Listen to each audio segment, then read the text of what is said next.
very fairly far distance. I don't exactly know the name of the place. I was here for another event yesterday. I flew down from Bombay day before, but it's I think 14 kilometers where I was far from, but it took me 1.5 hours to reach over here, right? And it reminded me of Mumbai. So I think it's absolutely pretty similar. Can we turn down the music, please? Because yeah, thank you.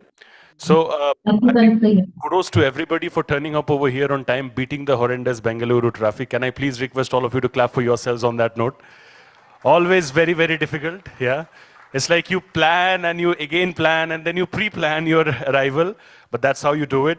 But then this is going to be very, very special. I'm so very glad and privileged to see so many incredible faces over here. A lot of them I've met the last year as well, and it's like a happy reunion for me as well. So thank you so much. We will be having the conclave, we will be having the summit. Sab kuch hoga, awards hoga, sab kuch hoga. We're going to be recognizing some of the finest talents in the real estate space. But where is the fun? Where is the fun? When are we including that? When are we integrating that? Well, we'll integrate that right now. Lamba din hone wala hai aaj ke liye, so it's going to be a test of our patience and resilience and also attention. So attention ka ek chota sa game se hum log chalu karne wale hai. Very simple stuff. I'll request all of you to please kindly stand up. Very, very easy stuff. Pakka main zyada kuch nahi karaunga aap logon se. I promise all of you on that. I'll request all of you. This is the game of attention. So you have to pay close attention to what I say. And you don't have to do that. So basically, agar main bolu close your eyes, you're not supposed to close your eyes. You're supposed to do everything else apart from closing your eyes. If I ask you to touch your nose, you can't touch your nose. You're supposed to touch any other part of your body, but not the nose, right? And I think if we have some interesting winners who have thoroughly done well throughout, then we can have some goodies as well for them. So we have that in plan as well. But again, I'm the one who's seeing, I have the best view over here in the audience. So everybody, are you all ready, Bengaluru? Can I have a big louder yes, please? Yes, thank you so much. All right, everybody, on a countdown of 1, 2, 3. Everybody, look up. A lot of people have already looked up. I love the people who are looking down. Some people are looking sideways as well. All right, raise your hands up in the air. Move your hands up in the air. Do not touch your waist. Do not touch your waist. All right, nice. Do a bit of a running. Stand in your respective places. Wow, I love it. I love it. Some cardio enthusiasts over here, right? Look at me, everybody. Huh? Look at me, everybody. Look at me. Do not dance. Do not dance.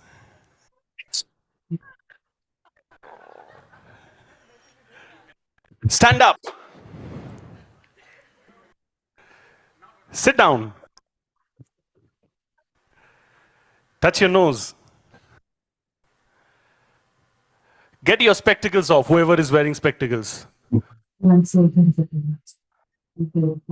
Get your hats off. All right, I see some fantastic shades as well over here. I love that. Give a big round of applause for ma'am, please. She's wearing some interesting shades over here. Can I have a big round of applause for a style quotient, please? Thank you, thank you.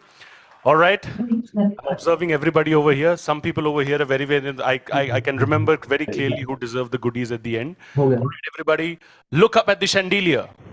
Look at Tripti. Can you all find Tripti? Look at Sapna. Okay, don't look at Sapna. All right, everybody. I believe this is good for an energizer. Thank you so much. Give a big round of applause for yourselves, please, everybody. I believe you all are charged up for a very, very fascinating day. It's going to be a grand day full of interesting conversations, insights, knowledge, everything. It's going to be full of fun indeed. Before I get going, I'll request all of you to clap and appreciate the efforts that our videographers, our photographers, the entire team of Realty Plus, everybody have put together to get this event going. Thank you so much. My name is Shubhojit Ghosh. I'm an anchor MC and YouTube talk show host. And like I mentioned, I've come from Mumbai. Always happy to be over here in Bengaluru. Apart from the traffic, I think we love everything else. The people, the food, the culture, everything. So it gives me immense pleasure to welcome all of you over here to the 17th edition of the Realty Plus Conclave and Excellence Awards 2025 here in the South. Today, We have बीच बीच में एक gathered चीज over बढ़िया here लिख के आ to जा रहा honor है, some of the network एक most concern visionary leaders, pathbreakers, and most importantly, change makers of the दिख Indian तो real जा रही है, estate बट बीच बीच में space. ड्रॉप हो रही है। We are here to spark कहाँ गया मैं insights, यार? कल को ये gather मेरे को knowledge, बोलेगा and ये बीच together बीच में shape a एक्सीडेंट होने लगा future-ready कि हाँ sector यार in the real estate space. क्या बोलूं मैं Can I इसमें? please उनको बोला request था all of मैंने you on a कल countdown सॉरी, of वो one, बोले two, नेटवर्क three to बहुत put खराब your है। hands up in the air for all the real estate leaders of थोड़ा सा India? बेटर हो पाए, क्योंकि यार Thank ये you.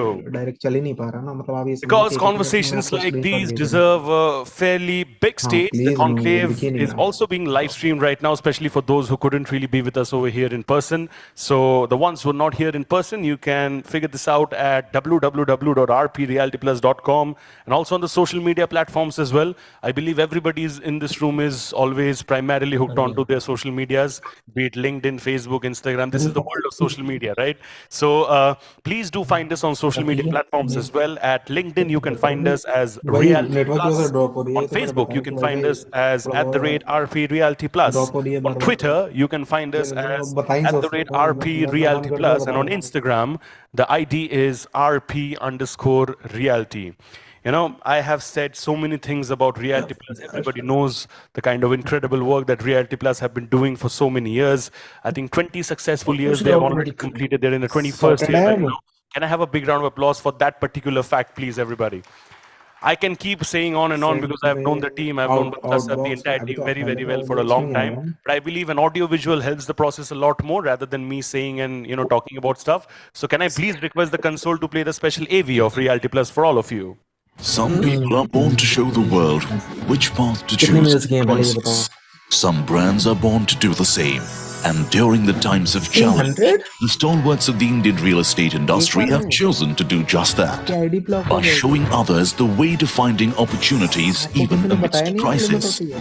By showing the world how to go about delivering on अपना मैं आपको promises बता दे रहा हूँ, even amidst नहीं ये हो adversity. जाएगी आपकी भी। मैं आपको Success doesn't just 99% happen. बता रहा हूँ। It happens 800 by से ऊपर मत design. भेजना।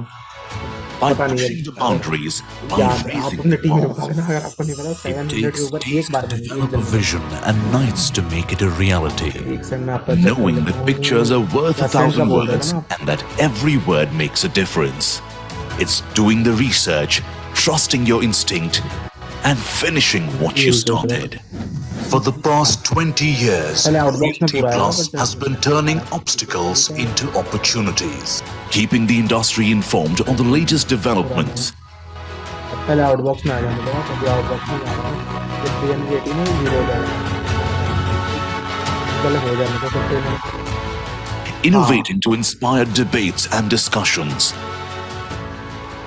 हाँ अब देख लेना, अगर हाँ फिर करो। Bringing forth the perspectives of the industry leaders.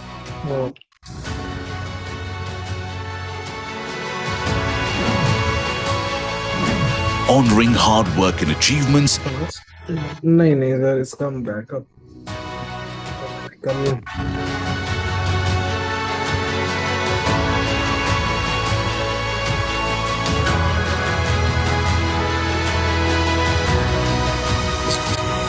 Bar he block हो रही है।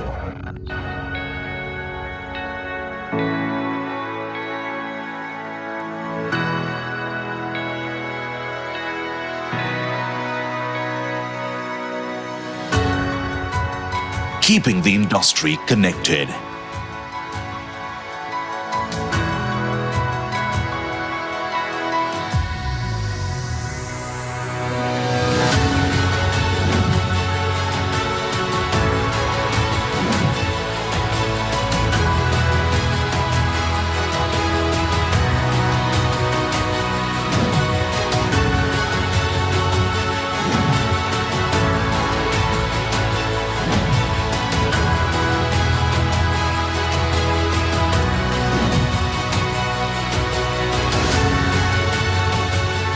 This is what we are built on.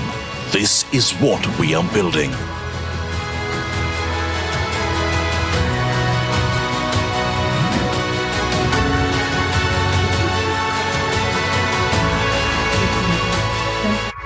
We are Realty Plus, and we lead the way.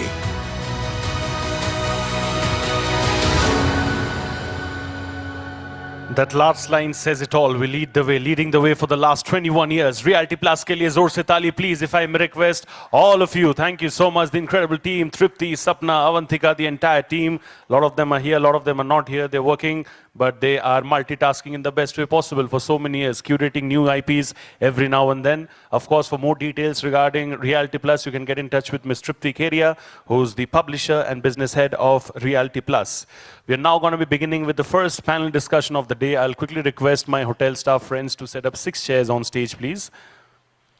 So what I'm going to do is, in the meantime, when the chairs are being set up on stage, I'll tell you all the topic for the panel discussion, and I'll also be introducing our guests. And then once all the introductions are done, I have 6 speakers over here. Once all the 6 introductions are done, then I'll request all of them to join me on stage together. So in the meantime, can we please move fast in terms of getting the chairs on stage? 6 chairs on stage, please. Yeah, 6. Please ask your colleagues as well to join you so that we make it faster. So this is going to be a panel discussion. Conversation topic, ladies and gentlemen, is expression, emotion, experience, designing trust and safety in workplace and campus spaces. Very, very relevant topic. Everybody's looking forward to something like this in the real estate space, especially workplace. So the topic is expression, emotion, and experience, how they're beautifully blended together. Designing trust and safety in workplace and campus spaces. The conversation will be led by Fancy George, one of India's leading voices in human-centric workplace design. She's an architect with more than 30 years of experience and has shaped million-square-foot campuses for Fortune 500 companies and has guided organizations through some of the biggest shifts in how we work. She's a recognized change leader who blends creativity, strategy, and measurable impact to design workplaces that uplift people and, most importantly, the planet on a whole. She's also the co-founder of YNet World, driving women's leadership, DEI in real estate, and an elected committee member of CoreNet Global India chapter, a sought-after speaker and a thought leader in the true sense of the term. She champions circularity, user experience, and life-centric design, reimagining workplaces for a better, more human future. That's Fancy George for you, our moderator, ladies and gentlemen. Now I'll be introducing our speakers, and in alphabetical order. We'll request 6 chairs quickly on stage, please, with the mics and the tables. And I'll request all of you to get the help of the videographer. Videographer, sir, थोड़ा उनको guide कर दीजिए so that the frame is perfect. It shouldn't be like we have 6 speakers and frame में 5 लोग हैं तो, you know, just get it done accordingly, please. In the meantime, thank you, kind of you. My speakers for this session, in alphabetical order, we have with us today Anamika Gupta, who's the head growth strategy, table space, super stuff.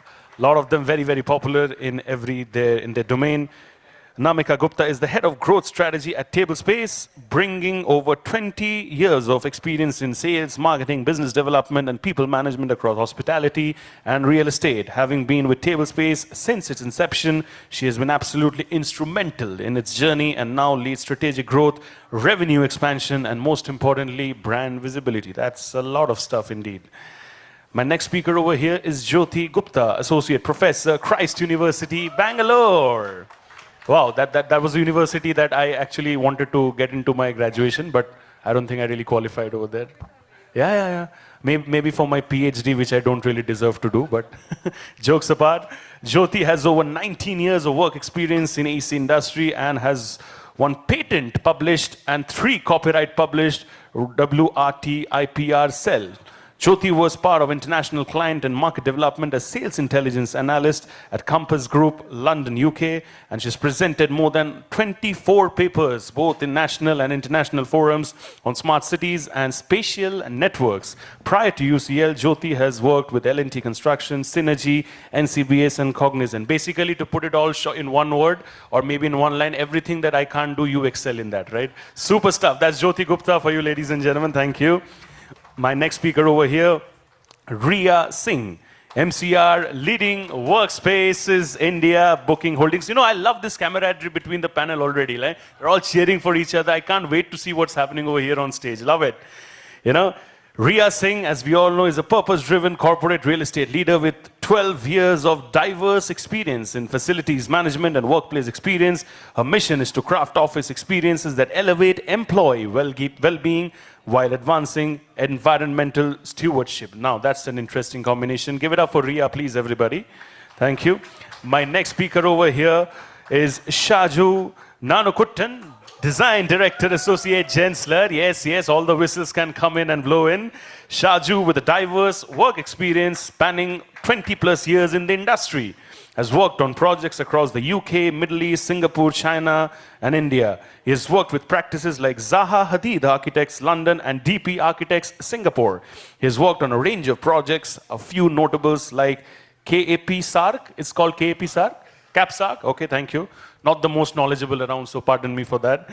It's a research complex, ladies and gentlemen, in Riyadh with ZHA 5 million square feet mixed-use World Trade Center in Kolkata, my hometown. Give it up for Shaju, please, everybody, ladies and gentlemen. Thank you. And my next speaker over here is Suzanne Matthew, HR Leader, India, R&D International, LinkedIn. So basically all the confusion around LinkedIn, how you want to enhance and boost your profile, please get in touch with us separately. You can get yourself hired in many interesting ways. Jokes apart, a people-oriented HR leader, ladies and gentlemen, with strong leadership, business acumen, and interpersonal skills, Suzanne helps in driving organizational and talent strategies.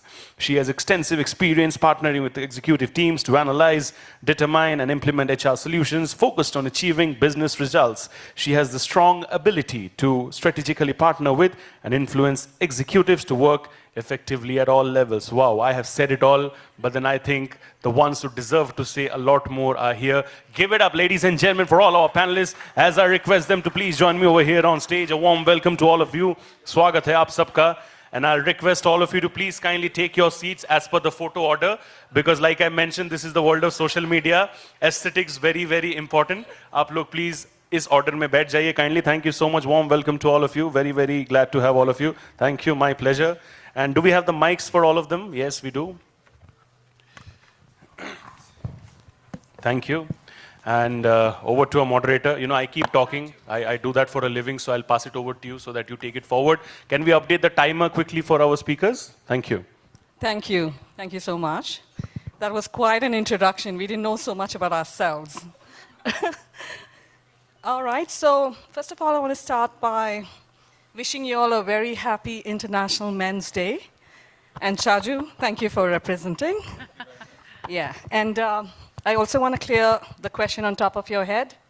Yes, I'm wearing a hat because I want to express myself. I come on panels and I'm always very careful about the way I look, but I said, no, I'm just going to do this because I love hats. All right, I've also been a part of a lot of campus designs.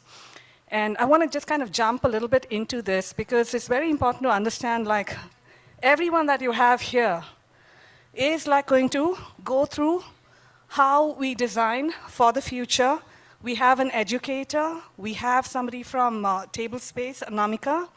Then we have Ria, Booking.com. She's a real estate director. Shaju, Gensler, so much work done. I didn't know half of what he explained about you. Susan, LinkedIn, HR, so much that she can also contribute to this panel.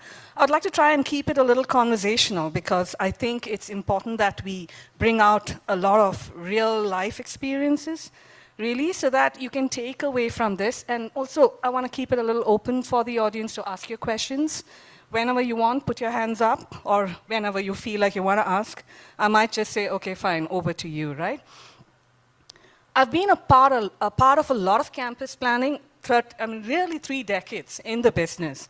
And for me, the most successful has been the ones that I had a lot of really in-depth conversations with stakeholders on, because their feelings and their voices and what they wanted to see in the campus was heard, and they owned it. At the end of the day, I'm telling you, even like 30 years, or let's say 15, 20 years later, I have conversations with them, and the first thing they say is, man, that exercise, that was just amazing, right?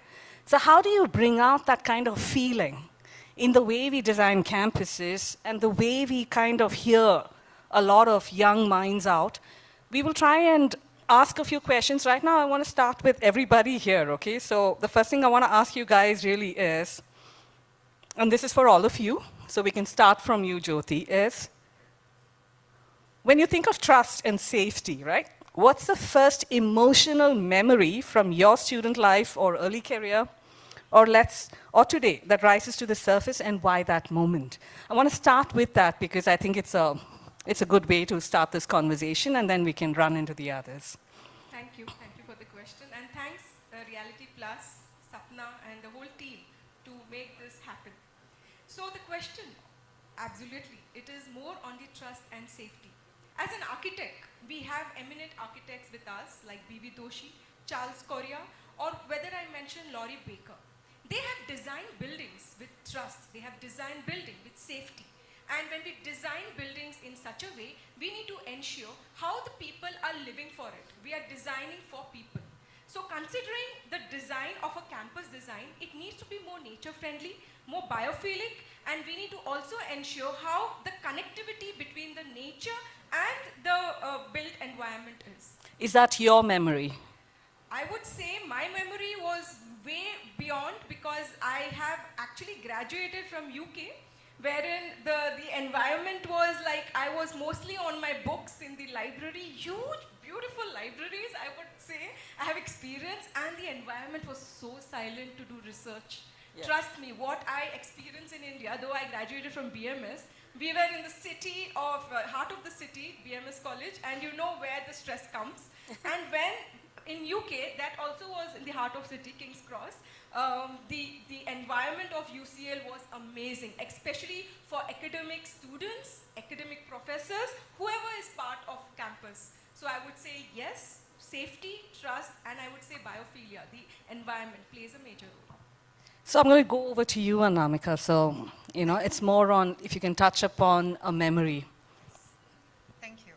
So today, while I represent Table Space, I think it'll hold closer. Today, while I represent Table Space, we are in the business of building the best world-class offices for our large multinational clients.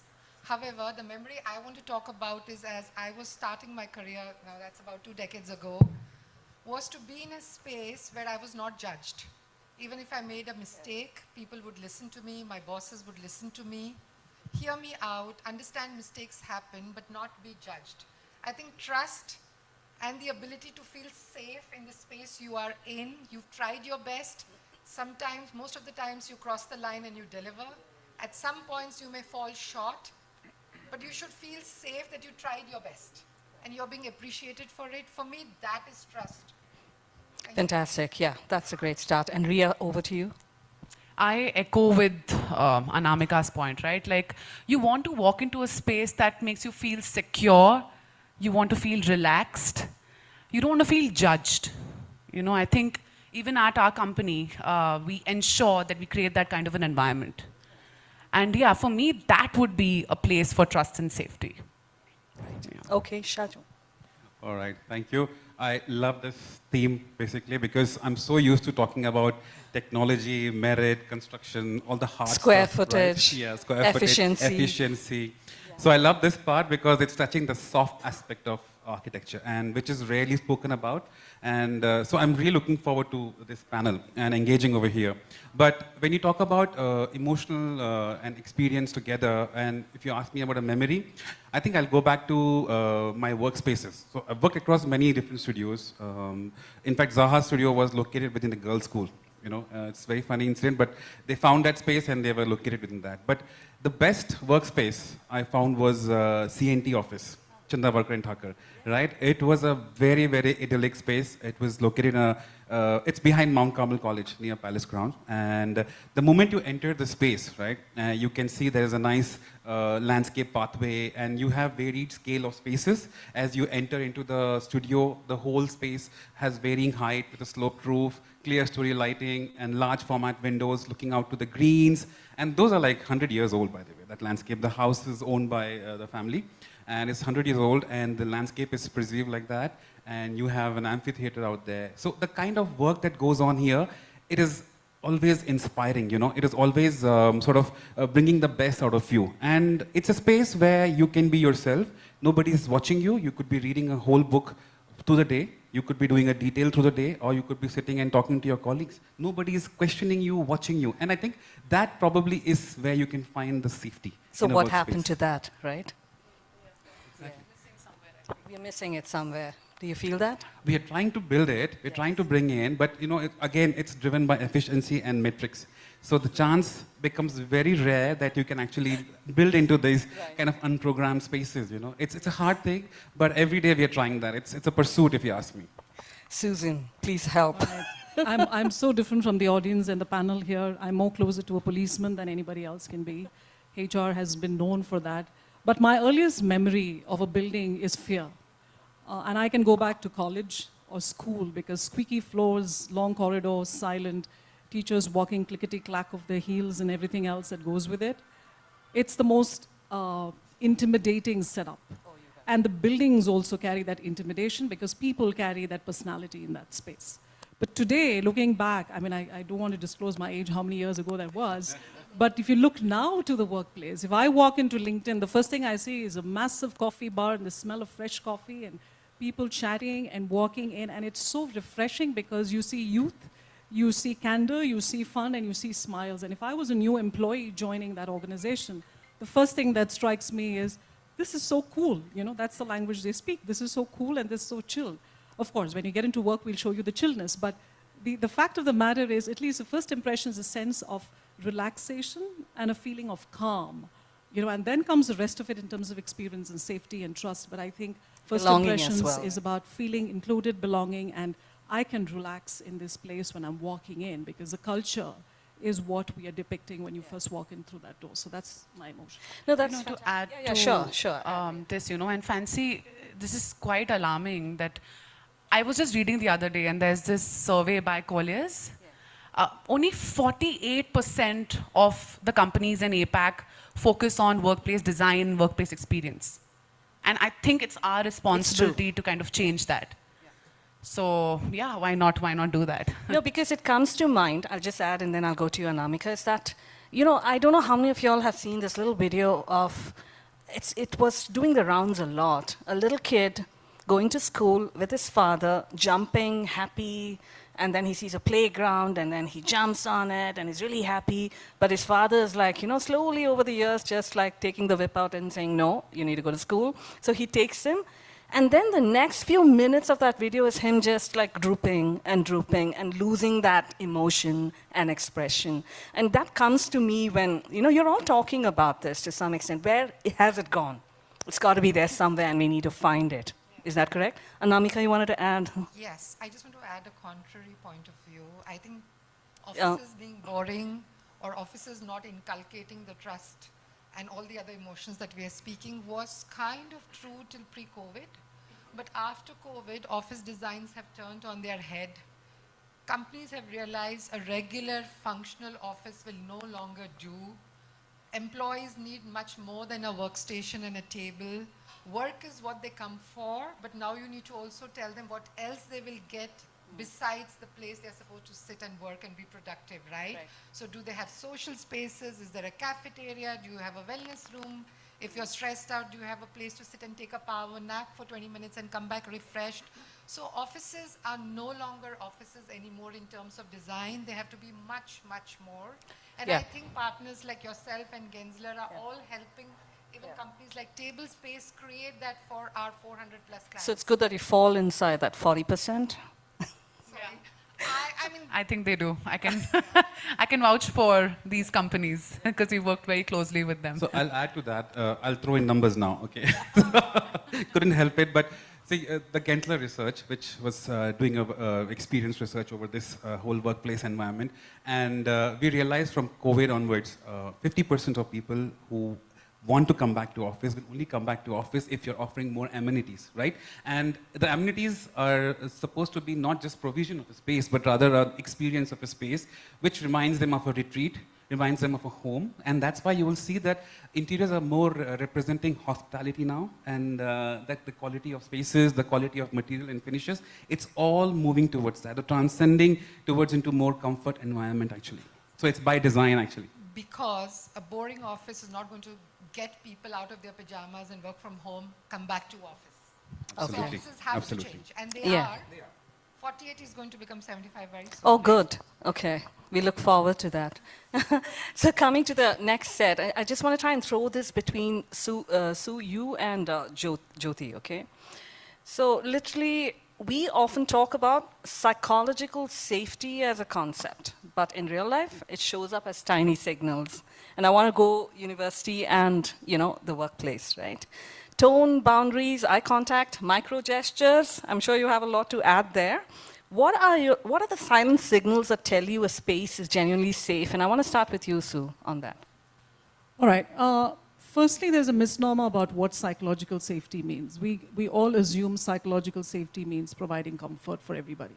That's not the meaning of psychological safety. The real meaning of it is I don't operate in fear because if I tell the truth, there is going to be repercussions. So basically, if it's a culture which has no punishment for being honest and truthful and candid and direct, that is what psychological safety is. Comfort is something that companies provide a lot. I mean, to Anamika's point, most companies today have everything, like from cafeterias to collaborative spaces to play areas for the families to come in, to bond, and coffee shops. And sometimes it looks like a resort. And I know a lot of people look and say, do people actually work here or you're coming for a holiday?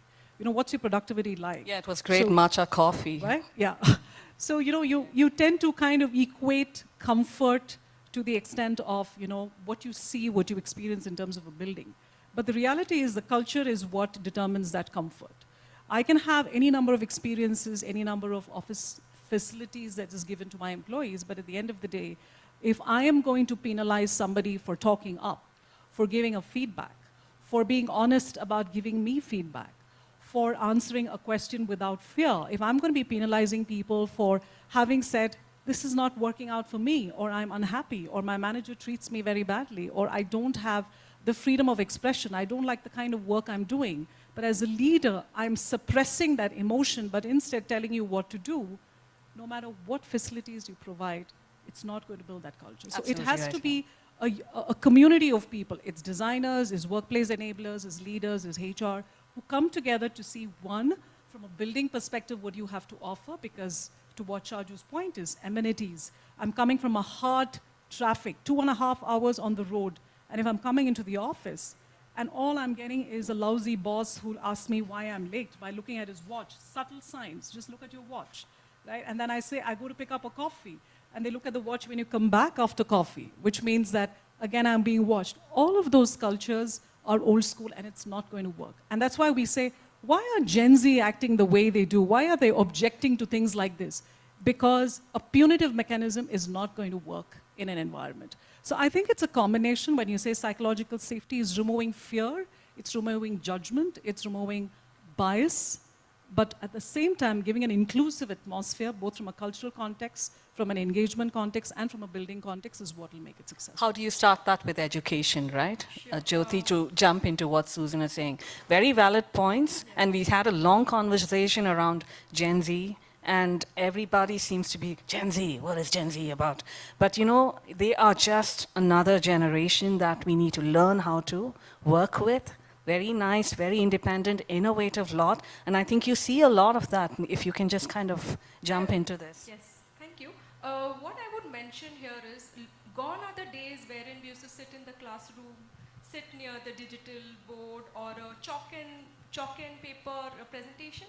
Now the days are, we collaborate, we do peer learning, we do a class under a tree, we make it more nature friendly, we make it more texture oriented, we feel the space. Why? Because we connect with people, we think what they actually understand.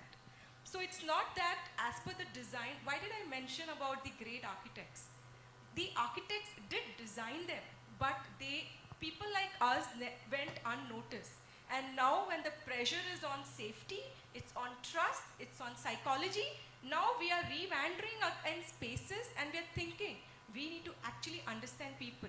We need to get into the psychological path and see how the learning is being taught in a different way. Not just build glass boxes and flat floors. Exactly, because what happens is it will go above the ceiling. Trust me, it needs to go inside what we are actually going Design in and out first, in to out. And that's a message, I think it's a huge takeaway for this audience. You have to design in to out. However, even if it's a commercial space, trust me, you may not know the user, but you know the user. There is a lot of research out there. Design it in to out. Yes. So with that example, would say campuses around Bangalore, whether I talk about IIM Bangalore, whether I talk about Ahmedabad project, IIM again, or whether I talk about the new campus that's launched in Tirupati, IIT. Those spaces, if you see the locality, if you see the neighborhood planning, and if you see the campus and actually with what essence it's built, you would prefer to go to places which has more connected there instead of sitting in a traffic-oriented, what Sue was mentioning, they take 3 hours to travel, the last mile connectivity. I think that's more important, the place you stay and the place you go for work or study. What time are you spending? Because that is more stressful than actually being in the workplace from 9 to 6 or to the college hours 9 to 4. So that will be my take. Okay, great. Okay. So now I'm just going to go a bit into what we say. Like people decide how they feel about a place within the first 30 seconds. You know, you walk into a hotel and they had it right from day one. You just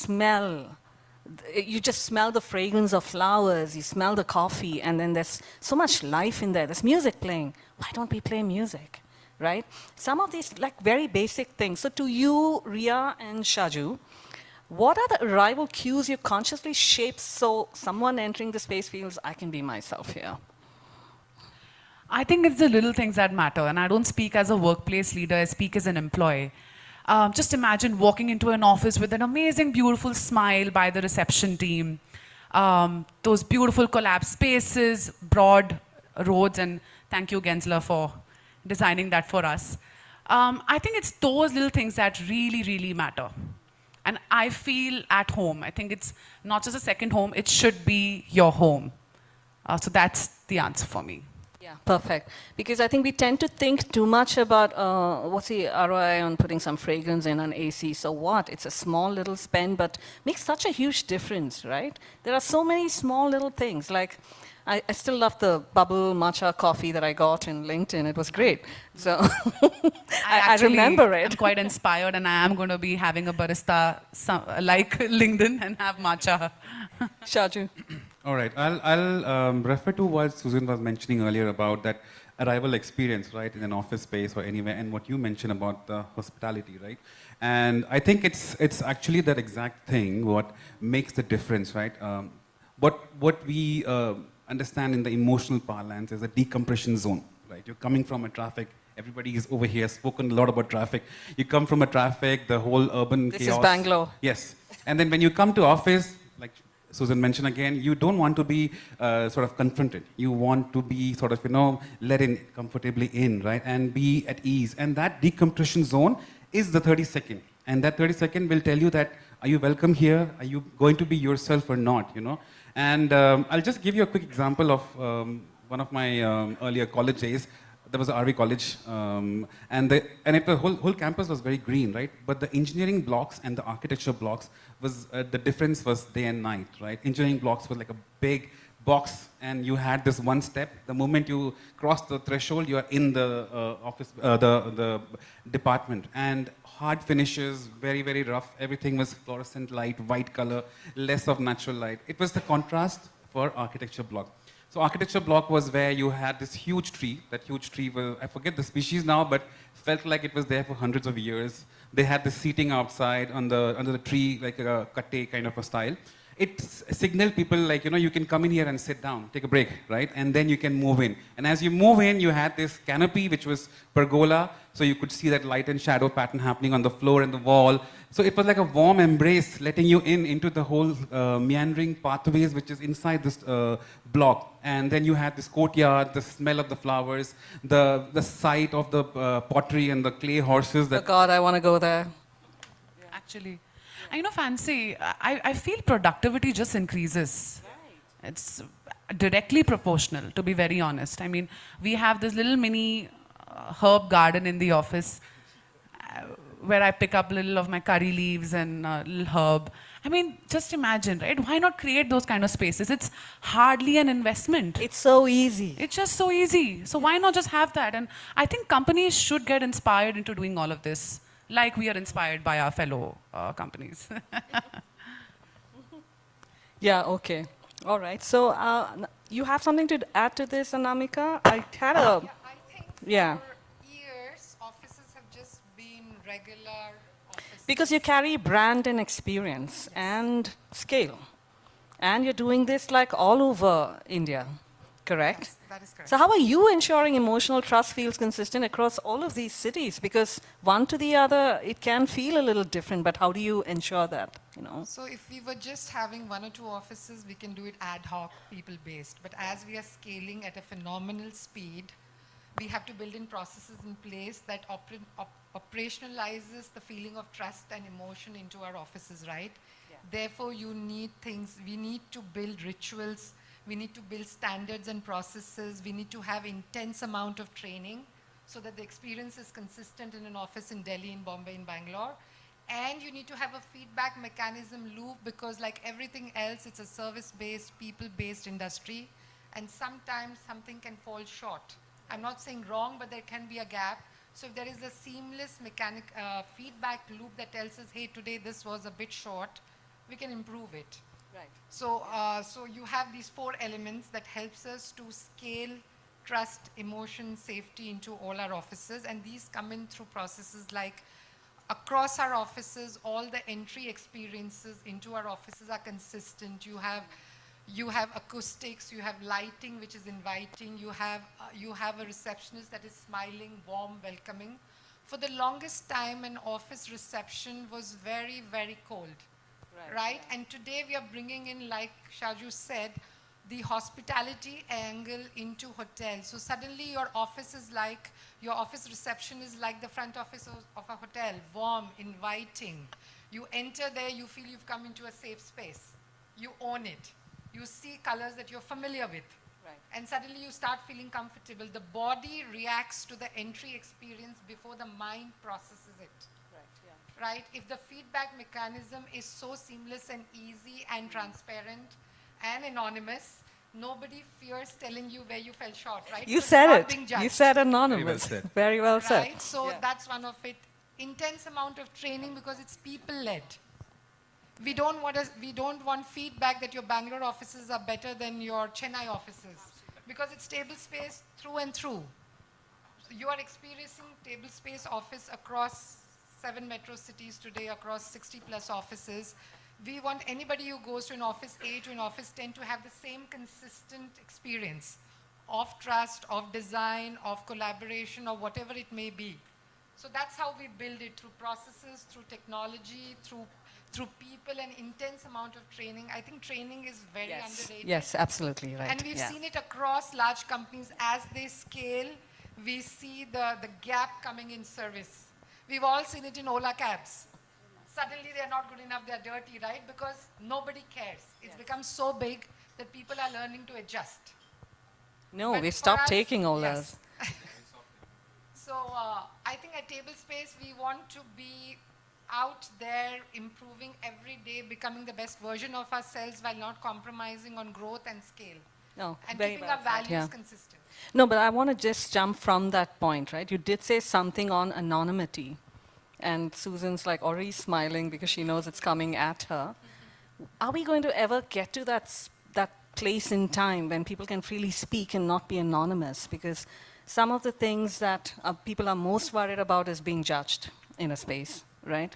So over to you, Sue, to add to what Anamika was saying. I wish I had a crystal ball to tell you anonymity will go away. It won't. The reality is, even in our day-to-day world, you want to talk about politics, you want to talk about social media stuff, you want to talk about anything that's happening around us, religion, culture. How many of us voluntarily go and post our feelings truly on social media? You don't, because you know you're going to get, really taken up by, moral police and so on, right? So that culturally we are tuned to sitting behind a computer. Culturally we are tuned to giving a name, a pseudo name, and then writing articles. Culturally we are tuned to being very conscious about not putting up pictures where we are very radical about it. So unless conscious society and people change that mindset, anonymity will continue to be there. I'll give you an example. Back in the day, when we had a kind of feedback mechanism. Everybody, when they're anonymous, they would do live chat and say, okay, things are not working, we're unhappy with this, this is not the way to do it. And sometimes people lose professionalism when they give comments, right? So we said, okay, we're removing the word anonymity, and we're just going to, if you are making a comment, your name is going to be seen, and you'll be surprised to know that the comments just fell. People didn't want to be seen. And that's because the reason is about the culture that we are inculcating among people. If you are going to be punishing someone for having commented or speaking up, as they say, you will definitely not get people who are going to come and give you candid feedback. You're going to design workplaces based on perception, assumption, maybe probably a bit of data, a bit of anonymous feedback, a bit of voice surveys that they might talk about, but they will not come and tell you that. No matter how great an organization is, no matter what space of business, whether it's tech, it's medical, it's software industry just by itself, all of them go through this challenge. But it takes a concerted effort. We have an interesting concept when we do our employee voice survey. We have something called Speak Up. And our Speak Up scores indicate how people are actually welcoming and feeling inclusive, because I am not afraid to speak up and share my point of view is the question in the employee voice survey. So if your scores are really very good, which means you as a manager, you as a people leader, you as a business head are doing something right, because people are very comfortable in that space. So I think, I'm not going to say anonymity will go away, but it purely depends upon the business, the leader, and a social setup if you want to wipe it out, so that we don't have to face the repercussions of speaking up. You know, that's what my And you know, kudos to our Gen Z for inspiring us to do that. I feel somewhere we're now talking about mental health so openly, and all thanks to them. We're talking about rags to riches. We're talking about everything that I'm speaking as a millennial, so it's not too far behind. But I think it's all thanks to them. So yeah. I would like to add. Does it start with education? Yes, that's what's coming to you, because ultimately, who are these people coming into the workforce and then being judgmental? Maybe we need to start young. We need to start at the education level. Thank you. We, coming from Christ University, we are very careful about our ranking, about where we are placed, and all this comes with the feedback analysis, as you were just mentioning. We have an NIRF ranking, wherein we tabulate the number of students who are there, what states are there actually enrolled in this program, and after their education, where have they landed, what is the alumni strength, what is the total outcome of the students that's actually being overall taken care of. And when I see an overall ranking around all over the world, we are above 100, you know, so you see where Christ University stand. Now, considering this point, we need to understand academics needs to be tabulated, because each student is been going through a process of learning from the day they have joined, a scratch level to their professional level that they go through, a 5 years or a 4 years, a degree course or an engineering course. And as they were saying, we have students who will be joining Alpha. We are talking about Gen Z because the corporate is going through Gen Z. Sorry, Alpha is which year again? So The I've one lost coming, I track. think Alpha, beta, and it's just. So they are in pipeline. So we ourselves are modernizing our education system. It's like, as I mentioned, we are more connected to the nature. We are talking more on sustainability, because now, if you're all aware about COP30, you have seen the Paris Agreement. We are right now here, but when they come to our places, will they actually be seated this way? Will they be breathing the AQI, what we are breathing? And what is the level of education system that they are going through and what we have gone through?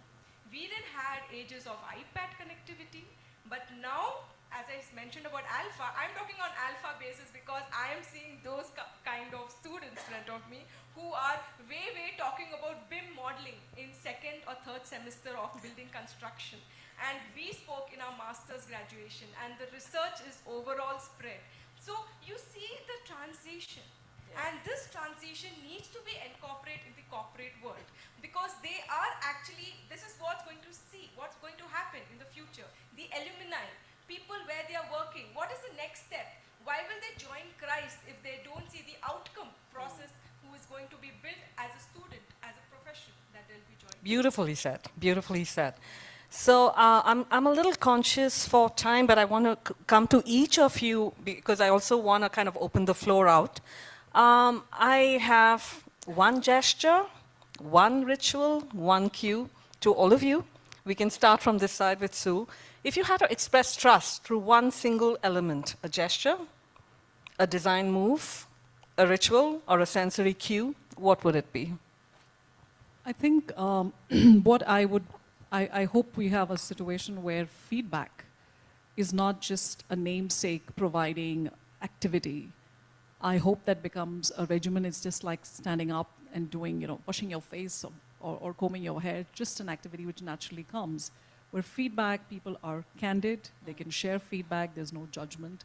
I wish we come to a stage when it's very natural rather than forced, because for me, feedback today is extremely, either it is too loose where you can't take action, or it's too strategic where it's high stakes and the person don't want to do. But if you really want to develop somebody, if you want to build a culture, if you want to build an organization, I think you have to be open to feedback. And we have to be open to receiving feedback and giving feedback as well. So for me, the ritual is on how can we make feedback more acceptable and easily accepted by people in the organization. So that's the ritual that I like to strengthen on. Great, thanks, Shaju. Well, I can talk about spatial cues or gestures, but I think nothing brings in trust more than ritual, right? Because it allows you to follow through it on a daily basis or at least weekly basis. And I would like to talk about one of the rituals that we have in our office. That's like a high table we have in our studio.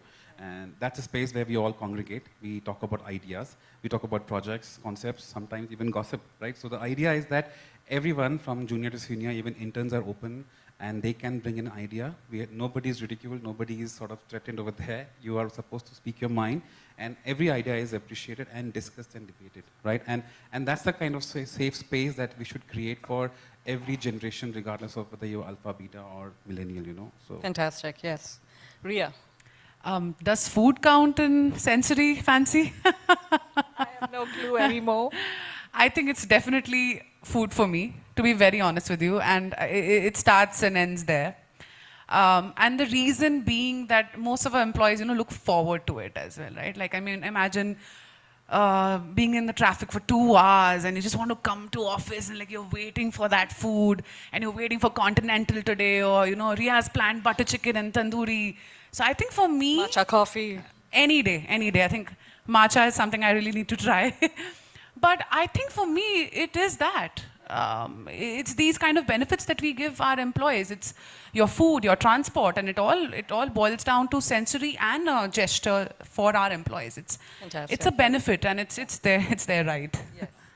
Anamika? I would like to talk about the concept of having open doors, but with the freedom that each one of us can have not to walk through it. So it lets me join a group, a discussion, with no pressure that I'm called for it, somebody's demanding my presence for it. I can choose to go there or not go there. It's about not being intrusive, but yet giving you the permission to decide. So open doors give you the sense of balance between invitation and autonomous direction. Right. I think that's important. Yes. Jyoti? Okay, so I would say that where we actually lead to the next step, where we are going. So mostly we would say how the reality we are facing for the next generation. We need to think about the lesson learned. We need to get a feedback about what has actually been gone through. What are the challenges? And we need to make a methodology. I know it will be more theoretical, but it helps. Because creating a methodology and analyzing it with a comparative study will give you a total outcome of what can be the result and what can be discussed to the next step. So I feel it is more to be more, methodological way. Understood. Yes, Professor Jyoti. Right. So now what I'd like to do really is, you've heard from the educator, you've heard from the brand strategist, and I want to call you that rather than table space, because you promote the brand and you drive the growth for the company. And then you've heard from the real estate director, you've heard from the experience design director, I can call you that, Shaju, and the HR director. I want to kind of open this now because we have enough time, but I think I want it to be more engaging. If you have questions, please put your hands up, and we'd like to hear from you as well, and please throw questions to them here. I mean, you have a great set of thinkers right here. Anyone? Any questions from anyone? You can raise your hand, sir, as a question. You can use this mic. Yeah.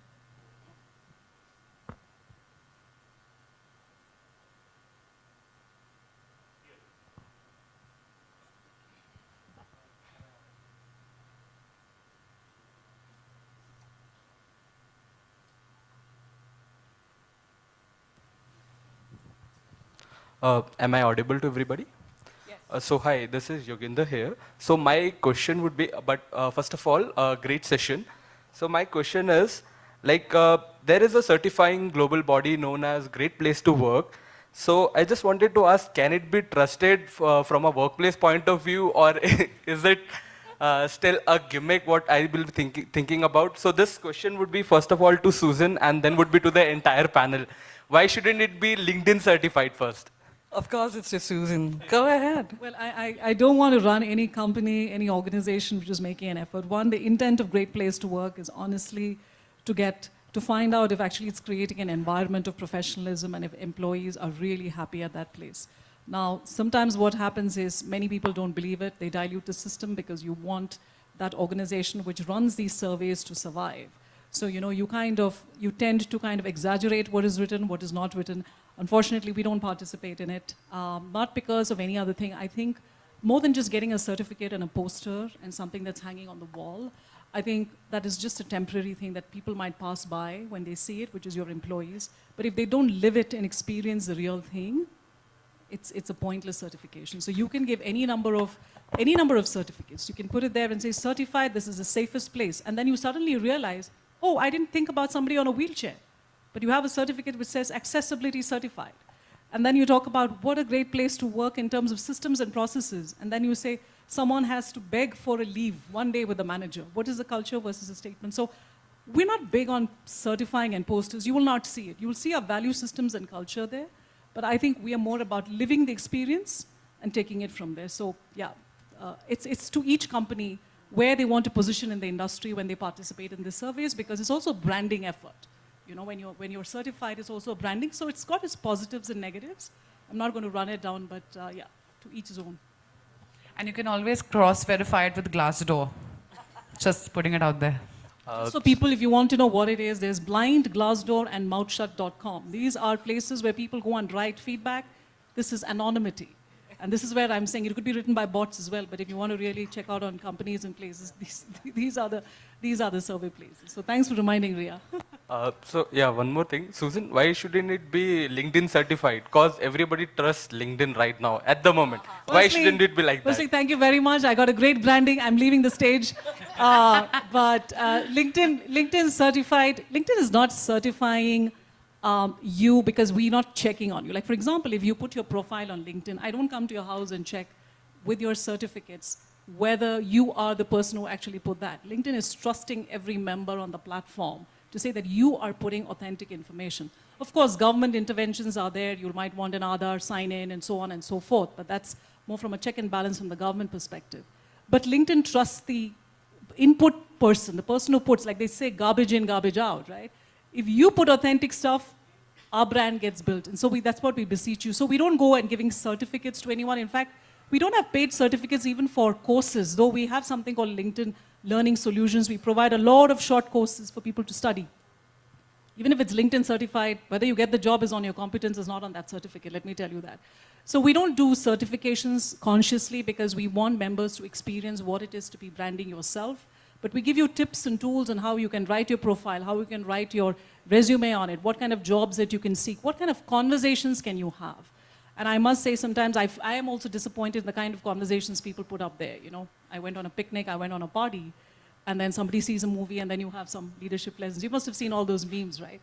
So it's a reality.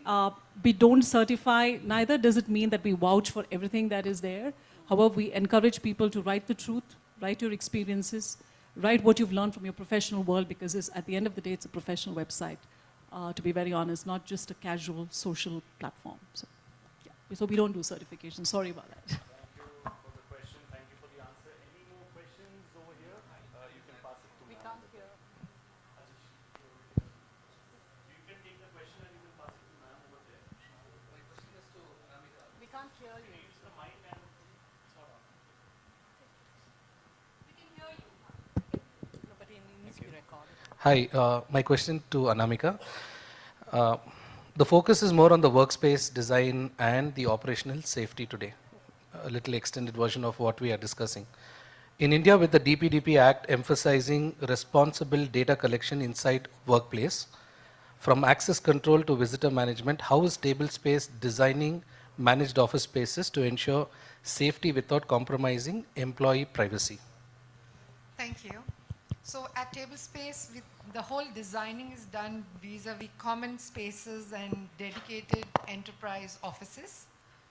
We work on the concept of, we monitor the common spaces through CCTV, through access control, but everything that happens inside the office is with the enterprise. So you're running your own office seamlessly. It's just coincidental that Table Space has designed it, built it, and you work within our center. But what happens inside your office is entirely dependent on you. Our offices are GDPR compliant. We would give regular update to you once a month as agreed in the SLAs. But what happens inside your office in terms of safety, in terms of all the other aspects that you said, is on each enterprise themselves. Right. How much they want to monitor, how much they want to guide, how much they want to know of what your employees are doing. So CCTV cameras over workstations is not something Tablespace does. If some of the companies are okay and they want to know it, then they would request it in addition from us, and then we will provide it. But as a standard design, we do not. We only monitor the common areas. Sure. Are you also making progress towards the DPDP Act, which is spoken in India as on today? You know, we are always innovating and adopting the next technology and the next set of compliance that comes into the country. So the answer is yes. Thank you.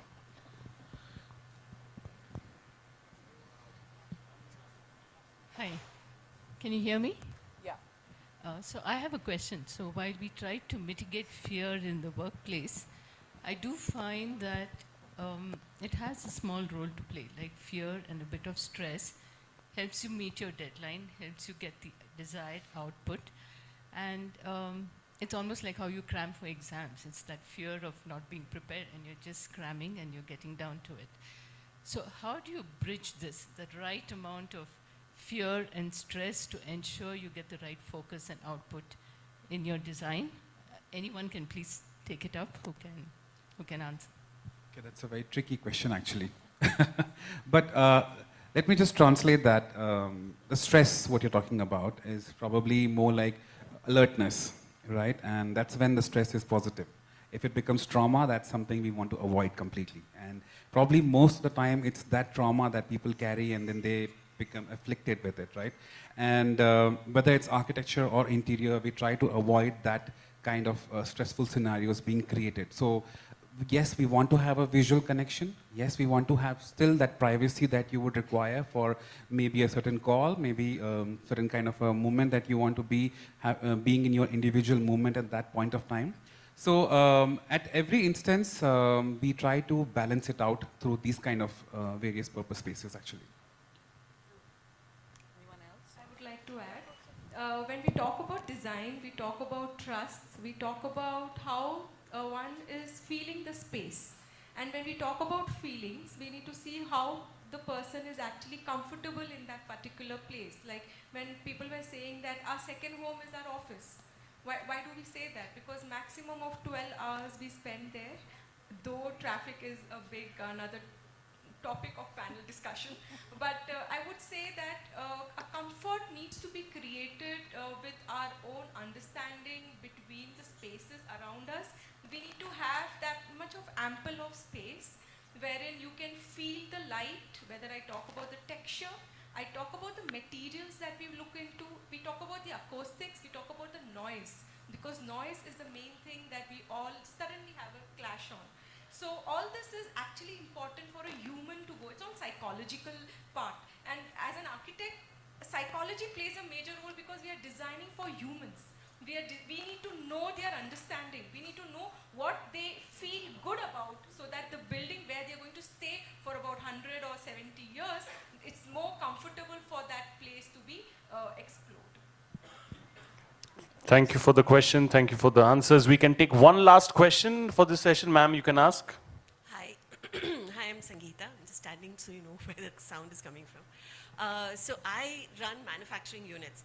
So it's a very cut and dried kind of a system. You know, people come in, work, they go back home. And, so when through Wyatt, we've gone to office spaces. And I keep wondering, if it is so comfortable in the office, why would people, go back home? They wouldn't go out and socialize.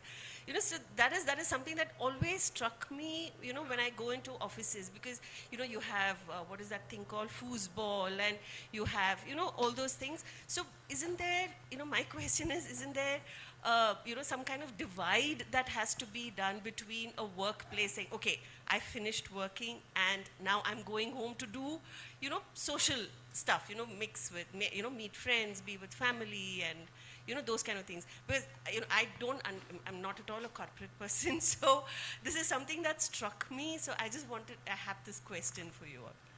Who wants to go? Yeah, I'll start with it. Yeah. Okay. So I'll start because I've been also dealing with this kind of a situation.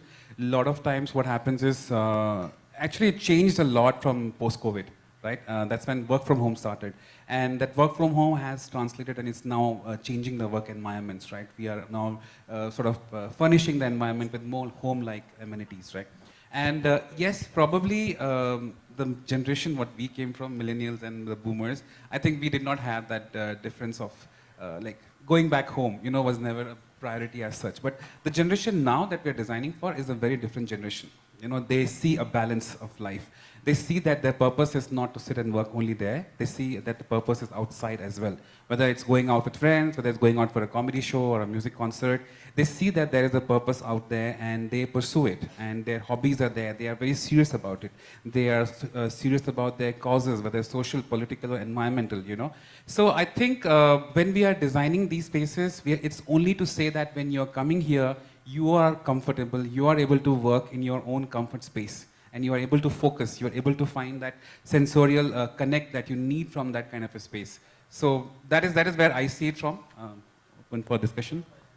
I think from somebody who creates workspaces for different industries, and manufacturing being one of them, but just to answer your question on a broad level is, employees, when they come into this space, yes, they're going to work, yes, they're going to have work conversations with colleagues, but they're also going to collaborate and have informal discussions. So the offices will give you different kind of spaces, workspaces, social spaces, spaces to pause and reflect, spaces to repair yourself. You just want to have a nap, you worked all night on a project, you just want to go and refresh yourself.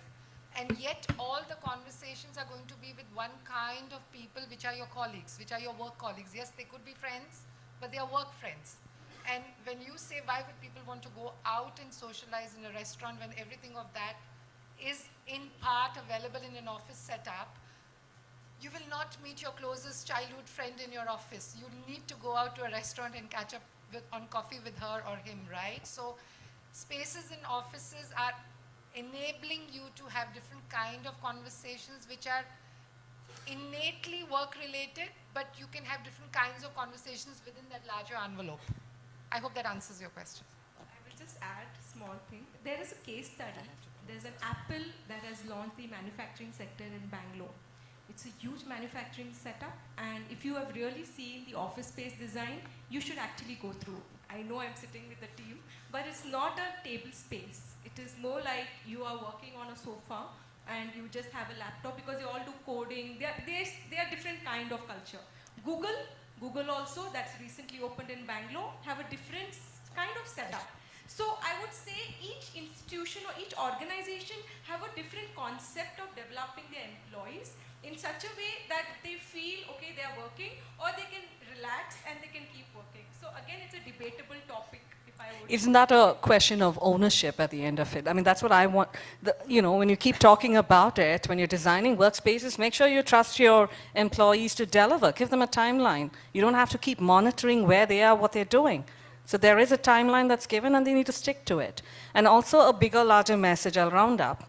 But honestly, I think if we have to take this expression, emotion, experience forward, right?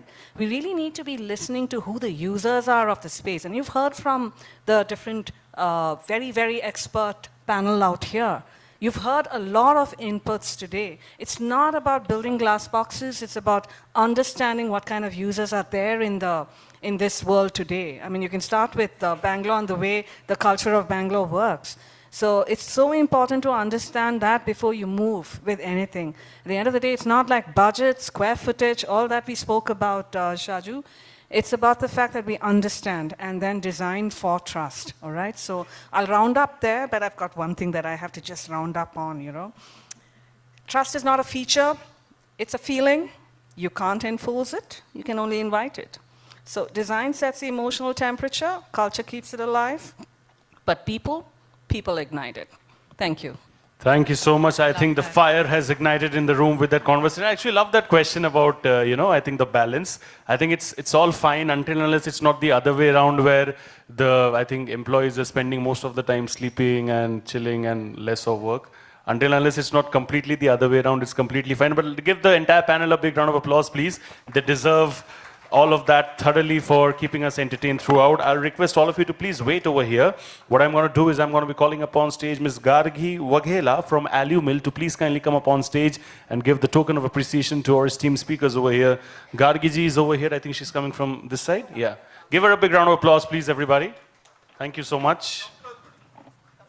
Yeah, we don't want the tables to photobomb. Yeah.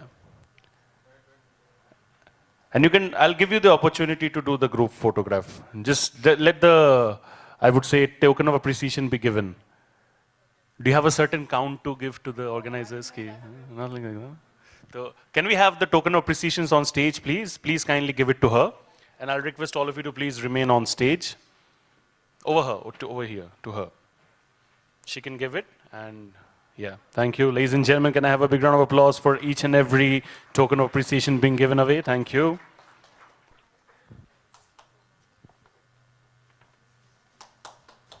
Thank you so much. Very kind of all of you over here in Bengaluru. Yeah. I think the panel was all about expression, emotion, experience, everything put together. Yeah, women. Yeah. With a great International Men's Day representation over there as well. Huh? Love it.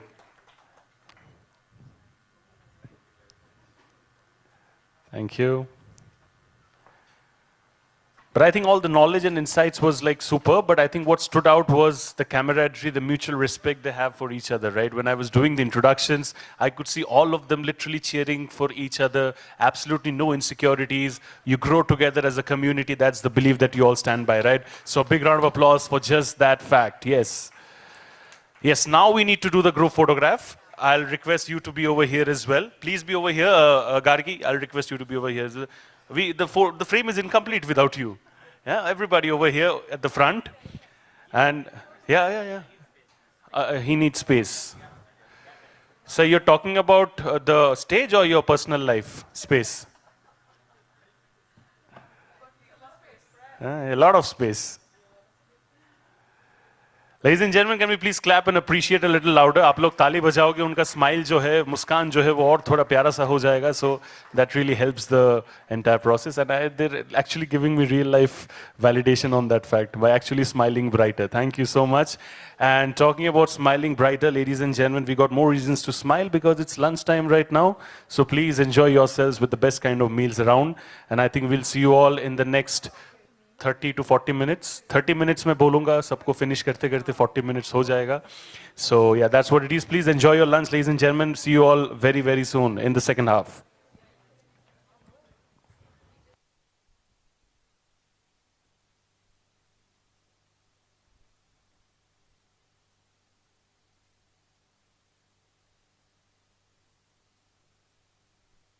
So just an announcement for everybody. We are looking forward to beginning with the event again at 1:40 p.m. It's 1:05 now. We're looking forward to beginning at 1:40 p.m. Request all of you to please kindly enjoy your lunch.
your seats and settle down so that we can begin with the second half, post-lunch.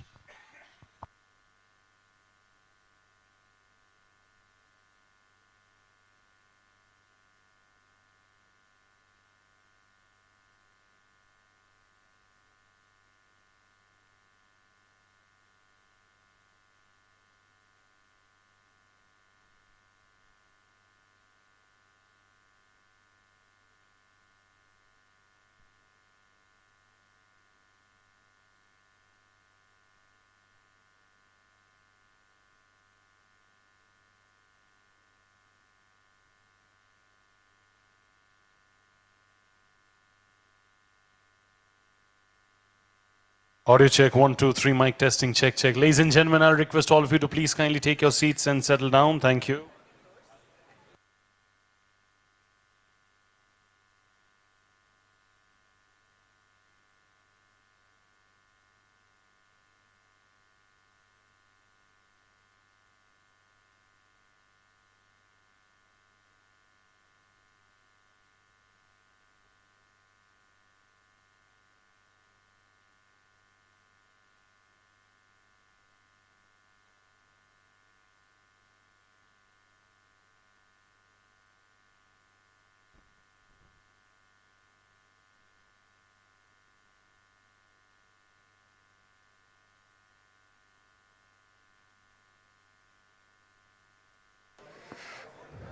Ladies and gentlemen, requesting everybody to please kindly take their seats and settle down. We're all set to begin right now.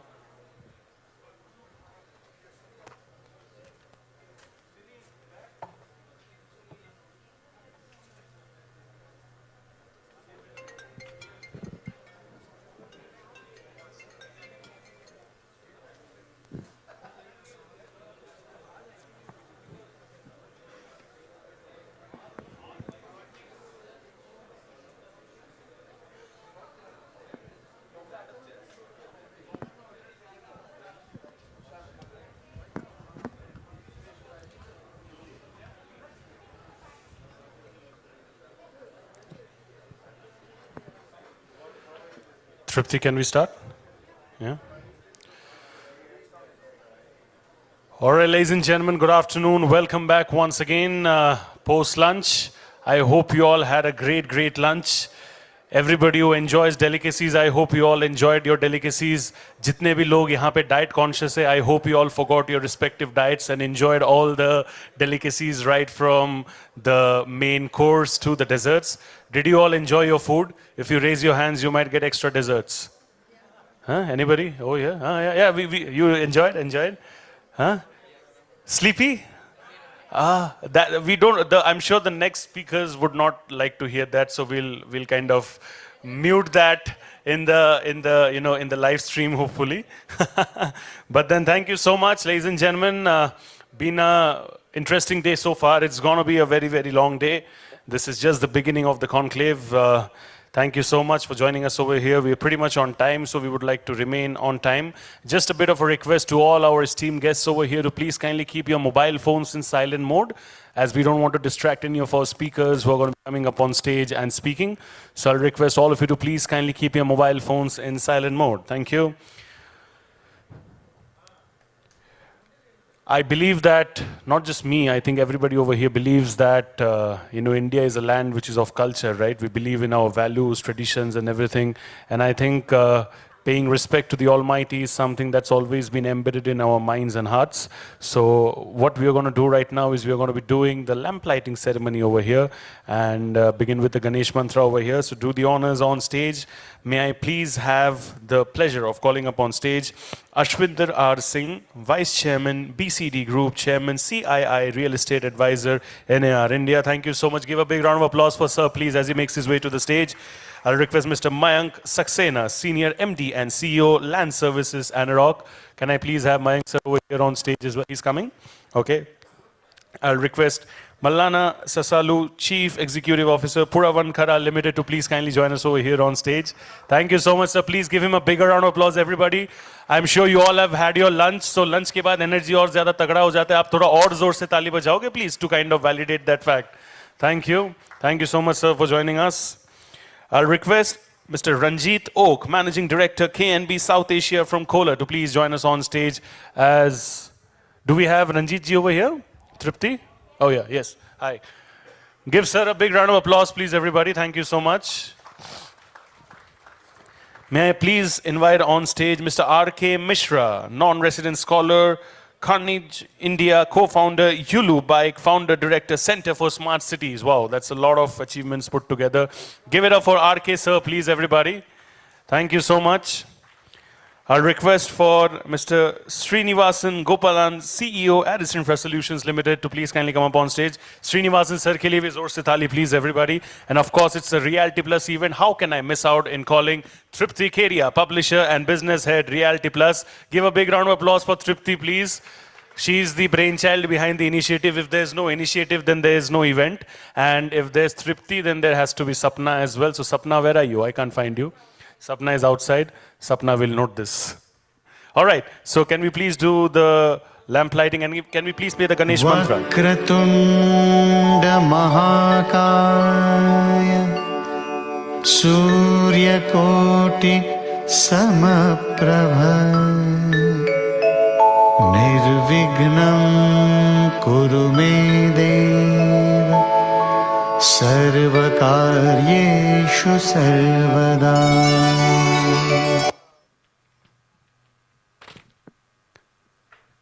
क्या हम एक और बार उसको गाने को बजा सकते हैं प्लीज? वक्रतुंड महाकाय सूर्यकोटि समप्रभ निर्विघ्नं कुरु मे देव सर्वकार्येषु सर्वदा.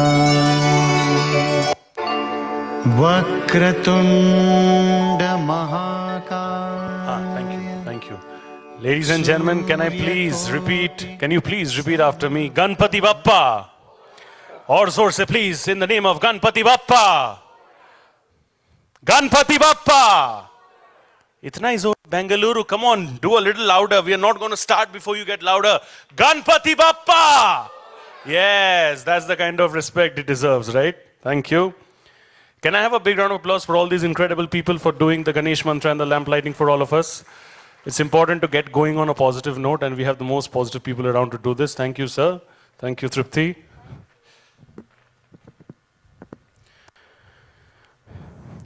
You know, like I truly believe, no event is genuinely successful or possible without the support of the partners, as it's only them. Just hold on for a minute. Bro, get it down. I'll tell you when to put it. Get it down. No, don't put the chairs now. Maybe you want to go home early, but then we'll not let you. Like I was mentioning, that no event is genuinely successful or possible without the support of the partners. So it's important that we take out a moment to thank our partners for the day. Ladies and gentlemen, we are powered by Addis Infra Solutions Limited, strategic partner Anarok Property Consultant, Mana Projects Private Limited, co-partner Nisus Finance Services Co. Limited, Kolar Puravankara Limited, event associate partner The Phoenix Mills Limited, Adicia Developers, White Lotus Group, strategic marketing partner Sion Marketing Private Limited, technology partner Cell.do, ArcVI, doors and window solution partner Alumil Systems India, PropTech partner Reloy, industry partner Bangalore Realtors Association India, WireNet, FIAPCHI India, and CREA, Confederation of Real Estate Associates India, creative partner ABC Brand Advisory, business media partner BW Business World, online media partner exchangeformedia.com, and of course organized by Realty Plus. To cut things short, basically Tripti has got the entire real estate fraternity as partners. Give a big round of applause for all the partners, please, and also for Tripti and the team of Realty Plus. Thank you so much. Without your support, we couldn't have pulled this event off, so we truly value every bit of it. What we are going to do right now is we are going to be having the exclusive conversation, and I'll request now for the chairs on stage, please. We need 6 chairs on stage. The topic for the conversation right now is South India Growth Story, the real estate powerhouse of India. For a long time, there has been this conversation that right now the real growth is in the South. South India's growth story has been absolutely magnificent, and it is indeed the real estate powerhouse of the country. We're going to be having some esteemed speakers over here who are going to be joining us for this session. We need 6 chairs on stage, and can we have the tables as well? Thank you. Can I have a big round of applause for all these hotel staff, please, as well? They've been working hard, and I want to keep them energized throughout because they have a lot of hard work yet to be done, so thank you. Hanji, please guide them accordingly for the frame. 6 chairs on stage, please.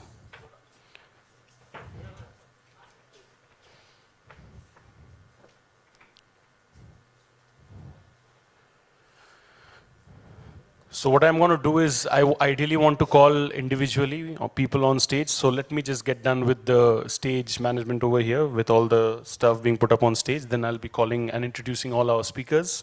I'll be introducing our moderator first, and then I'll be introducing our speakers.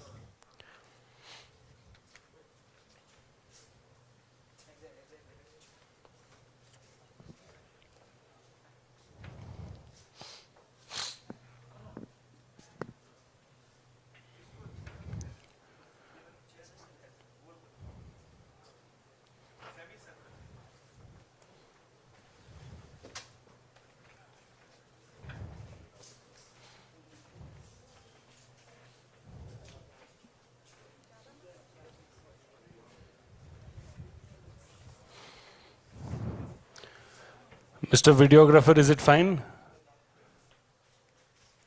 All 6 chairs visible properly? And they're proportionately placed, right? Properly laga hua hai, right?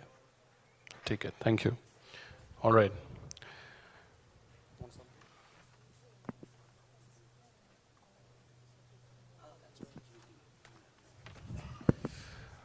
All right, so this session is going to be chaired on stage by somebody who, of course, is a legend in the space with over 2 decades of expertise in the real estate industry. He has built a pan-India land business for Anarock. He brings a wealth of experience to the organization, and he has been focused on delivering value to landowners as well as developers. An experienced industry veteran of high-ticket real estate transactions and acquisitions, he has expertise in land transactions and pan-India residential markets with robust industry relationships and developer-focused growth framework. Ladies and gentlemen, please give it up for Mr. Mayank Saxena, Senior MD and CEO, Land Services, Anarock. Thank you so much.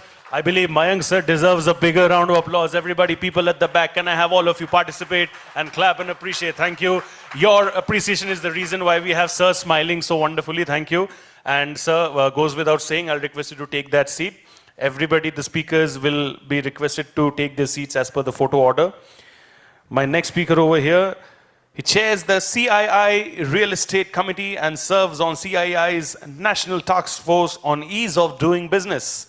He has led major real estate organizations as CEO of Bharatiya Urban, co-founder and CEO of Anarock, and CEO of JLL in Residential India, following leadership roles at Citibank, Deutsche Bank, ICICI Bank, Fullerton Singapore, and Bajaj Housing Finance. A mentor with IIT Bombay and India Accelerator, he also serves as chief advisor at BitSafe, which is crypto fintech, and advisor to NAR India. Author of the acclaimed Master Real Estate Trilogy, he is recognized as one of India's foremost voices in real estate leadership and urban reform. Ladies and gentlemen, make some noise for Mr. Ashwinder R. Singh, Vice Chairman, BCD Group, Chairman, CII Real Estate Advisor, NAR India. Sir, sir ke liye asardar wala thoda taali, please, everybody. Yes, thank you.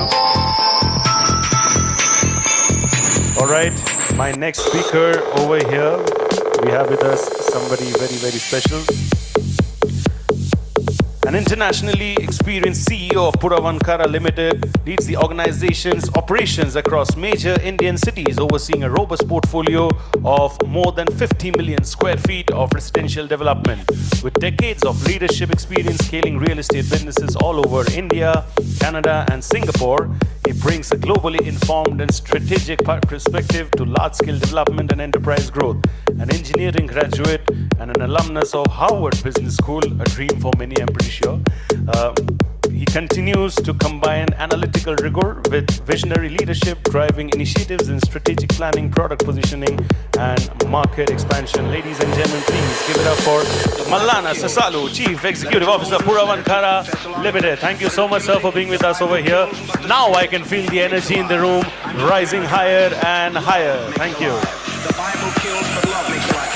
My next speaker over here leads Kohler's business strategy and operations across the South Asia region, drawing on nearly 3 decades of leadership experience across multiple sectors, geographies, and of course, product categories.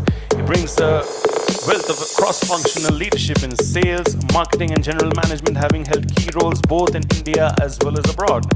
Prior to joining Kohler, he served as member of the board and chief commercial officer at Pernod Ricard India and held leadership roles at Unilodges, Make My Trip, and Procter & Gamble. He's known for his ability to identify critical business drivers, establish robust processes, and inspire high-performing teams. Give it up for Mr. Ranjit O, Managing Director, KNB South Asia, Kohler. Thank you so much. The stalwarts over here, we can keep talking and talking about them, but then that we don't really have the time bandwidth for that.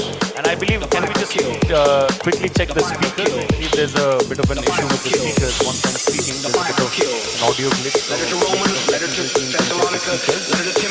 My next speaker over here, ladies and gentlemen, non-resident scholar at Conclave India, a global think tank, founding director at the Center for Smart Cities, a knowledge bank and repository of best practices in the area of technology-driven planning and management of smart cities. He's also the co-founder of Yulu, India's largest shared mobility platform, and in the year 2006, he founded Sayog, Indian Council for Public-Private Partnership to provide livelihood opportunities for rural poor. He believes in inclusivity, that's why he believes in all these initiatives. Give it up for Mr. R.K. Mishra, non-resident scholar, Unage India. Thank you so much, sir, for being with us over here.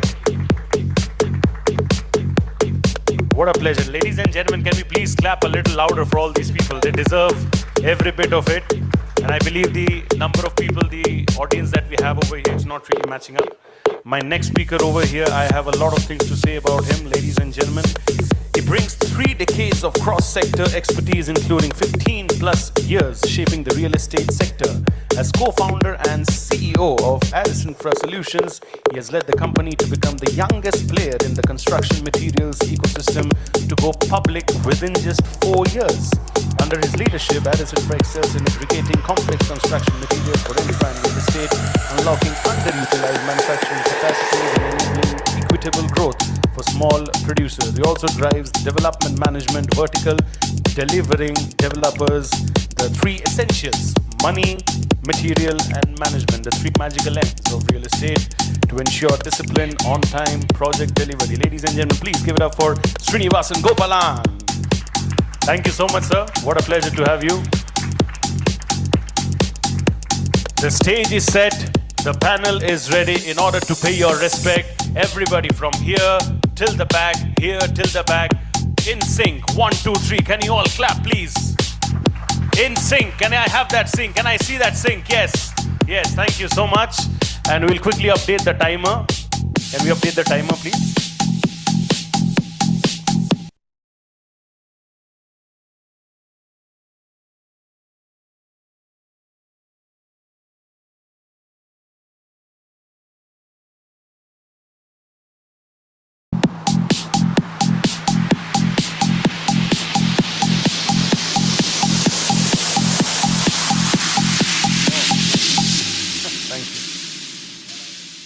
Thank you, sir. Thank you.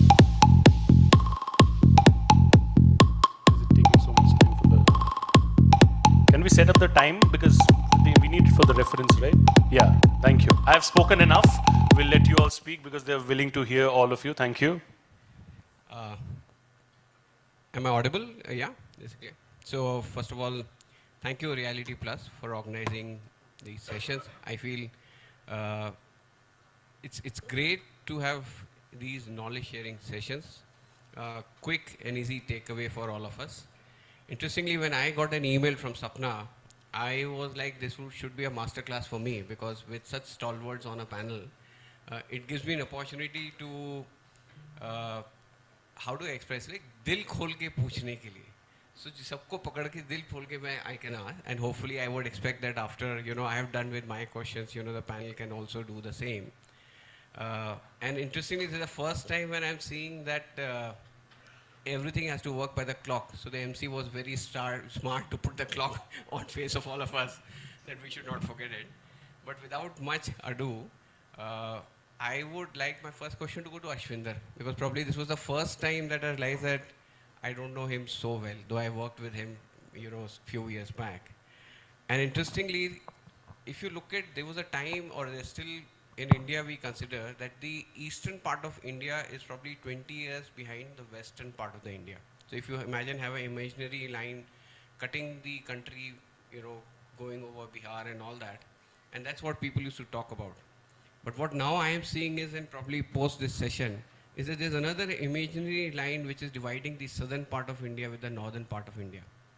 Now with that, while Ashwinder, you have been in various parts of the country and have done business in various parts of the country, I would like to know that what is your view in terms of, the capital and the investment which is entering in the southern Indian market specifically, and, the southern Indian market being the darling, especially post-COVID. So what is the assumption that investors are taking, and where are they going wrong today? Thank you, Mayank. Thank you. See, if you look at some of the leading players of South India, Brigade, Purvankara, Prestige, Embassy, RMZ, Adarsh, they're all very old players. So, it is somebody is celebrating 50 years, somebody is celebrating 60 years, somebody is celebrating 70 years. These are now legacy players, and there is a lot of name lending that happens in South India. You also have, I've been an institutional lender myself, and in my role in Bajaj Housing, I was either doing retail lending or I have funded, now let's take names of Bren, let's take name of Renaissance, let's take name of Manna, let's take name of Goel Haryana, let's take name of most of them, I have funded, we started funding them at 15 crores, 20 crores, 25 crores, because Bajaj Finance is a retail lender and we were kind of bringing in wholesale risk. So we were very clear that we will not do large ticket sizes. And I was also very clear I will not do name lending, because if I'm going to a large player like Prestige or Purvankara or Brigade, their ticket size would start at 200 crore, 250 crore. I don't have the appetite to take risk, and one of the CFOs told me, most of the CFOs I know personally because I've been 50% of my life has been a banker, and I have borrowed and I have lent, is that he says, how does it matter, because we are this name, you can give us 250 crores.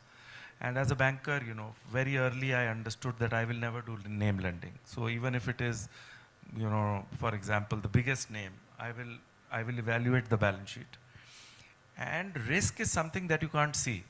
So just because the name is big doesn't mean the risk is not there. Actually, the risk is bigger. People don't understand. And that is why when you have AIFs, they are lending at 20%, 18%, 22%. Now I am a developer who's only 1 year old, and I can call myself an entrepreneur as I run it independently. It is very tough. It is very, very tough. So I think the biggest risk that people are not seeing, Mayank, is I think we are going overboard. We are reaching a point where supply will start becoming more than the demand.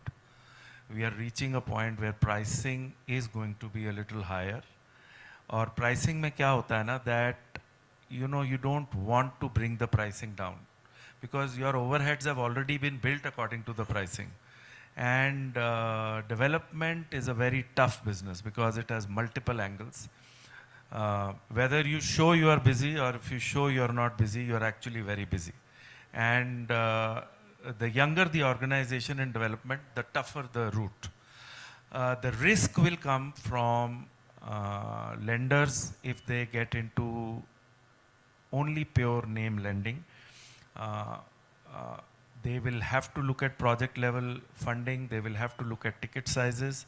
They will have to look at what is the collateral they are taking and be a little careful.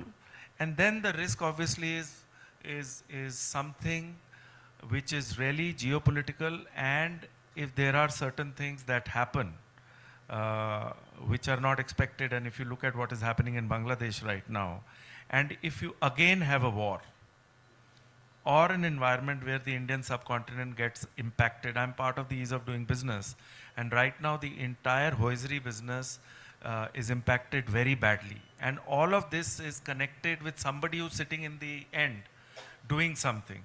So one is the geopolitical risk, which is very macro. The other is if the sales kind of stall, pricing becomes an area where the clients are not buying the way they have to buy. And that is where lending might become an issue over a period of time, because we've had a very good time in the last 2-3 years, and every day is not a Sunday, right? And we have seen more than once. There was a Lehman and then there was a COVID. So anything can happen. So we should not get over leveraged, is my point from a developer standpoint. And we should not fund just looking at a name and looking at a reputation and not doing deep dive into books, into assets, into liabilities, into sold receivables, into cash flows, and then go about it focusing on the basics. So if I may sum up, what you mean to say is that one has to be deeply focused on the fundamentals. So if the moment the fundamentals go wrong, there's a first sign of trouble. Taking that clue from there, Srini, you have had the opportunity of working in West and then coming and working in South. You had an opportunity to probably lead some of the top developers in the country and then deciding to go on your own and not just, look at the development piece, but look at a wholesome service element and, especially the construction management and all that. So as per you, where are the development cycle, if you look at, for any project which would typically take 4 to 5 years, where do you think is the biggest challenge that one faces? Thank you, all of you. Thank you, Mayank. Real estate, as Ashwinder said, is a very complex business. One is everything is interconnected, so there are no departments, right? You look at every area, right? Land, go and meet a land guy, he will tell you a host of stories on what is difficult in acquiring land. Then comes the land aggregation guy, then comes the conversion guy, then comes the approval guy, and then actually your work starts of seeing how do I monetize this particular thing. So there again, you're starting with the design, what to do, right? What to construct there, say like a design, then contracting. So I think there are so many touch points. A real estate developer is the सबसे बेचारा वही है. I think he has to tackle so many things. So it's important that we do a classification of what he is good at and what he is not good at, right? A developer is great at identifying land, looking at an opportunity, looking at vision, envisioning what is to come there, and get approvals because he loves to do that. Go meet the bureaucrats, change the law, or do whatever that he wants to maximize his FSI. Then comes the mundane stuff, right? Abhi yaar bore ho gaya, abhi aa gaya, maal aa gaya. My GDV is 3,000 crores. So he is already mentally preparing 3,000 mein main 500 crore borrow karunga. I will increase my size to etc. etc. So that is where I think, and also Aris plays an important role there. Saying that you have done the shopping, you have brought the product to fruition.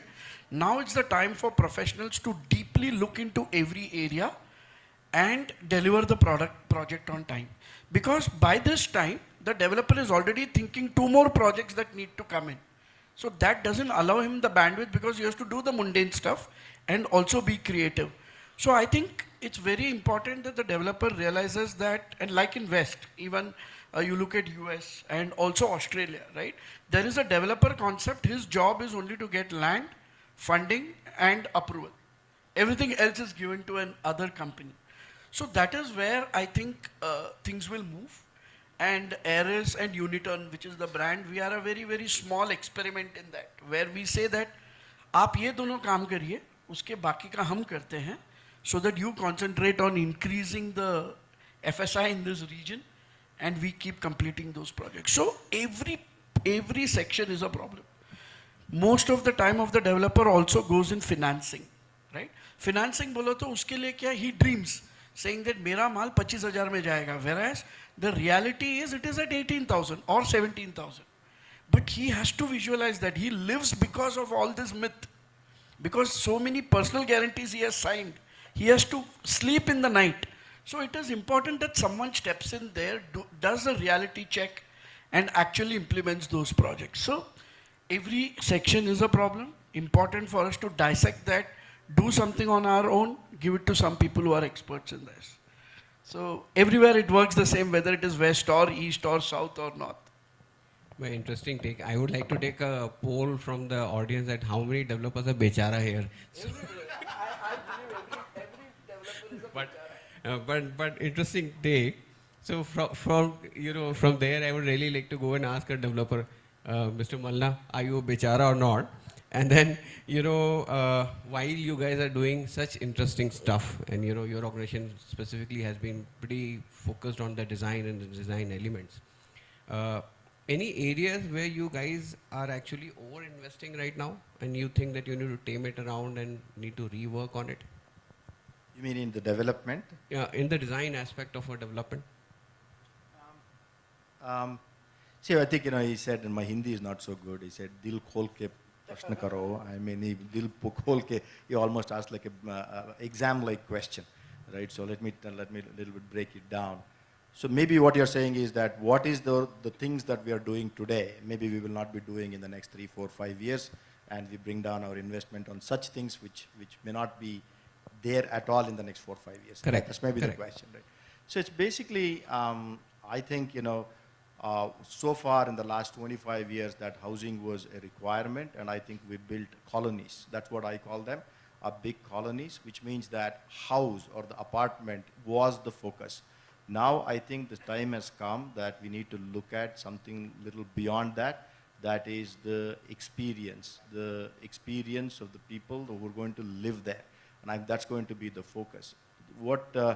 So far what we did was we showed disco and we told them it's a ballet. People believed it, and people are not going to believe anymore after this. That is a development which is 2.5 acres. If I say that I've got 75 amenities in 2.5 acres, and I think people are not going to believe that and say that it is an elder's corner in the corner. So we put a chair and say that's the elder's corner. People are not going to believe that. That's going to disappear. So I believe that any design or any product that has not kept customer at the center of what they need and also the experience. Let's face it. If you go to anybody's house who lives in an apartment and tell them that, hey, can you show me? And what can they show? The 8 walls and the 9 doors that what the developer has provided, that would not be enough. And what they'll do is that they'll spend some 30 minutes there and they want to take you out into the common facilities which they feel that they own them. And your clubhouse, your experiences, and the swimming pool or this or that. And so I think that that's going to become even more. At the same time, that a swimming pool cannot be a guitar-shaped swimming pool that cannot be utilized because somebody thought it's a design that we want to do. And maybe people may expect that this swimming pool is there, means it must be a usable swimming pool. So there's quite a bit of those, there's no pointed thing as 1 or 2 things, and I think it's an overall improvement towards the experience the customer should wear, we will be moving towards. But you mean to say it is more about the outward experience apart from the apartment, or inside apartment also? So inside apartment is, as a developer, what is that? If it is a 3-bedroom apartment, and I think we have reached a stage wherein that we are still not figuring it out, what is the most economical or what's the best floor plan. We all know what's the best floor plans are and it is all available. And after that, it is just what is the interiors that the people do for their house is what it is. What they actually look for is what is outside my apartment. What is the experience that I get? Let us say that you are living in a place where 1,500 apartments are there and you have a 30 or 50,000 square feet of clubhouse where you have a bowling alley. So suddenly you feel that you own the bowling alley. And that's the experience. That's the ownership. Correct? So I think people are going to move towards that. So that's what I said.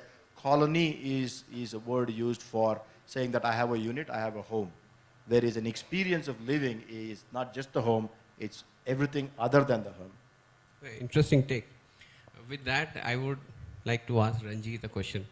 Imagine, Ranjit, that your business becoming difficult day by day because, as Malna said, that people are more interested in the outside amenities, whereas you guys are focusing mainly on the bathroom with some stunning, beautiful ads. So, what do you think is going to be a non-negotiable? It's the bathroom or the kitchen? So actually, I would be worried to say the bathroom when I know that people in my home will say the kitchen. But both these spaces are important. I completely agree and echo what Mr. Malana said. In fact, that's one of the significant shifts that we've seen from a consumer point of view, which is to say that when I'm buying, ownership has gone up. After COVID, everybody wants to own a home. And it's not just a place that you're living in, but it's actually your sanctuary.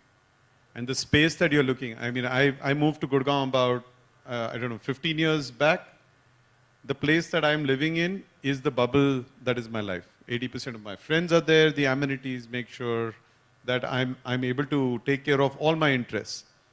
At the same time, wellness is becoming another very big aspect, which is I want to take care of myself. I'm not shy of saying that I want to take care of myself. I want to make sure that all the experience that I have outside the home as well as inside the home is at a different level. I mean, I lived in Bangalore back in 1996. And I remember my apartment at that time. And now when I go and see some of the developments that are happening here, the apartments are completely a world difference. What has become a non-negotiable is you cannot deliver a bad experience to the consumer. And that experience definition is moving up day by day. We have now steam generators in most of the bathrooms in the luxury segment, something that you could not have thought about a few years back, right? I mean, everybody wants to say that this particular sanctuary or this particular space is, every corner of the house is utilized as an experience. The favorite anecdote of mine when I joined this industry was that when a housewarming would happen, people would earlier on just bring people into the living rooms and you would serve them food there. Then it moved to showing off your kitchen and saying, see how many different things I have in the kitchen to be able to deliver a very different experience. Now the bathrooms are opening up. And people are very proudly saying, at the end of all of this, let me show you the technology that I have in the bathroom, right? That's become a flex, where I say I have a rain shower here, which is equivalent to a 5-star or 7-star hotel. So I think the consumer experience and what I can get out of my living space is now becoming more a non-negotiable than a nice to have. And that's why consumers are becoming a lot more, let's say, picky. What you've told me you're going to deliver in this has to be delivered to me. Don't just show me, I don't know how you said it, a disco and then show a ballet, right? You have to deliver against what you're promising, and those promises are extremely high. Very interesting take. So, for the benefit of the audience, though I am in this industry for last 2 decades, but by education I am an architect planner. And when I was seeing this panel, I realized that I definitely have to have, sorry again saying Hindi mein, dil khol ke sawal to Mr. Mishra, because mobility, I'm like, it's on the face of all of us. We, especially in a city of Bangalore where people get, stuck in traffic jam and then they curse themselves for doing creating that traffic. But then, you guys have been doing something very different. So what do you think in the current, especially from the industry perspective, from the real estate industry perspective, what do you think is being missed from a last mile mobility perspective? Like, is Yulu being considered by developers to be a part of, their developments or not? It is still outside, or is it somebody else's problem, or it is becoming part of our integrated development now? Hello. So, thank you, Mayank. First of all, I wear several hats. And when Murli from Shriram called me and he said, oh, RK, you need to give a perspective on Bangalore and the government policies, and because I'm advisor to the government in terms of the growth of real estate versus catch up with infrastructure has to do it, because you can make a wonderful apartment. But if you don't reach the apartment, I don't think you'll be able to sell it, correct? And many times apartments are made first and hopefully road will come in future. And road actually happens 60 feet on the paper, and maybe in front of the apartment, but look at famous Panathur and Bulgaria Road in Bangalore, where everybody is there. So anyway, I'll answer the question. And I also happen to own a company called Yulu, so we'll tell you. But I think let me just first take the first part. That's more interesting. Yulu or non-Yulu, you can go anywhere. You can walk. I think first of all, I'm very happy because usually I sit with bureaucrats and engineers and investors to try to get more money to Bangalore in terms of investment, because I'm advisor to Economic Advisory Council of Prime Minister and here, and UP government and everything. My only request to all our friends who are sitting this side, please make sure that Golden Goose, which we have, actually survives. I'm like, saying actually in all seriousness, the real estate lobby, especially in cities like Bangalore and I think Hyderabad, is the same. UP and all, of course, they don't have much power because the government runs them. Here, they run the government. I don't know about Chennai, but at least few cities which are very fast-growing cities and which are driven by IT industry, which is primarily the only industry in this country which pays you disproportionate amount of money than your actual talent and abilities, which creates you surplus money for which you can buy apartment. That's why South is growing. There's no other reason. South is only growing because of the IT industry and knowledge industry. Correct? Now, if we go and tell everybody that, okay, we are doing, by the way, I don't know if you noticed, yesterday, Hyderabad has overtaken Bangalore in attracting GCCs for only simple reason. And I got a call last night from the man who runs the state. What's happening? We are doing so much, and this is when we are doing Bangalore Tech Summit today. This news comes. I said, news would have come on the day you did Bangalore Tech Summit, but the writing on the wall was there forever. And not only your term, but previous, so many chief ministers have been seeing this. The government has, I think, not done its job very well, both in terms of planning and also ensuring that the rules are followed. Because 20-story, 30-story apartments have been made on a 20, 30 feet actual existing road. On paper, it'll be like, whatever, 30 meters. And given that I work with the government, I know it's all not hunky-dory, the way it's done. If it continues to be like that, people who are buying in Gunju Road, Vartur Road, Balagere, Panathur, IT corridor, that's where maximum sales are happening. And now the next chaos will be in Devanahalli area, because there again, things happening. So my request to all the builders and the associated people and magazines and publications, please see to it that you put enough pressure, because you're doing a very important job. The biggest dream of every person is to have their own home. You are doing a social service by providing them good quality homes. But please, while you're trying, and you have powerful bodies like CREDAI and all that, push the government. Push the government. Put your foot down. I know you get your work done by doing whatever you do, but this is a public cause. Ensure that infrastructure keeps pace with your development. You're making beautiful apartments selling for 5 to 20 crores or whatever it is. But if you bypass the infrastructure, it'll come to bite you. Not today, but tomorrow. Cities will hollow out. And Hyderabad is doing fantastic job because infrastructure is amazing. Bangalore is not doing that. Places like Lucknow are trying to attract. I'm advisor to the UP's Economic Advisory Council to Chief Minister. But people are not going there because there is a talent issue. Bangalore has a talent, but infrastructure is not there. After some time, there'll be a problem. That's one part. So my humble request, because I sit here and I'm sure this will be picked up in the media. Tomorrow it'll come and I'll be in trouble, but that doesn't matter. Please make sure that, please work with the government. Whatever is to be done, do it, because if infrastructure doesn't keep pace, your industry will suffer. Okay? When Gurgaon floods like crazy, you live in Gurgaon. Yeah. What happened this year? Yeah. It's unthinkable. And all of you control that city. I mean, DLF controls the city. How difficult it is to just do the proper planning and do the, drainage setup. You can't do much about the, burning and, all that, but so this is one request.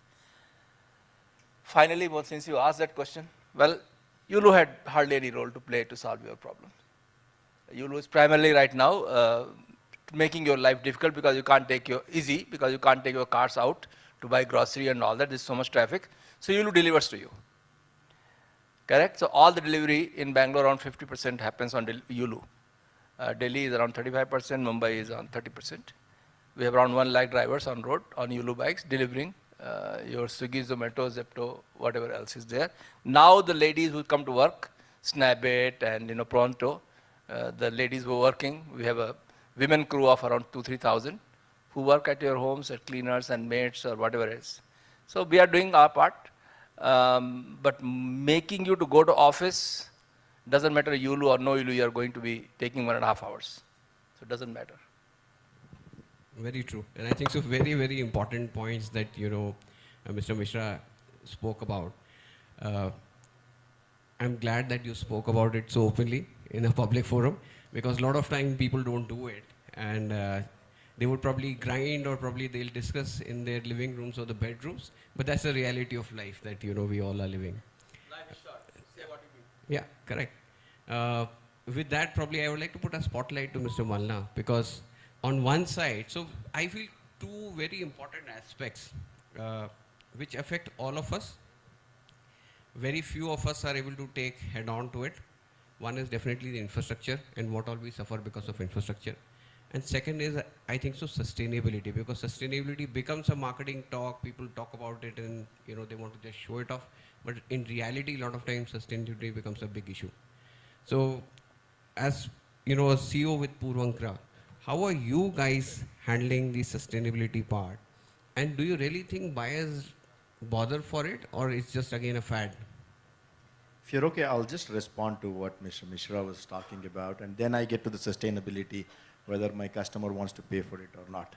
Right? So I think this developers, or they see developers as somebody who's got some kind of insane capacity or insane value in the society. And I don't think so. Basically what's happening is, who are we as developers?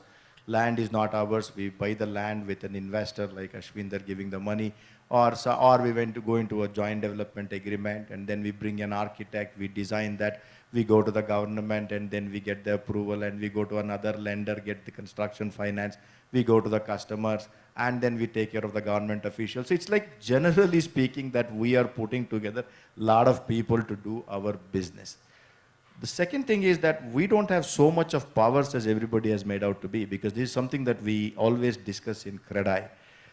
What is our span of control in the industry, or span of control in this society, is very, very limited. If I am developing a 5 acres or 10 acres or 15 acres or 25 acres, say 100 acres, and my span of control is within 100 acres. Tomorrow, if I go and lobby for a road widening or something like that, that is seen as for being done for selfish reasons and not for the society. Whereas somebody like Mr. Mishra, who is part of the government, advising, that he can be quite open about it and actually demand and advise and say, do this. When we are trying to do that, it looks like selfishness. In fact, as real estate developers, that what we have done, and also the little bit of disagreement there is that 30 feet, 40 feet, and we have built 20-storied, 30-storied building. Maybe that might have happened some 20 years back. And I can tell you that there is not a single developer in town today who can build 1 square feet more than what is allowed. It is not possible. And unless that you want your house to be demolished or your units to be demolished, then you take that risk and develop it. So it is, so there are so many rules and regulations, and I don't think that there is any developer today who wants to flout that, except some in revenue areas. There may be some small developers who are developing 50 feet by 80 feet may be doing that. So in my opinion, the work that the developers have done in this society is laudable, and it is really applaudable. And I can say with confidence that with all the difficulties, and I think Srini said that, developer's life is not easy, it's measurable, and it is bichara. End of the day, somebody was asking, hey, Malana, you got a big job, you're a big, yeah, I said, I'm a big coolie. End of the day, maybe that, it looks like a developer's life is fantastic, it is still a bichara life, because you are there begging with somebody every day morning, from morning till evening, somewhere something is going on like that. So we really do not have so much of control over our own environment, to say the least. So coming back to this sustainability which you're talking about, whether people are going to pay. Who's going to pay for the common good? Nobody is going to pay for the common good. Nobody wants to pay for the common good. Sustainability is a common good. For example, people, when they want to pay, they want to ask, what's the value that I derive out of that? For example, if I say I'm using Kohler and it is a water saving in an instrument, like whatever, the shower or a tap or something. Oh, he says, okay, it's going to save water for me. Oh, great. Oh, the water is a pooled water. And so I want to put a water meter to measure, and you're going to pay 200 rupees for the water meter because it's an electronic water meter. They say, no, I don't want to pay. So tomorrow, let us say that I want to do a solar or something like that and bring something to with the electricity. People say, I don't want to pay that. Whereas if you say that, okay, I'm going to put the solar on your rooftop and you are going to be off the grid, you don't have to pay electricity bill, and people will come in. So sustainability is something that everybody wants to talk about it, everybody wants to be part of it, and nobody wants to pay for it unless the value is directly derived from that directly by them. So there are certain lot of things that we can do actually. So this is something that we have already pushed for as an industry, as myself, as leading one of the organizations, that I put together a small note and gave it to the government departments as well. For example, we are doing projects where 6,000 units, 2,000 units. In Bangalore, one of the largest development we are doing is 6,000 units, which is roughly around 12 megawatts of power is required. And I said, why don't you guys mandate such large developments to have 50% of the power coming from renewable energy like a solar or so. So if you say that, if you mandate me saying that 6 megawatts of power has to come from solar, then I am going to put together a solar unit somewhere. I am going to put the electricity in the grid, and you give me the benefit for that and allow me to sell the electricity to the people. But that is controlled by a coterie. It is not possible to do that. So the sustainability is, everybody likes to talk about it. When it hurts them, they don't want it. If the value is not there, they don't want it. Only if the value is just for reaching them, they like it. And in fact, the value reaches the other person, they don't like it. So that's about sustainability. I'd like to just add one point. Totally agree. I think we've also gone back and done some consumer studies on this one. Are the consumers willing as yet to start paying a premium for anything that we are tagging as sustainable? And the answer right now is that overwhelmingly a lot of people don't want to do it. So actually the burden, I mean, I'll tell you how we operate it at Kohler, is we put the burden on our innovators to say, without shifting the price, what is it that you can do which is going to ensure that the input that we are putting or the footprint that we are leaving itself is restricted. I mean, efficiency, that's right. And without changing the price, profitability or effectiveness, that's the biggest one, right? I'll give you an example. When we launched our new flushing systems, it's not easy. So we moved our flushing system from what used to historically be 6 liters to slowly now it's come down to 3.6 liters. Every bathroom saves about 12,000 liters of water every year. So last year, for example, we celebrated that we ensured that 500 million liters of water were not flushed down the toilet, so to say, right? And if you don't do that, then you don't have to do the next step. You don't have to say, how do I replenish the water table? When I'm saying that my usage itself upstream is something that I'm going to restrict. But the ownership lies on us as manufacturers, as developers, etc., to say, what is the innovation that we can give? Till such time that the entire population moves up and says, I'm willing to pay for the greater good, like what Mr. Malan said. But, Mishra ji, correct me. You were just hitting on developers because quietly Srinivas and Malna together have clubbed to become Bichara developers. Okay. Or you were just, pushing Let me, I will actually, what I meant, and I'm not hitting on developers because I also mentioned that you are doing a very important social responsibility of providing roof over the head of many people, correct? I live in a wonderful house and my life has been happier because of that. What only I was referring to that, especially in case of Bangalore, because Bangalore is not planned. Now they will acquire 10,000 acres and then cut it and then make the roads and then give you an auction and you get the plot auction. In case of Bangalore, builders accumulate the land from the farmers, from the, whosoever it is. And there is a CDP I don't know, in Bangalore last CDP was 2015 or whatever. In CDP that road is supposed to be 60 feet, 100 feet or whatever it is. In reality it's not happened. But the approvals are being given. And approvals are being given for based on the CDP. But the reality the road is not there. That I must disagree with you. No, it's really the FSI is given on the basis of what is exactly that is there.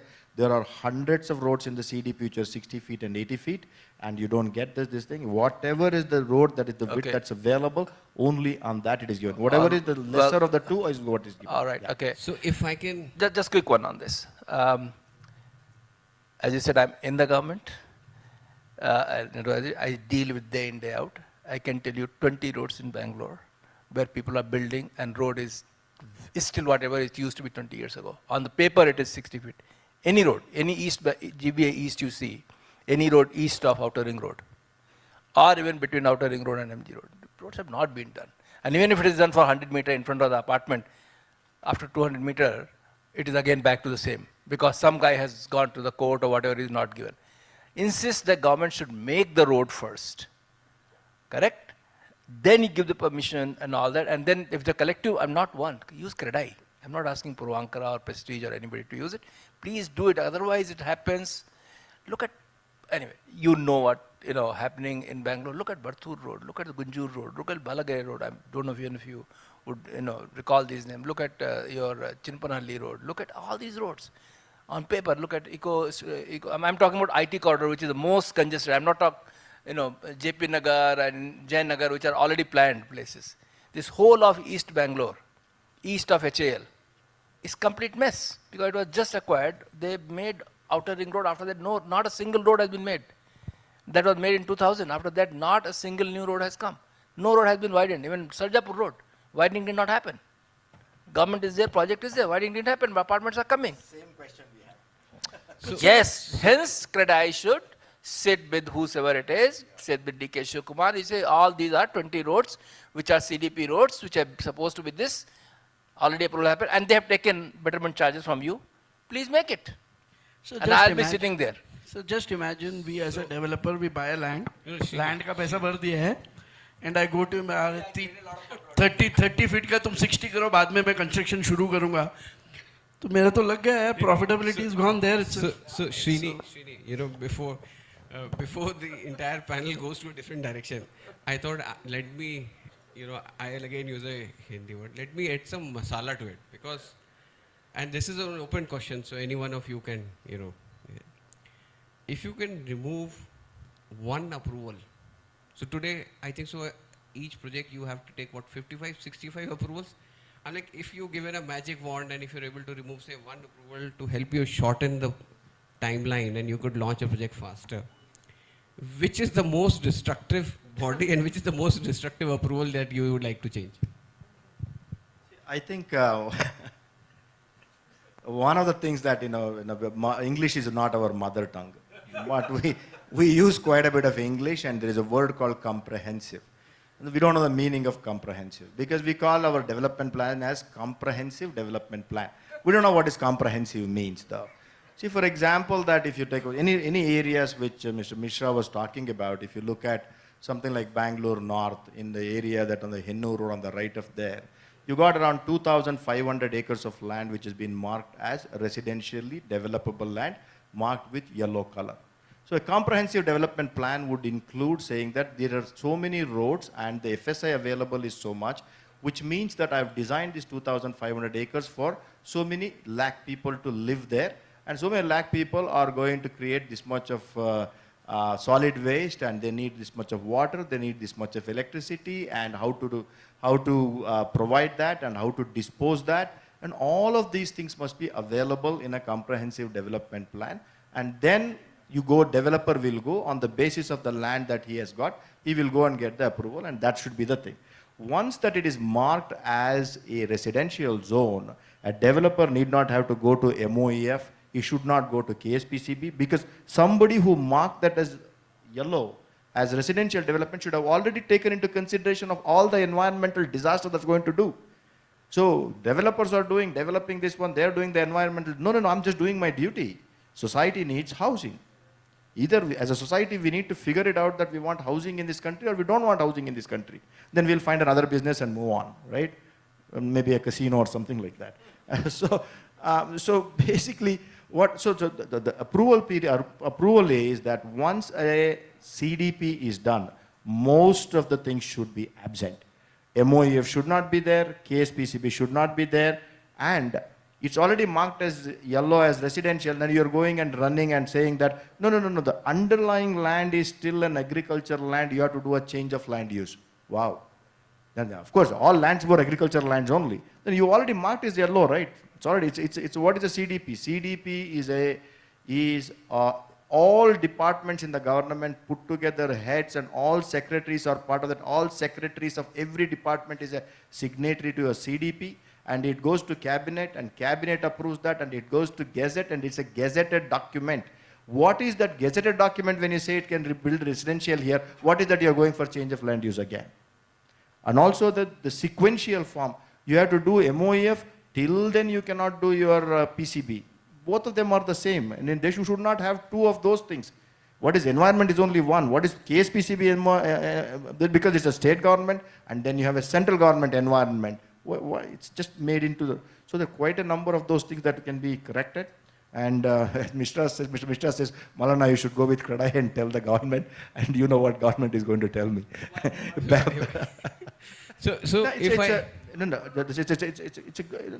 should have this little bit of debate. No, it's not like that. It's not that we have not voiced it. There were 101 times it's been voiced. And it is not that, the ministers have not been called on the stage and asked the direct question. Because just like this, we have quite a number of CREDAI meetings.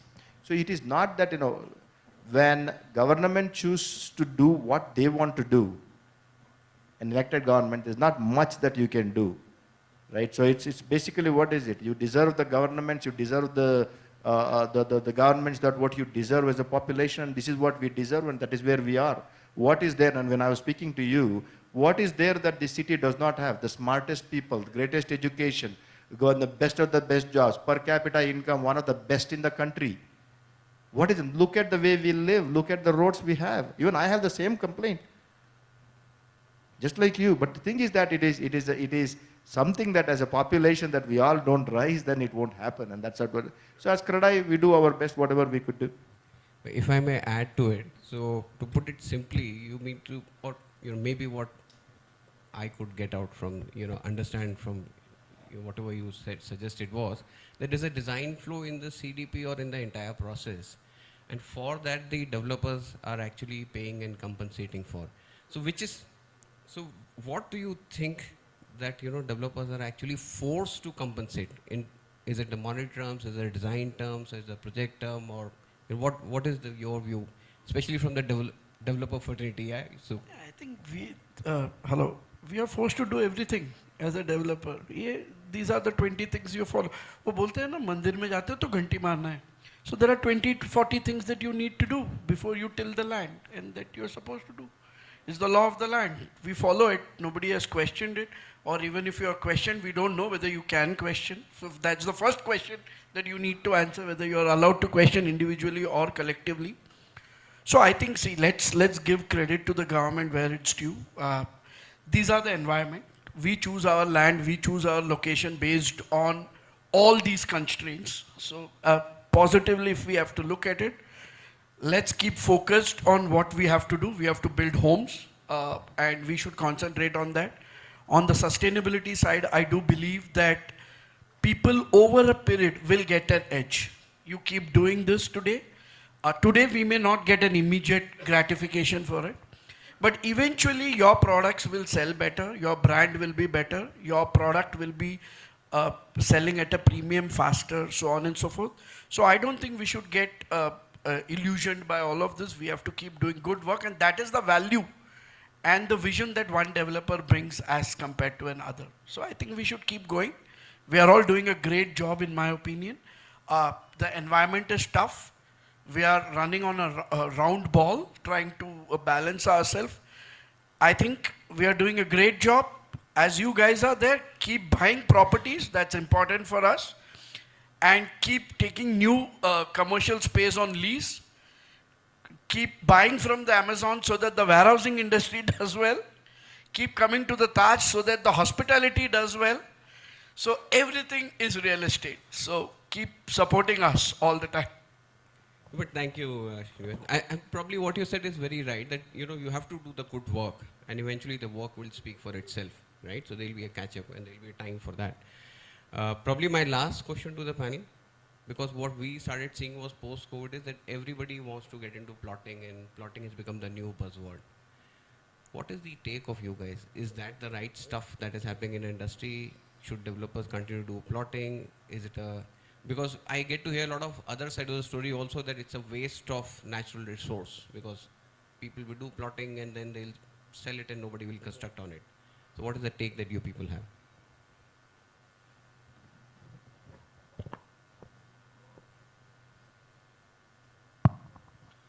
No, well, if there is a product that people are buying, so I don't know what do you mean by waste of natural resources or national resource, whatever you meant, because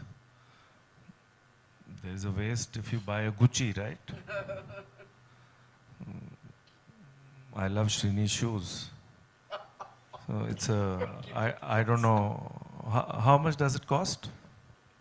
We'll discuss. I'll DM you. So there are a lot of things that are waste. There's water getting wasted in flush. So, and what Ranjit said is right. I love the place where I stay, and Malana is related to it. I stay in Carle. I love that place, but when I flush, that flush is on even when I'm outside. And the water is going out, and this is like 350 apartments, and all the residents say that. And it is one of the most well-constructed societies I have ever stayed in. Srini was again a little jealous when they were introducing me, because he found my profile quite good. So I was just doing. Envied you, so I let's use a positive. I was just doing touchwood. I said, "Yaar, nazar na lag jaye." But the fact is, I have stayed and worked in Gurgaon. I have stayed and worked in Pune. I have stayed and worked in Mumbai. I have stayed and worked in Bangalore. I have stayed and worked in Dubai. I am the only real estate professional who's done a CEO role, staying and working in these top 5 cities. I think Mr. Mishra has been a little tough today. Especially the way he said about developers, and in a very unilateral manner. I have co-chaired CII Real Estate for 2 years. I am now the chair of CII Real Estate. I have dealt with a lot of bureaucrats at a central level, at a state level. I want to share this, I was in Punjab and I met Mr. Sanjeev Arora, who's a businessman himself and a Rajya Sabha MP for 3 years. Now he's the industry minister. And Punjab has won the best state award for ease of doing business. And anything and everything that the industry was saying, he was saying yes. I don't think that is the case in most of the states. And why Punjab is saying that today is because it had the best resources, and it is very, very down under in the ranking as far as industrial development is concerned. And now it is too late. And I told, sir, you're being very nice, but I don't know whether we would be able to recover as fast, because we focused more on agriculture and less on the industrial development. But my point is that, and what Srini said, what Malana said, Mishra ji, my point is that I think he made a comment, and it is only yesterday, that developers are the biggest contributor to the state's GDP today. And when somebody whom I also very respect like you says that developers will not construct if the road doesn't come, let me tell you, the development will stop. It is a very complicated situation. I know where you are coming from, sir. I am not saying you are not right. But the point is, like Srini said, you've got all the approvals, you've done all the hard work, and as Malana said, because it was music to my ears, that you have dedicated this as a residential development thing. Imagine if in Singapore it is written that this is a residentially developed allocated land. Would you again want to go and do a CLU? Forget about environment, okay. We can understand. Pollution, okay, we can understand. Airport, okay, we can understand. But CLU, now, and the way you are saying, Credai, Naredco, sorry, CI is not able to do it.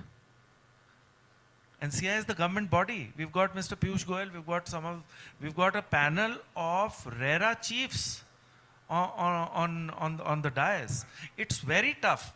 So I feel there has to be a better mechanism, because what is happening is the drain is not buying a plot. The drain is the process of getting it approved and then starting the conversation, because land acquisition, approvals, lawyers, I think I spend more time with the lawyer than I spend with my marketing team. I spend more time with my licensing guy than I spend with my marketing team. I spend more time thinking about how I'm going to get the approval than spending time with marketing team. And marketing is consumer. Marketing is consumer. So somewhere the industry which is contributing maximum to the government, to the exchequer, contributing maximum to the society, contributing maximum for livability, quality of life, housing for all, which is an important aspect for the government by 2047, is being ignored at the moment. We have become like a liquor industry. We have become like a Bollywood industry. What is Bollywood? Bollywood is, other than Shah Rukh Khan and Akshay Kumar, everybody has we talk about nepotism, right? This is the only industry where there is nepotism after Bollywood. How many promoters have you seen who are today promoters whose father was not a promoter? How many promoters you have seen whose father was a promoter, whose grandfather wasn't a promoter? So what are we talking about? There is no entrepreneurship in this industry. Entrepreneurship in this industry happened 50 years back. I was working for an entrepreneur. Malana was working for an entrepreneur. But when he became an entrepreneur, he saw tremendous difficulty in the real estate industry. I am an entrepreneur today. It is not easy, because to become an entrepreneur in the real estate industry, I need 500 crores in my bank account. So it's a complicated world. But I think if you can create a platform for us, sir, where you can bring in the developer and the government together to really have some serious conversation, which is not backed by Credai or Naredco, but definitely CI can play a part. Sure. We would really be very glad, because when it comes from you as a mediator whom the government also respects, the developer also respects, I think the whole dialogue and the engagement can take a different shape. Okay, just... So, Mishraji, one, I would probably like to, because I'm aware that, and I'm conscious about the time that, we are run out of time. But I would go back to MC to decide that should Mishraji be given a chance to, because I know there's a reason why Mishraji has been asked to sit in the center. I am thinking the last time I was given so much of responsibility, but then it's okay, fine. Maybe, sir, please go ahead. But then since our next panelists are waiting, if we can kind of keep it crisp in 2 minutes, that would be ideal. Thank you. I think what you said exactly in the end. First of all, I live in a beautiful house thanks to some of the builders here. And so absolutely huge respect. Just two things I want to say. What you said in the end, and all of the, by the way, Ravi, Irfan, all are personal friends as well, and we talk privately. My only request is, as you talked about the platform, you have tremendous power. You don't realize it. Because if IT industry, one CEO, some, nondescript company called Black Buck says, I'll move from Bilandur to Kormangla, and DCM starts, talking about it. Where these IT people's companies and houses, who builds them? Embassies, Prestiges, Purvankaras, they are the ones who are doing it. How come none of them ever mention any such thing like that? Me, Kiran Mazumdar Shah, Mohandas Pai, we are at loggerheads. And of course, we also run companies. They can come and close our companies. Correct? My request is, it is something which is hurting the city. And I started with the word called golden goose. There are few cities in India who run the country's economy. Correct? If we don't fix it, Bangalore is one of them, and few other cities. If we don't do it, the government is not a one entity. It's an amorphous body of lot of people. You talk Piyush Goyal. He can do very little in his individual capacity. But if we all create a platform, I'll be very happy to work with whosoever. CIA is fantastic. You come and put things together. Individually we'll talk. I would request if CREDAI put certain, or whatever body I don't want to name, that builders are also suffering because of poor infrastructure. And I think they are all personal friends. I've seen them in the parties. They are very good friends with all the powers that be. Nobody will mind it.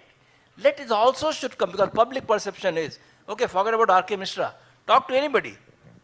Till we buy a house from builder, he's my friend. After that, what happens? Correct? So my request is for the own good of the industry should take the initiative and be the friends of the public and work with the public to get the government to do their thing, what is their job to do. I'm not blaming you. My question here is just come together. It's really, really tough and frustrating. My only request is this, because otherwise, I came back to India. I wanted this, love to this country. I was in Tokyo and I wanted this city to be like Tokyo. That's why I came 30 years ago. Since then, I've been fighting. So if it because we love our country. If we don't do it, 6 cities run the country. So we got to do that. Thank you. Just 1 second. So being a developer in this country and to speak so bravely is also a task. I think it's very important. I see what happens. Yeah. No, Mishraji, but he has a point we can discuss, but it's very tough. I agree with approval doesn't come, your project goes very far. So, Mishraji, if I may request, I think everybody should talk, and why it should be tough. Why can't we? I'm like, imagine we pay so much of taxes, we do so much, from our heart, and then we, in return, what do we get? Potholes, crazy traffic jams. And at some stage, we have to all stand up and start talking. Yeah. But how he spoke in Gurgaon. You saw Sohail Seth, how he spoke in Gurgaon, because he was not a developer. Why did KP Singh of DLF not speak like that? Because he has invested the maximum in infrastructure any developer, not just in India, but in Asia would have invested to develop a city. DLF has developed Gurgaon. It is not the government of Gurgaon that has developed Gurgaon. So this is the only country in the world where the whole city has been developed by a developer. And when people were abusing Gurgaon, they were actually abusing a developer. And the person who spoke was a media celebrity, nobody else. It is not easy going back to Srini, but yes, I think it is also not impossible. thank you. So thank you, panelists, for taking time out today afternoon. And thank you for audience for being patient with us. Back to MC.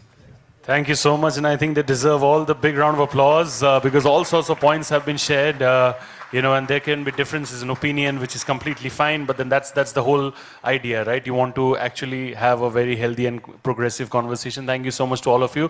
What I'm going to do is I'm going to be calling up on stage Mr. Rohit Kedia, founder and CEO from ArgVI, to kindly come up on stage and give away the token of appreciation to all our speakers over here. Mr. Kedia, can I please have a big round of applause for him, please, everybody? Thank you.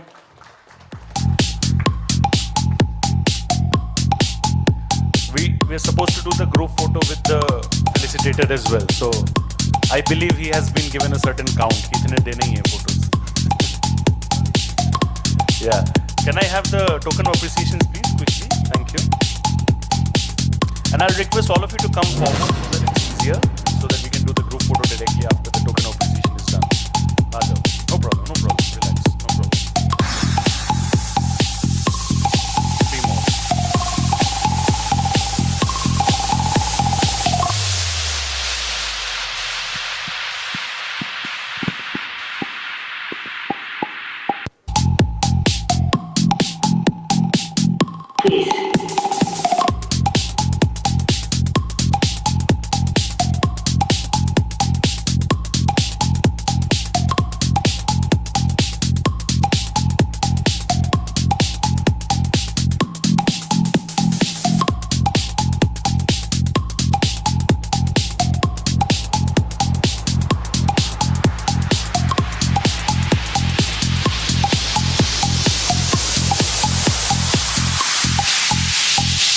The main advice news reporters have been able to get from official sources is to tell private citizens to stay in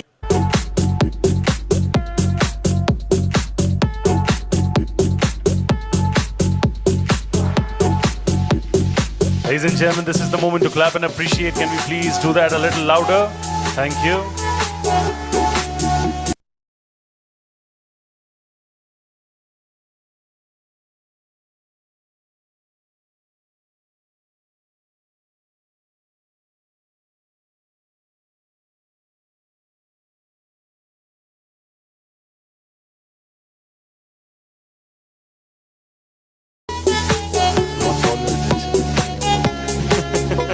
Thank you so much. Thank you so much, Rohit. And yeah, that's what it is. Relax. Thank you so much to all our speakers. Can we have a big round of applause for all of them, please, everybody? Thank you. I'll quickly request for one more chair to be added, and we can move to the next panel discussion. The next panel discussion, ladies and gentlemen, the topic is reimagining reality, future-proofing through digital transformation.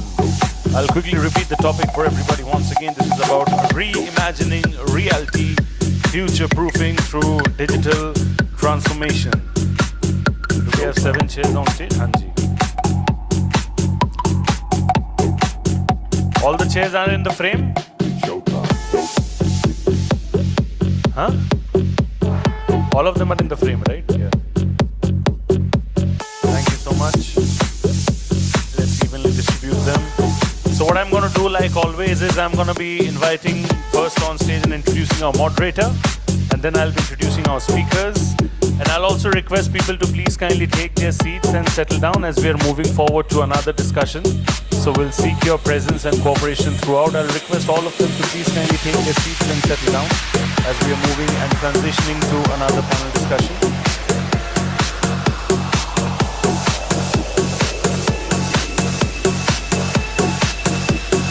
Alright, so my moderator for the session right now is Shazai Jacob, MD and CEO, Anacity Anurag Group Business Services. Shazai Jacob oversees Anacity, an app-based SaaS platform. Yeah, but leading the digital transformation mandate amongst the real estate ecosystem comprising developers, homeowner associations, communities and residents across India and the Middle East. Shazai is a global business leader with over 24 years of proven track record in international and Indian business leadership and strategy, with wide-ranging experience across all verticals like technology, real estate, professional services, e-commerce, retail, banking, finance, aviation, FMCG, and whatnot. Can I have a big round of applause for Shazai Jacob, please, as I welcome him on stage? There he is. This is why you need to clap a little louder, please, as I welcome him on stage. Thank you so much. My next speaker is a serial entrepreneur and IIT alumnus. He's a visionary with over 15 years of experience in entrepreneurship, management, and leadership. In the year 2014, driven by his own search for a home that reflected his essence, he founded White Lotus Group. Guided by a commitment to craft meaningful living experiences, his position, White Lotus, is a distinct voice in India's luxury real estate. Please give it up for Mr. Pawan Kumar, founder and CEO, White Lotus Group. Can we please have Mr. Pawan over here on stage, please?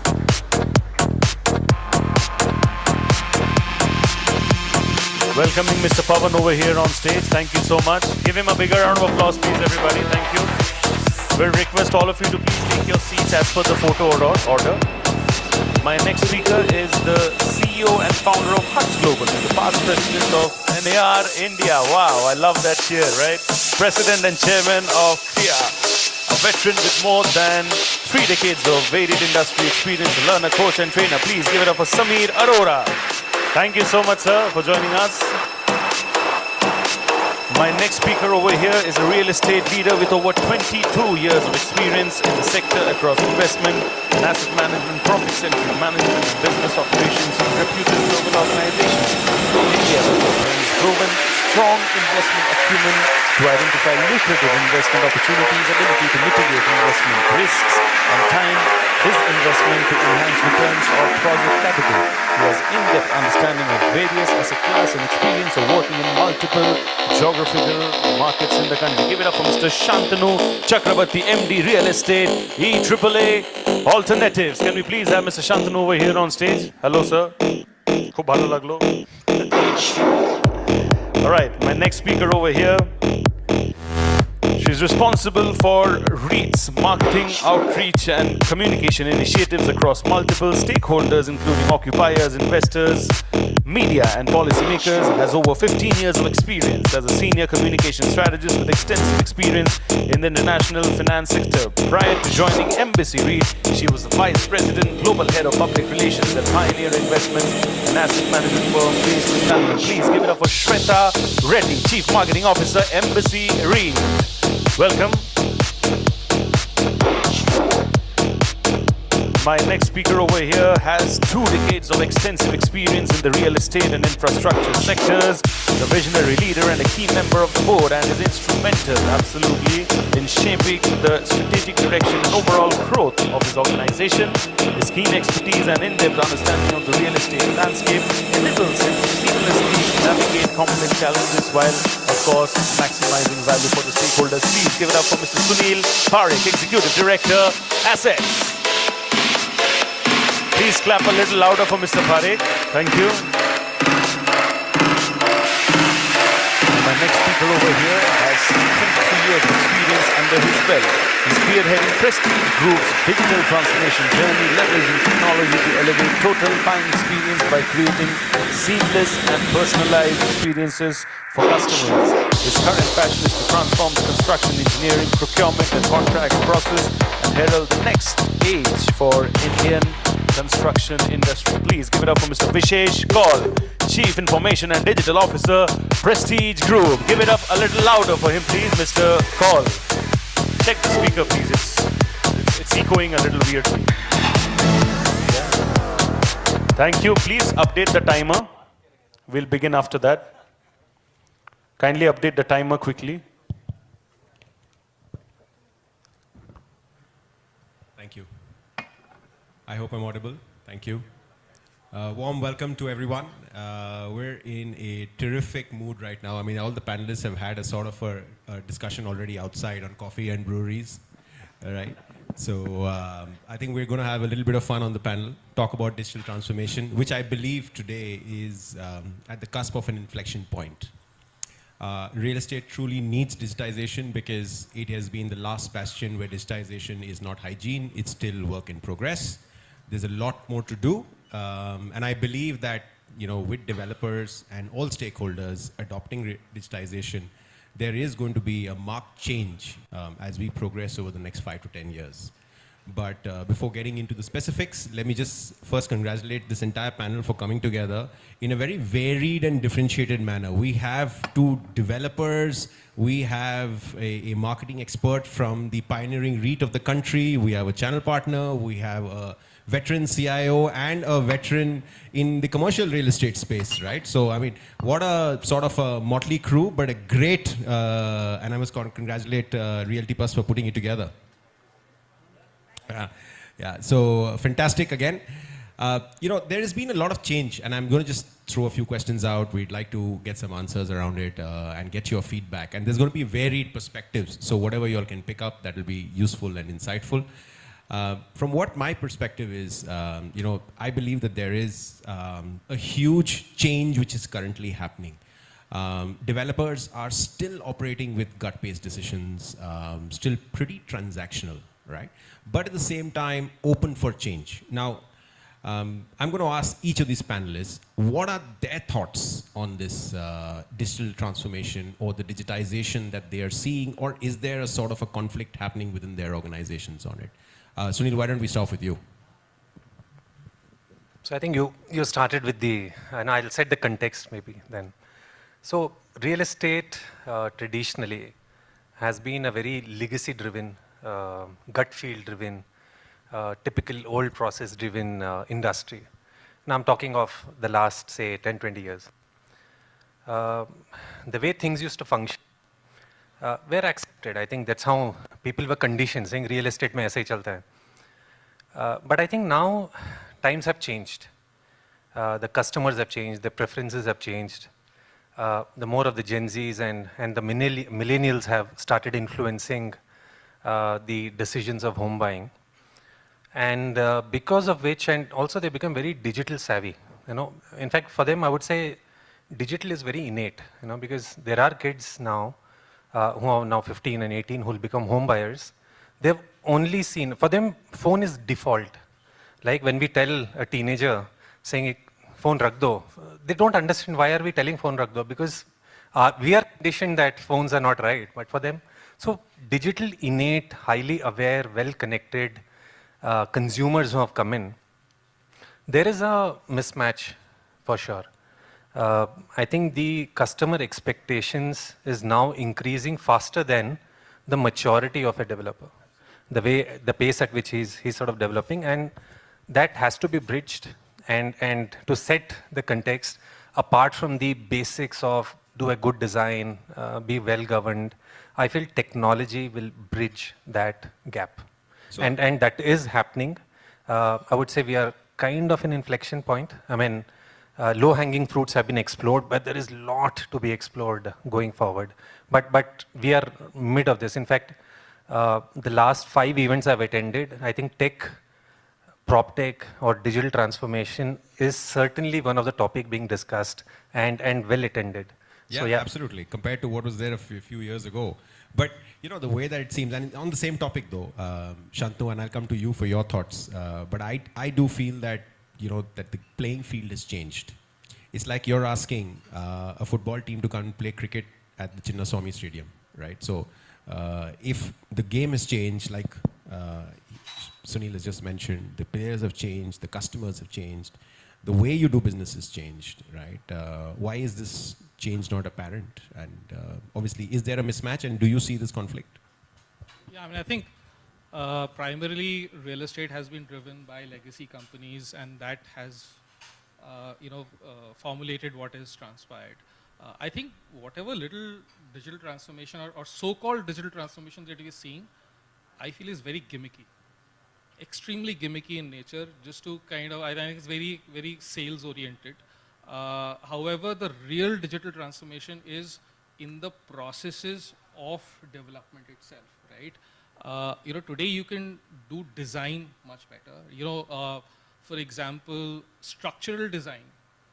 There is no reason why it should not be digitized, right? I know of one company which claims that they have a patented this thing that where they can optimize steel in construction of steel construction to get the coefficient much lower than what it is required in a RCC construction, right? And the overall cost of construction is lower. That's the kind of digital transformation that we need, right? We've been speaking about stuff like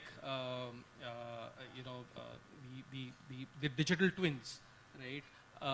Now these things have to be planned at the start of the project, right? When you're buying land, you have to decide that today, on this land we will build something, starting with digital twin. I will ensure and I'll enforce that all consultants will have to work on that digital twin, right? Now that requires a different mindset, right? That can't be done कि concept design कर लो, schematic में आता है फिर उसको let's try and figure out if we can do BIM now, right? BIM is for the lack of better, conflict resolution, right? BIM is not for conflict resolution. I mean, it is, right? But its power is much bigger. So some of these things are not really done. The amount of data points today that can get captured, even from the ops perspective, is phenomenal, right?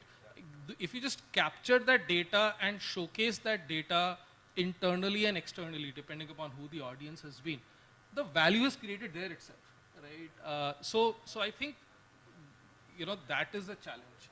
If you do not think about digital transformation in the beginning of the project, right? Any intervention that you do in the middle is going to look gimmicky, and that's what I think is happening right now. Wow. So I think at the end, if you're left with time, I'll reply to this gimmicky point. I think there are two developers here, both are itching to tell you that, maybe we would want to enhance your knowledge, but at the end. Sure. Shweta, your perspective on this? Thanks, Shujai, and thanks for having me on this panel. I think, I'm just hearing everybody here. Can you hear? Yeah. Am I heard? I think physical, real estate, and I think the physical business is the core. You can't take that away from it. And I think the way I see it is, digital infrastructure is a layer that you add. Sorry, can't hear me? Just keep the mic close to you. Hear me now? Yes. I was saying as a physical real estate, real estate and is a physical business at its core. And I think while digital transformation definitely is needed, very early stages there, but what I think what digital will do is it will add that extra layer on top of the physical, real estate to really kind of take the business to the next level. I think that's kind of, we are at that inflection point, like you said. Super. Lots to be done. Super. But I think it's the harmony of both, physical with digital. I think that's because the quality of Fantastic. assets trumps the Great. digital stuff. So Great. yeah. Vishesh, what's your thoughts? And I know that you've been doing quite a bit. And you're from outside the industry, by the way. And you came in 3 years now. See, I cannot say no to digital transformation. Right? So, I think just to pick up on your earlier question, the industry cycle on digital transformation, the awakening that it is a need without which the industry cannot progress the way it wants to progress, has been there for last 3 to 4 years, right? And different players have taken different steps to meet the requirements, as per their ambitions and how they want to treat this. And when we talk of digital transformation, I think one thing we need to take out of our mind is that it has anything to do with technology. It has something to do with technology, but Yeah. it is not everything to do with technology. Well said. And like earlier a point was made over here, you need to, digital transformation is basically relooking, reinventing your whole company or that particular process of the company, and then enabling it through technology. That's in the nutshell of it. So if you are doing a sales process, which you have been doing for last 20 years, 30 years, and you are just adding a layer of Salesforce to it and then trying to follow the same process, sorry, you are not, this is not digital transformation. This is digitization, but not digital transformation. And you should aspire to carry out digital transformation if you really want to reinvent the DNA of the company. And that means that you're setting up yourself for the higher goals, for higher success, and attuned with the requirements of the new age customer, because the new age customer will demand that kind of trust, that kind of flexibility, that kind of ease of acquiring a property, and that kind of quality, which I think somebody was jokingly saying earlier that nobody knows that, in the earlier panel, that nobody knows that what we are promising and nobody knows what we'll deliver, but still this cycle is going on. Yeah. That's not going to happen in future, right? Sunil just mentioned that the average age is lowering down. It's already 27. It will go further down, right?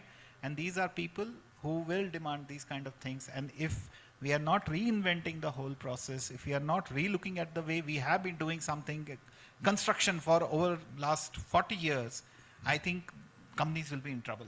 Yeah, quite simply Fantastic. put. Yeah. Pawan, what about you? You're the other developer on the panel. Yeah, quite tempted to address the gimmicky part of Shantanu. But No, I'm really glad we have controversy here. Very good. Yeah, so, no, Shantanu does have a point, while me and Sunil probably won't agree to the term he used actually. But see, the thing is, I think across the developer spectrum, whether it's small, big, mega, everybody has figured out the low-hanging fruit, which is the initial customer journey. When I say low-hanging fruit, which is what really matters to a so-called builder today, which is sales.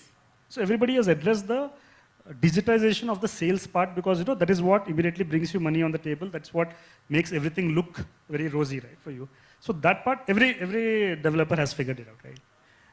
The digitization, actually, what I'm hoping we'll be discussing here today is the other aspects which we have not been even, we barely scratched the surface of it, right? For example, the construction part of it, yeah. Because see, if you look at the complete project life cycle, while sales is a very important factor and it brings you money on the table and makes the project bring to a closure, the two most important and most time consuming in any project still are the raw material, which is your land, and the delivery, the construction part of it.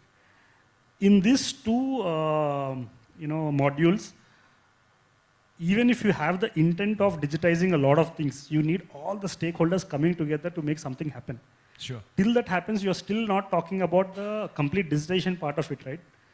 For example, I mean, like Sunil was saying, the new generation is digital native. They're born into digital. So for them, the expectation of digital is obviously there. How do you make that expectation into a reality when it comes to things like land and construction? Not so easy, right? Correct. Like today, if you look at Swiggy, what exactly Swiggy has solved? Swiggy has solved the problem of your anxiety. Earlier also, we used to still order food from a restaurant. I know the restaurant guy delivers it to your home. Correct. I just don't know the middle part of it, right? Yeah. Swiggy just solved it for you where, live tracking what's happening. I'm not anxious, right, actually. Today, in a way, your real estate also, a lot of things are like that, right? From the time I buy my home till the time the home is delivered, what's happening in between? That is where a lot of transfer. So, I don't remember, somebody was saying, digitization does not necessarily mean that we only have to think tech in real estate. Correct. It's a lot of transparency, a lot of anxiety solving. I think if we can start with that, there's a lot we can do in terms of digitization. Yeah. That's a beautiful point, yeah. Samir, you want to add something on that? Sure. Should I add it from the channel partners perspective Yeah, or generally? Okay. I think the whole forum is getting pretty serious, so I'll start on a lighter note. In this tech city, talking on a digital platform, I just wanted to share that way back in my engineering college, I also did double Java. It's called Mer Java and Mid Java. That's what I was doing in the college. And there is a reason I start with this. I think we are very unclear on the digital adaptation. The digital tools exist for us. The transformational tools are there with everybody. The problem is with the adaptation. Now, there is a pre-funnel, there is a middle funnel, and there is an end funnel. And I'm not talking of construction and design, so the respective developers can leave me in there. But when you talk, the pre-funnel processes, right from a lead generation to everything, going to the end processes in terms of documentation and everything, those are the ones that need to be digitized heavily. However, if you see, there is an overstress on digitizing the human processes, and human processes like, say, a realtor's role in between, the Kriya members sitting here who are doing it in Bangalore, or the National Association Realtors, or your marketing teams. I think the tech has to come in to assist them and not take away the human relationship part of that whole relationship. And that is when we work out the tech, the absorption will become very, very high. Fantastic. That's a good point. So I'm going to now go on to an individual question, Sunil, and you've said this on several panels, that if you put money in, apart from where you put money in normally, which is in your real estate company, but if you put money in, you'll put it on prop tech, and that also to unify the data layer. Now, I am a big fan of unifying data layers, right? And that's what I've always tried to do. But what's your thoughts on it, and why? And do you think this will, if you unify the data layers, it will become a competitive advantage? It's a moat for a developer? Because developers today don't have moats. And is that something that you'd look at? And feel free for the full panel to jump in on this, yeah? Sure. No, I think you've done your homework well. I've spoken about this, when I was asked if you want to put your personal money into some prop tech, what that will be. I think Vishesh was also there that day. And out of sheer experience is what I said, that I would want to invest money in something that will unify data of an organization. Because what I realized in the last 3 years of journey where I'm trying to understand digital transformation or prop tech, is it is not the lack of tools that is a drawback, but it is the fragmentation that is a drawback. See, any real estate developer, okay, and it can be a large listed company, or it can be someone who does 400, 500 crore sales. Across the spectrum, you at least have 15 mini companies or 15 functions that all come together to make a project happen, to keep the cycle of development going. And largely they are working in different corners. I think I've seen the strongest communication channel sometimes is grapevine. Sometimes is this informal communication that keeps the communication alive. Yeah. So example, the salesperson on the ground, he gets the best customer feedback, right? The deck is small, or the paint's not right, the tiling could be longer by a feet, or this box is good, but wooden color is not right, or this amenity works, I don't like tennis court, why not temperature control pool? Like, there are so many feedbacks that comes on a product to the salesperson. I don't think generally that gets translated to an actionable item for the design team when they are. Same thing with product mix. When a land acquisition is happening and we are having a transaction with the landowner, the kind of guidance that goes to the landowner is different than probably what ideally should be a product mix there. Likewise, multiple, if we are working on sustainable elements into the project, it gets incorporated later, not at the design stage. So likewise, there are multiple companies within a big company, and they are sort of working in different corners. Finance accounts work in a different island, legal are working in different island. Lies in sometimes are caught off guard that the design is ready, but they haven't started the process. Or process of approvals happen faster, the marketing guys are not ready for the launch. These are very simple, common man kind of an example which I'm giving. Now, tools are available for every function. Is it being adopted? Shantanu, they are being adopted. Low-hanging fruits, sales, yes. You know, be it Salesforce, be it Reloy, I just saw Reloy somewhere here. Those kind of lot of sales, customer expectations, CRM tech is available, being deployed. For instance, we have put in, or rather on a pilot we tried, probably we will replicate it, is where there is a caller mic on the sales person's collar. He does the entire sales chat, sales talk, and then his performance gets assessed and he gets an individualized feedback that he didn't cover, or his objection handling was not right, or what he did better. And even human intervention is not required for his performance appraisal. I mean, a tech which knows the ideal way to pitch a house is able to give it. So there are a lot of these techs which we have tried, we have made it mainstream. Likewise in the construction space, there are techs available where you have, you know, the camera which is mounted on helmet. Someone goes around the construction site that gets stitched into a 3D image, and then you have a drone shot which takes like about 3-4 hours to cover. Now you have external and internal 3D model created of your construction site every 15 days. Then we layered it with AI, saying this is our standard for quality. If there is any deviation, please red flag it. And we actually get a red flag report saying based on your parameter, and you can keep layering new parameters. These were the issues. Straight away goes to the site, gets rectified. And in the next one, we know that it has been rectified, which earlier you would have taken months, or sometimes a customer would have pointed it out.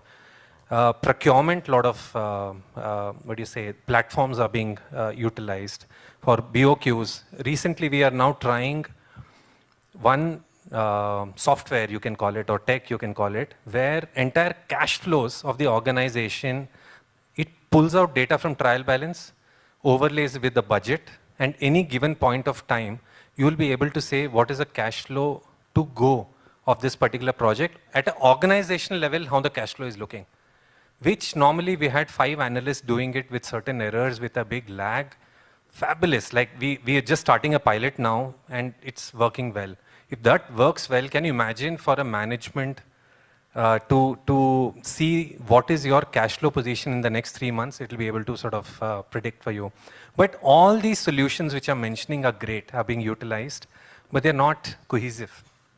They are all fragmented. The champions of those are the departmental heads. They don't know how to now relay this information, how to connect this information. I'm not a, a tech solution provider to come out with something how we can unify the data layer. But if there can be something that can make entire digital transformation into one single OS as step 1. Step 2 can this further be integrated with the vendors? Can you imagine the amount of bill certifications, payments, absolutely. RA bills? Next 10 years will be super exciting. And I'm sure after these solutions which make things efficient, which can enhance your revenue a bit, which can cut your costs a bit, eventually all will move towards unified data layer, a new sort of an OS. And if that happens, I think real estate will start looking like an insurance company or a bank or a logistics company where the chances of error is 0.0001%. If you have one error in a bank that you had put in some money and that is reflecting differently or wrong debits and wrong credits, it will make national headlines. That is how bulletproof people think banking, insurance as a sector is. I feel it will take a decade or a little more. Oh, and of course, decision making, of course, will become Decision more making- intelligence-led, right? Data-led. So therefore, I feel unifying data layer, giving that intelligence, moving towards strategy and innovation through digital transformation, a long journey, but that's something which is the next thing to look forward to. Sure. Thanks, Suri. That was very insightful. I picked up something else, Vishesh. This is for you. You've said that the process of digital transformation is like opening a Pandora's box. You open the box, there's a lot of stuff which comes out, but you throw everything out and then you build again, right? Now, what is this entirely? Yeah, so this again was a statement made on one such forum. And see, what we have to understand is this was statement made in perspective of that digital transformation should not be looked at as a one person effort or a one department effort.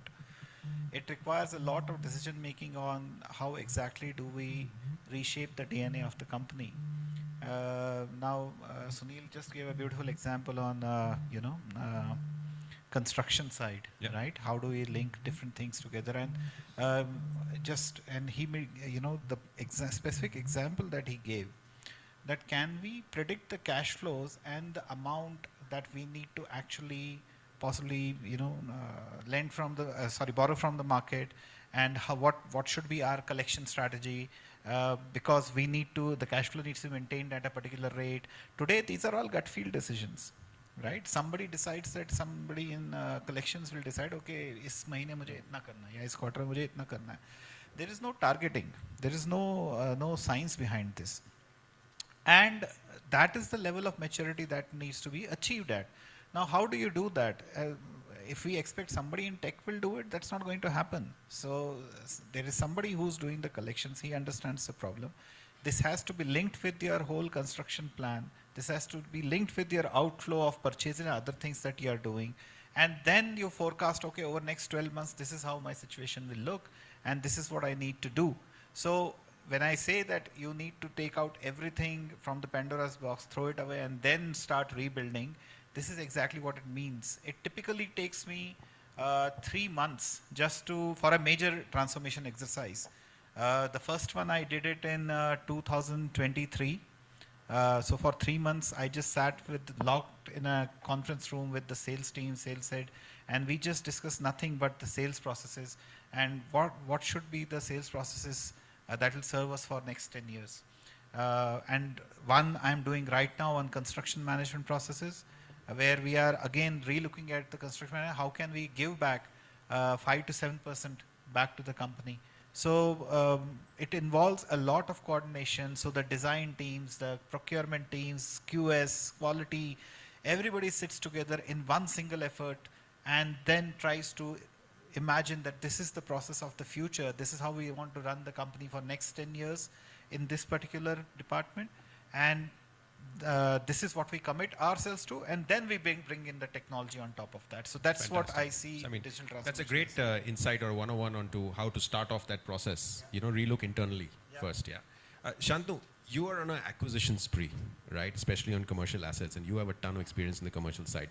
How do you digitize existing assets? And there's a lot of refurbishment that comes in. Yeah. So what is your thoughts on that? I mean, you're technically retrofitting stuff in, where there are bolts, you're putting back new bolts.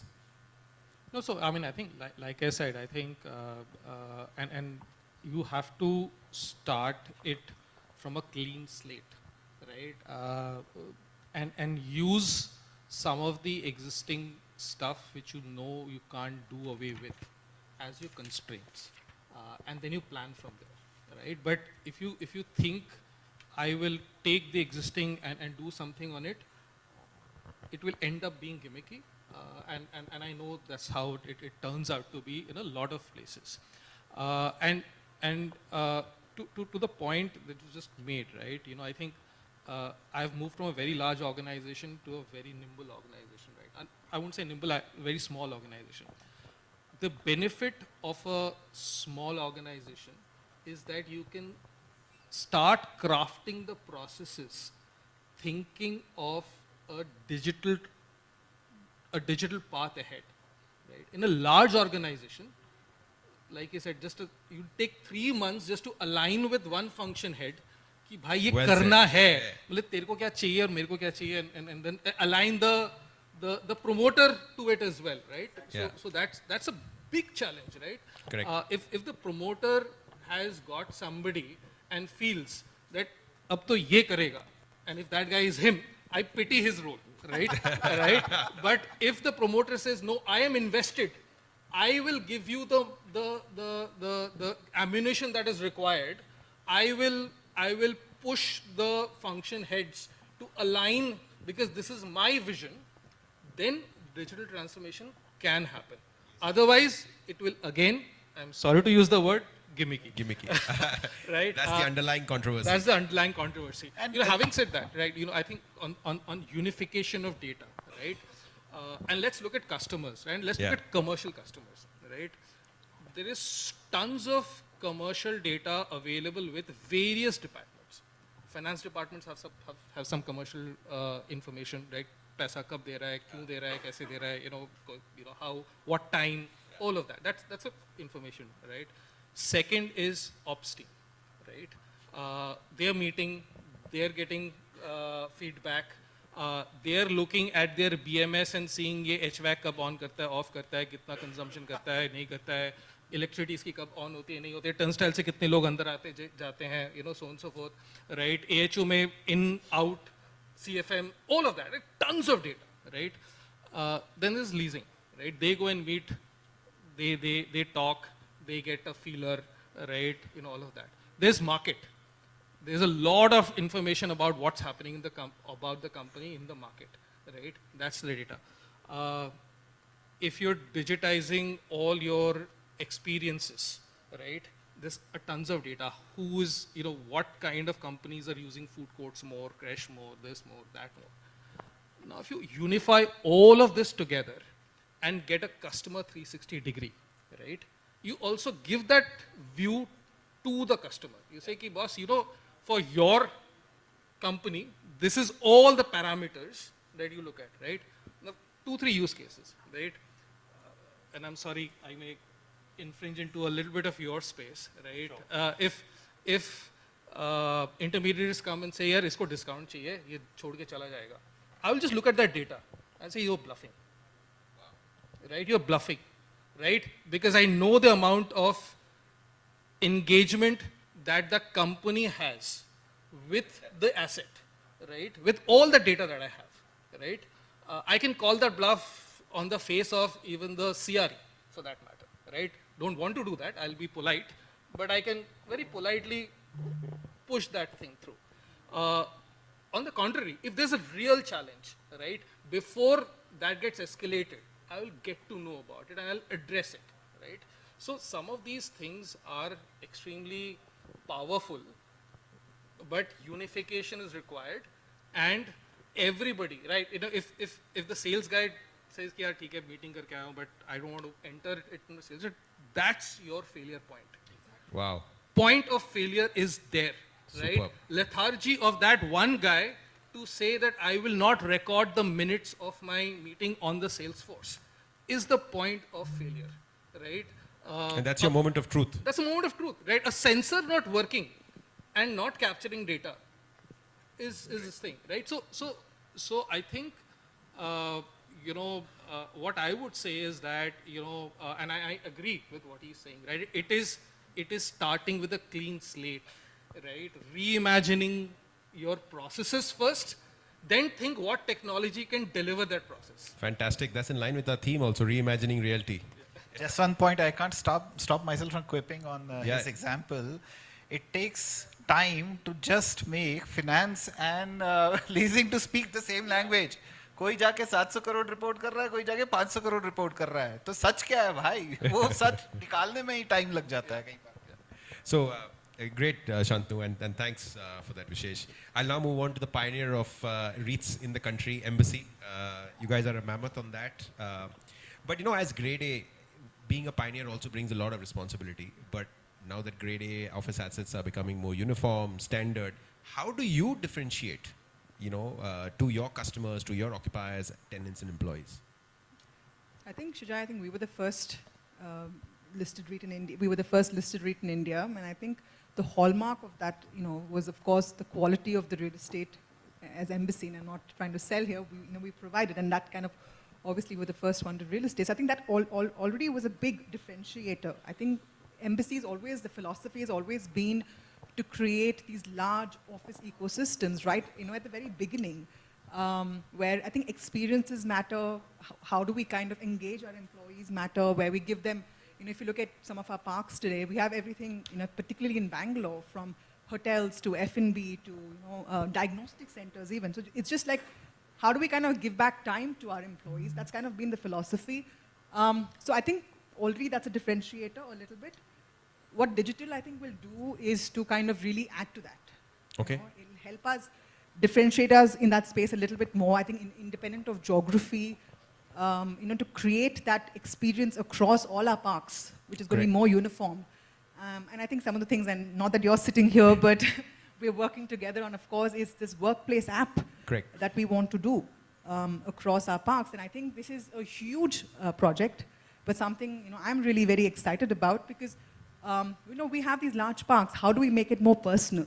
Sure. How do I give my employees or the park users like an information that they can carry in their pockets? Correct. And I think that's something we definitely want to do a lot more. Of course, I think Shantanu already spoke about BIM. That's, I think, really been a game changer in the construction space. So these are some of the things that I think will really be great. So going to luxury and bespoke, and obviously that's where most of the demand is, and creating these niche experiences, Pawan. What are your thoughts on how digital transformation can help? And you've heard internally, you've heard the data unification layer, and I obviously love that thought. You also heard about building from inside out, and of course on the commercial side. But what are your thoughts? And then I'll go to you, Samir, on that. Yeah, one. And especially when you have to create experiences. Yeah. So how do those experiences get amplified through digital? So this whole digitization in terms of luxury will probably take a little different context when compared to everything else, right? When compared to other segments of real estate, let's say, our segment speed of delivery might not really be the top on the list. Okay? That doesn't mean that we want to delay the projects, but I just thought about that. Yeah, I know. I was digging. When a developer says speed of delivery is not the priority. Yeah, don't ever quote me on that, but yeah. So I'm saying that the priority of what you want to digitize, right? So in terms of luxury, it's always the experience first. So the way we look at it, right? So we say we are a product company. We don't like using the word that we are a builder. I mean, no offense to that. We just say we are a product company. Our product is a home. But home has a very deeper inner meaning, right? I don't know how do I design a home if I don't know who the home buyer is, right? Because it's a very personal thing. So our challenge always is that first. So we are already developing an in-house bespoke customization tool because for us, the way we design our whole floor plans also, they are customizable. So all the people sitting here, whatever the kind of personalized taste you have, our default floor plans have the ability to customize to the way without having to completely change structure, right? So for us, the bigger challenge is that. So we are designing an in-house bespoke tool. We just 6 months back, we started building our tech team at White Lotus, and we are developing an in-house bespoke tool where we are figuring out how can we do this customization of the floor plans real time. Otherwise, there's a bigger challenge in the luxury part, right? Where you come as a buyer you say, I want so-and-so changes, then the team goes back. That's a 2-3 week process for every iteration, which goes on for 6 months. And then, sales team is waiting for the, the closure of that. And they blame the design team. This is a never-ending process, right, actually. So we are trying to figure that part first. Second, in our order of priority, what we are trying to figure out is, the moment I say we are a product company, there are 3 parts of a product the way we look at it. One is the product designing, which we are already addressing. Then there is product execution. Then the product maintenance part of it. So when these 3 parts, the way we look at it for us, product design is like trying to be like an apple, which is, we are obsessed about the way they are obsessed. We are obsessed about details, the thickness of the phone. We are obsessed about these kind of details, what are we doing and all of that, right? So if we can do Apple kind of design, and let's say, for lack of better example, let's say a Tesla or an Ather kind of a product delivery, right? These people have made automobile delivery into a different process altogether. And if I have to get to the product maintenance, maybe an Oberoi kind of hospitality, right? Or any of the top hospitality, if we can get these 3 parts, and I can get tech to solve these 3 parts, I think the luxury part of the consumer experience will be solved. But obviously, we still would not have gone to very deep. We still have to get to the construction part, doing the digital twin part of it and all of that. But in the order of priority, I think for luxury, we are aiming at these things to be covered. Because at that luxury level, I think everybody has made a lot of peace that, a project typically takes 4 to 6 years. I don't think anybody is expecting that to be delivered in the next 1 year. So I don't think trying to solve that problem immediately, any developer is trying to address it. Having said that, the expectation of a luxury consumer in terms of the anxiety and the transparency part of it, that is a given for them. That's a no-go, and a lot of developers are already doing that. So for us, the order of priority would be that. But eventually, as a next version 2, we want to get into the digital twin part of it, because all these beautiful things are like the external touchy part of it, right? The core of it, which is the construction and the issues which the engineering team goes through. Like everybody here was saying, and everybody goes through this problem every day. Nobody's talking to anybody. Nobody's talking to anybody. Everybody thinks they're doing their job. Yeah. Minutes of the meeting come. In the end, the promoter, I think, in the end, looks at all that. Who, collates all this data, and if the systems don't talk to each other, if people don't talk to each other, how will the problem eventually be solved? I think so we're back to data monetization. We are back to unification again. Absolutely. An army of MIS experts. analysts. Yeah. So, Samir, on this aspect, from your perspective, what's the capability gaps amongst the channel partners from a digitization perspective? And is there something that can be done to, and I know in Dubai, there's been a lot of work that's been done on this, especially with Damac and some of those guys, they've moved completely online with their entire channel partner ecosystem. You cannot transact offline. But is that something that you see here? Is it relevant? Lovely question. And can I see how many channel partners are sitting there, so I'll respond accordingly? How many channel partners in the audience? Okay, maybe about 15-20%. So I will put in a channel partner and a developer perspective in there. I loved what Shweta said, and I'm coining a statement here, and that is the hardcore truth of real estate. Actually, we don't need a digital transformation. We need a phygital transformation, because real estate will always remain physical plus digital. And I think we can coin it and call it phygital, absolutely. So when you're talking of the gaps, you look at the companies in the West, in the US especially, and you will realize for everything that you talk of, I'm hearing all the developers, I'm hearing Vishesh, I'm hearing everybody else, every department that you talk of, data analytics is not a problem. Today, AI can throw a model at you in terms of what you need to do next. But data assimilation is our biggest problem as on date. Now, if you look at the channel partner gap also, I would call it the digital discipline is what is missing. The digital tools exist for everybody. Enough free tools, enough paid tools. You look at people bringing in apps. I sometimes ask this question, what are you trying to do with this app, what WhatsApp cannot do already? And you really see some of them are just replicating it. So I think as long as we don't try and replace the human behavioral part and the human touch part, I think the tech has to build consistency, and the human has to build the trust, and that is where the digital movement has to go. So for channel partners, whether it's CRM, whether it's tech adoption, whether it's anything on the tech part, it's got to be discipline, it's got to be consistency, and it's got to be movement in there.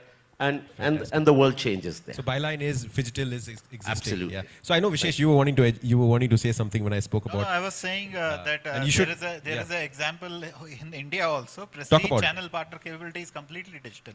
Wow. There is we don't have any physical transaction points with our channel partners or our customers for that matter. All the sales happens on. Last quarter we did almost 100% of our sales on digital platforms. Wow. Wow, fantastic. Now that we are on, and I want Sunil's thought on this, is that real estate is quick to adopt. We may have knee-jerk reactions on technology and digital. We are quick to adopt, but do we really manage to adapt and make it inherent to the DNA of the organization and then take it forward from a digitization perspective? I mean, is there examples enough that you are, or are there structural changes that you all have adopted? And maybe Sunil, you want to go first, and then Vishesh you can add. See, I think adoption of anything new, there will be resistance. Like you're doing your work. If I ask you to do 2 more, you will resist. True for anything for that matter. And especially if the mindset is this is good to have, then the resistance is higher. Therefore, it has to start from the top. I feel a lot of conditioning is required, a lot of long-term perspective is required. Let me give an example of, say, budgeting, right? Now, budgeting as an exercise is taken pretty seriously in a lot of organizations. And it is not just decided by a board or a senior management that this is your budget. It goes down, it comes up, it's an iterative process, some sort of discussion happens, a healthy competitive tension between a procurement to a BOQ guy, and finally budget gets sort of set and determined. So organizational involvement is must, certain. And I think in this case, it starts from the board and the senior management. Any culture change, I think, starts from, and why do I say culture change? I think digital transformation, as everyone put it, is not deploying tools. It is changing the culture. A mindset has to change. So for that, number one, the key guys, let's say there's a 3-member, 4-member board, there are 2-3 senior management. Those 5-6 people need to have awareness. They need to feel that the future, if you want to develop a moat, you need your own unique digital, what do I call it, way of delivering things, you know. So once that is understood, you'll need a roadmap. I like what Prestige has done and some of the other organizations are doing, who came up 3-year. Can I take this mic? Who came up with a 3-year or a 5-year sort of a roadmap. And not that this roadmap is cast in stone, it can pivot, it can improvise as we go, but there has to be a plan, right? Let's say if someone thinks we have a 5-year roadmap of this change, it can't change overnight. It can't be adopted overnight. Is, okay, first 2 years will be anything that improves data capturing and compliances. The next 2 years, let's do something where revenue can enhance, costs can be under control, or things can be faster. Maybe the next 1 or 2 years where P&L impact is there, and then we will look at strategy and innovation coming out of this entire process. So that roadmap is very important, and the senior management or the board needs that maturity, clarity that what exactly is required. That itself will take you 6 months. So it's not that 2 vendors came, you liked it, you just deployed it and transformation happened. It doesn't. Adoption doesn't happen. Another important thing that I have observed is the conditioning and the articulation of what we are doing across the organization, telling why this is important. This is not to replace you. This is not to make you feel, or that I'll not give you bonus this year, your tech has done the job, or. So it is to say that this is your friend, this is your tool, this will enhance your productivity, it will reduce frictions, it will XYZ, a lot of the benefits of it. And then an iterative process starts. So that's more on blueprinting of Then is making champions, right? Have 5, 10, 15 sort of a champions for each space under the larger blueprint umbrella which you have put through, and then start doing your interactions with solutions that are available, or you can develop your own solutions. One anchor is always required. Vishesh in this case is an anchor, so that you will need a strong anchor who understands what's happening, who understands that the demonstrations that is being given by various solution providers are something unique or something very relevant. And that's how slowly, gradually, under the larger blueprint, creating champions, articulating that this is something which will help you more like a ally rather than a enemy, kind of a culture, and that adoption will happen. But it has to be taken seriously. Like how any board meeting, first thing is sales, second thing is margins. Last May there will be an annexure on ESG, CSR, right? So tech can't be an annexure. Tech has to be a KRA, a KPI. Yeah. I think changes will start from there. And I think that's beautifully put. Vishesh, your thoughts on that? Sorry, the question was how to drive adoption? Adoption. I mean, real estate developers are quick to adopt, but they're not able to take it forward. And what do you think should be done? Yeah, so I think I've completely built on what Sunil just said, right? So it has to come from the top. But what we also have to do is within the organization, we have to make the success stories more visible and to the outside world also. And those success stories should not be my success stories. Correct. They have to be the success stories of my stakeholders. For example, it's not me. My criteria of success is that I'm not going to talk about in the leadership forum or on any platform that technology did this for us. It's my sales head of my company who should be talking about it. If he's talking about it, that means I have really addressed a problem area and it's doing something right. Fantastic. If the channel partners who are working with us are telling us what Prestige channel partner app, Prestige Partner Circle is doing, no other app is doing, it's extremely flexible. I don't need to chase anyone to understand कि कौन सा project launch हो रहा है, marketing kit दे दो, मेरा invoice pay कर दो. It all happens on the app. That's my success story. I don't need anybody else to tell me anything. Whether this program has worked or not doesn't matter. Where is that success story being told by my stakeholders? I think that's something which should be, repeatedly mentioned within the organization to drive those success stories and enforce the point that tech will work for you, digital transformation will work for you if it is carried out in a mission manner, right? Super. So Super. that's how I see it. Shantu, back to commercial, and you've been pretty vocal about it. Digitization increasing commercial yields because commercial real estate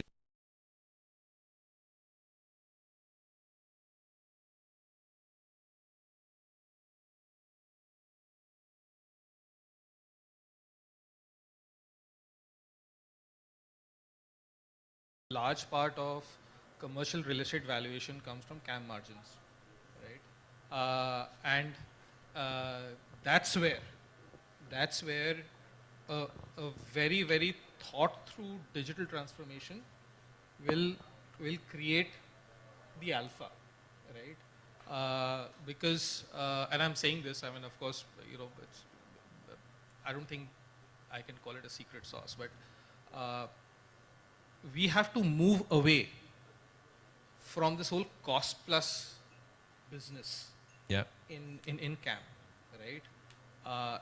Give the customer that, this is going to be a CAM, this is going to escalate like this, and this is how it is, right? Bear the risk. Bear the risk as a developer, but it is this whole data, the whole process that will give you the juice, right? That CAM is no longer a 20% margin game, right? That's point number one. Point number two is, I think there's a lot more way to juice the asset, right? Real estate is not just about the demised premises, right? It's much more than that. Correct. And we may have to look into the retail to understand that. And if commercial offices have to get a more mixed use flavor to follow that process. You know, if you have to get F&B, right, you need to know when, how, what kind of trading that F&B is doing. Correct. Right? Almost have a clause with them that if you do not perform well, I can churn you out. Right? That's how you'll get it. Right? But let's say these are all the frills of the business. The core make essay, you will be able to you get it. And coming back to the point that I mentioned earlier, right? If you have the data which gives you conviction of retention or rejection, right? So I know that when the next time a lease comes up, I will 12 months and ahead of time tell him, don't think of renewal because I do not want you. Wow. Right? Because I have the data, you are underperforming in the asset. You may be giving rentals and all of that, right? And you're underperforming in the asset. You're squeezing the asset more. I do not want you. Or you pay me higher. Now, for that conviction to come in, I need data. For that data to come in, I need all the inputs of the data to come into a platform where I can see it in a unified manner. And flow right? seamlessly. And for, seamlessly. Conversely, right, if I'm talking about a renewal, talking about a new thing, that's again, that is where all data is going to matter, right? Today you sit in front of in the negotiation table, right, without understanding what is his willingness to pay and what is the price that I will set it in, right? Correct. The value creation is going to happen when through data, I'm going to understand what is his willingness to pay, right? I will not charge him that. I'll leave some margin there and my price will be lower. Correct. Right? But if I don't know that, right, his willingness to pay is like this, I'm positioning here, I'm creating a conflict. Right? Understood. If his willingness to pay here, I'm positioning myself here, I'm leaving a lot on the table. So I think that's where this is going to change. So on commercial again, Shweta, you guys seem to come in twins, yeah. But the fact is that you're embarking on a large digital transformation exercise, and possibly the manner in which you communicate with your tenants, with your occupiers, with your workplace employees will change and transform, right? How do you envisage this? I mean, will it really transform? Will you see a different operating structure? So how do you think this will envisage in the manner in which you are looking at it? I think it will, Shuraj, definitely it will. I mean, that's the kind of also the purpose behind it, because if you look at data, all the conversations we're having with our clients is about them receiving more real-time data on things, for their employees to kind of find out discovery of services, more Park Connect and information, much more like live real-time. And these are some of the needs, and even for the tenants, right from sustainability performances, right? That's kind of ESG. I think Correct. Today, without digital, I don't see how it can work, because you Absolutely. really need digital to really perform well for us to Correct. kind of get that data. Correct. So for sure, I think this is going to be a journey, like I said early on. It's early stages, but very critical. Something that I believe will help us, really go leaps and bounds in the way we kind of provide services. And I think the more we look at real estate as a services industry versus a construction industry, you kind of move from that. You kind of move from how do I kind of really look at experiences, because that's how we look at our, creating these large office ecosystems that really elevate the lives of the people that work in our office parks. And with that mindset, I think this digital transformation is going to be a big revolutionary thing for us. We look and forward we're looking to forward hearing to more it. about this in future panels. Yeah. But yeah, Samir, one last question to you. With the public debacle of the first aggregation platform which was there, I don't want to take the name, and not many others gaining scale. What do you see? I mean, is there a future in broker aggregation, channel partner aggregation across the country, regionally, through those platforms? Absolutely. But like I said, the burn rate is not the way to go forward onto it.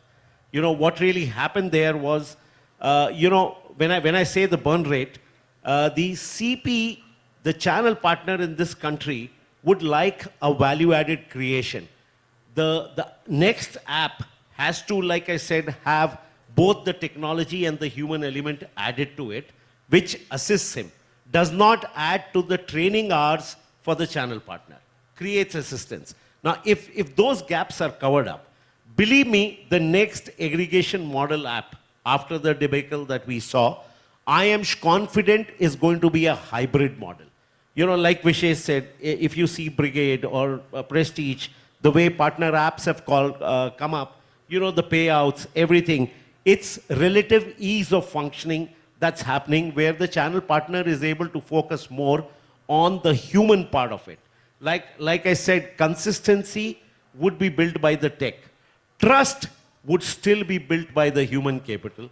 Data will remain the currency, and digital will become the platform for us to exchange it. Fantastically put. Yeah. I don't want to miss out on Pawan though. He's been pretty silent. But Pawan, looking ahead, what sort of, and you're a high-end developer, you build bespoke.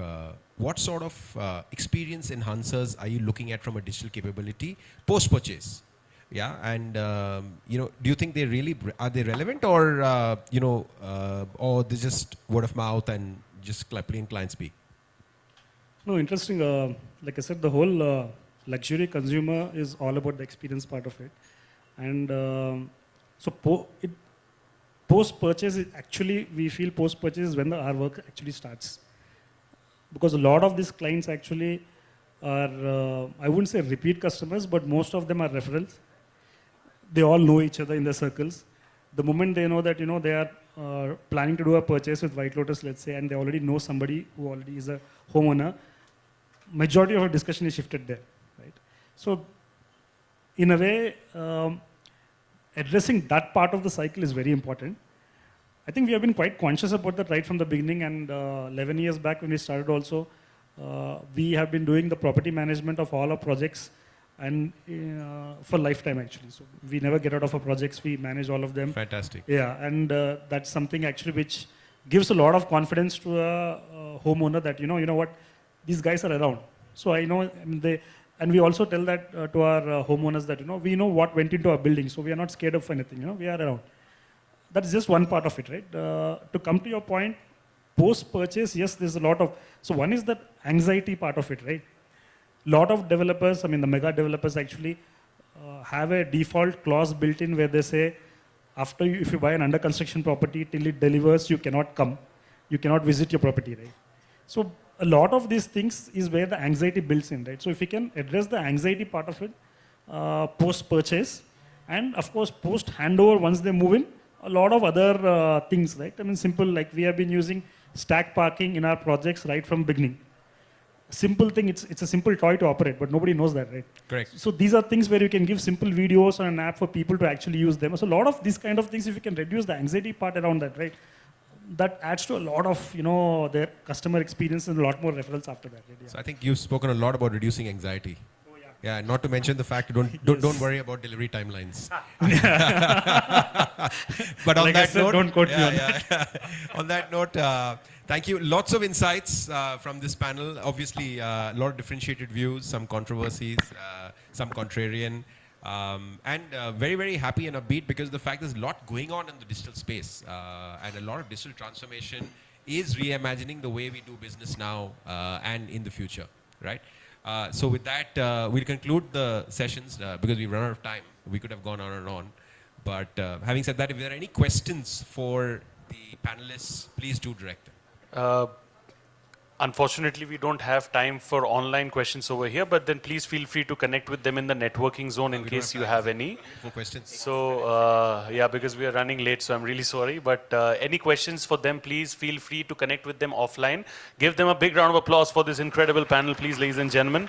What I'm going to do is I'm going to be calling up on stage Ms. Rekha Malan, Vice President Growth and Strategy from Aris Uniturn, to please kindly come up on stage and give the token of appreciation to our esteemed speakers over here. Give a big round of applause for Ms. Rekha, please, everybody.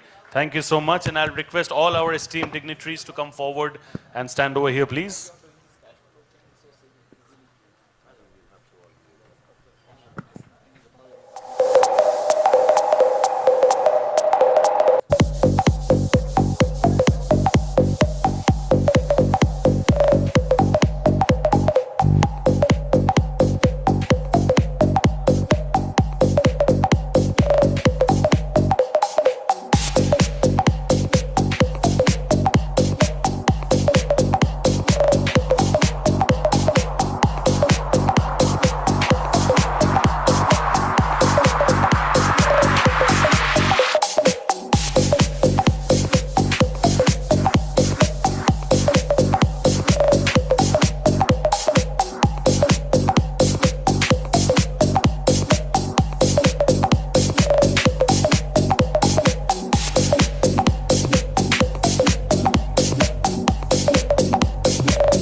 photograph over here. Thank you.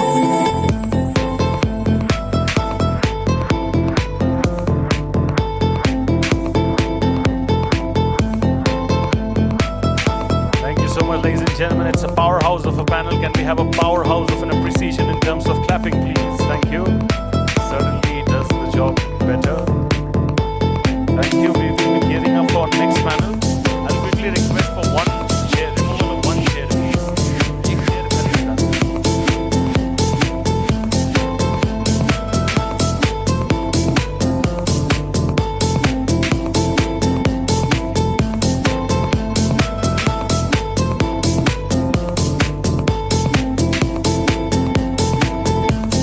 Thank you so much. A big thank you to all our panelists over here. And I believe Neetu has something to say to all of them over here. Speaker bites, right? So follow Neetu to the speaker bites. Thank you. All right. We'll now move on to our next panel discussion. But prior to that, just a bit of a request. Everybody who's engaging in a beverage break right now, you can take your beverages and take your seats as well. There's absolutely no problem in that. Please enjoy your tea and coffee plus, but please request you to take your seats and remain seated while enjoying your beverages, because we are going to be having another session right now. So sir, if you can please take your seat over there. Everybody who's enjoying their beverage, if I can please request all of them to take their seats, because we will be beginning with another session. So I request all of your cooperation and presence. I request everybody with their beverages to please kindly take their seats. Sir, if you can take your seat over there, please. Yeah, thank you. Please take your seat. We are beginning. I request everybody to please take their seats with their respective beverages. We're starting a session, so we want the audience to be placed. So please, I request all of you to take your seats. Request all of you to take your seats, ma'am. Thank you. Shukriya. Thank you. I request you to take your seats, sir.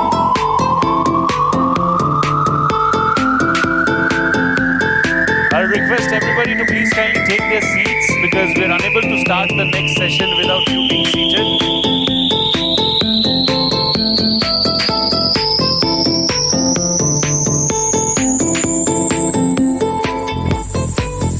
Can I please request people to take their seats and settle down?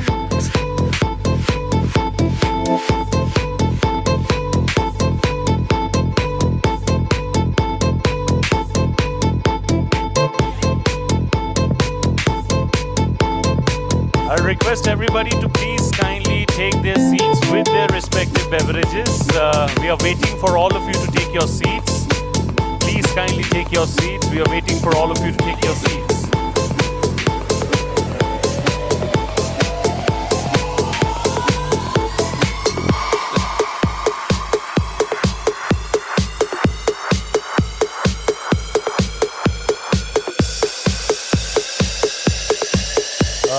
Can you both please take your seats and settle down? Thank you. Can you all please take your seats and settle down over there? Ma'am, please do that.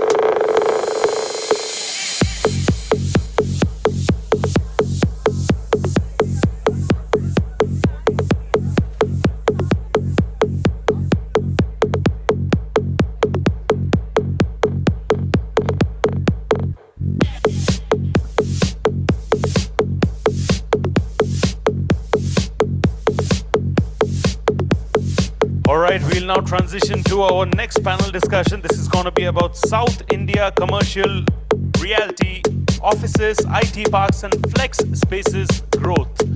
I'll repeat the topic for everybody once again. It's on South India commercial realty, offices, IT parks, and flex spaces growth.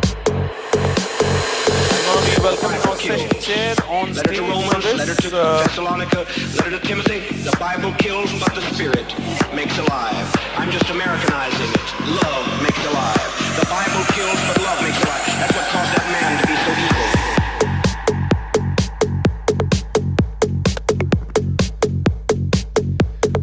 I'm going to be first inviting on stage our honorable moderator. He's a business transformation leader with over 28 years of experience across domestic and international geographies.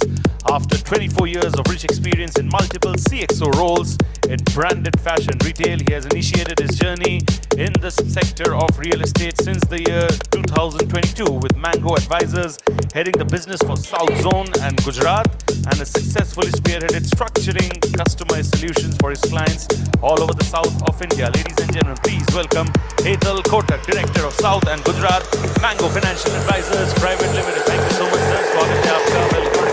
I request you to take that seat over there. Moderator's chair. I'll now be inviting the speakers for the session and in alphabetical order. My first speaker over here, he holds a master's degree in business administration and has over 20 years of experience in the real estate sector. Prior to joining Embassy REIT, he worked with CBRE where he held a variety of leadership roles and led some key corporate real estate relationships all over the country.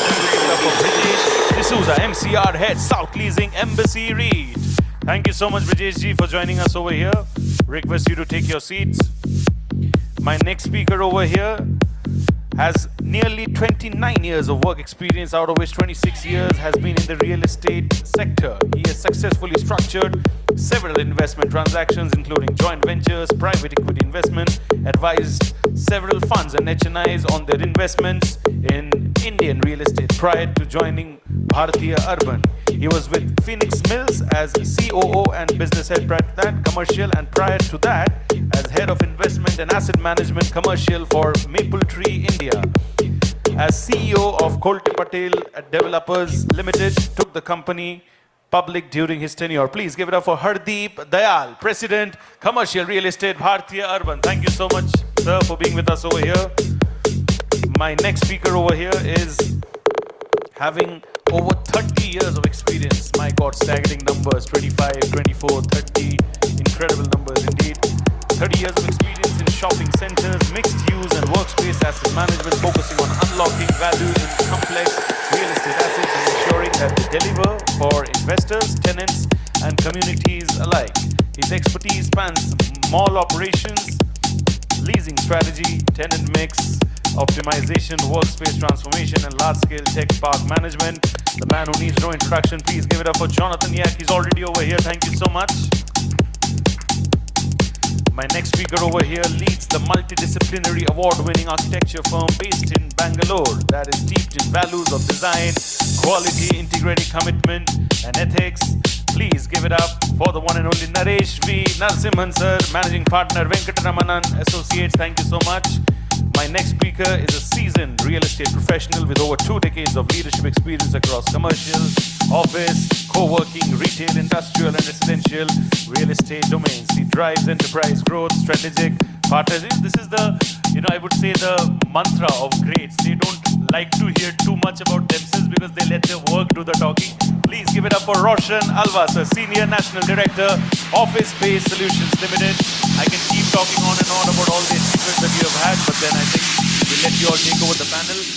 Request you all to please quickly start the timer for the reference of our speaker. This is going to be a 40-minute session. Thank you, and over to you. Hi, good afternoon, everybody. Warm welcome to you guys. I was told it's going to be easy. Sapna told me at the last minute that please join in and moderate it. It'll be an easy thing, but we have done some hard work also. So that's where it is. Let me start by setting the context. Growth of commercial real estate in southern India and the opportunity. So, southern India is it's one of the largest markets for us in terms of largest engineering and capability ecosystem. It's not just a commercial real estate. Let's start with that. So some numbers for everybody. Absorption today in India is 75 million square feet. Today's stock is 860 million square feet, of around 17%. Now, when you look at these numbers, 45 to 50% of these numbers is only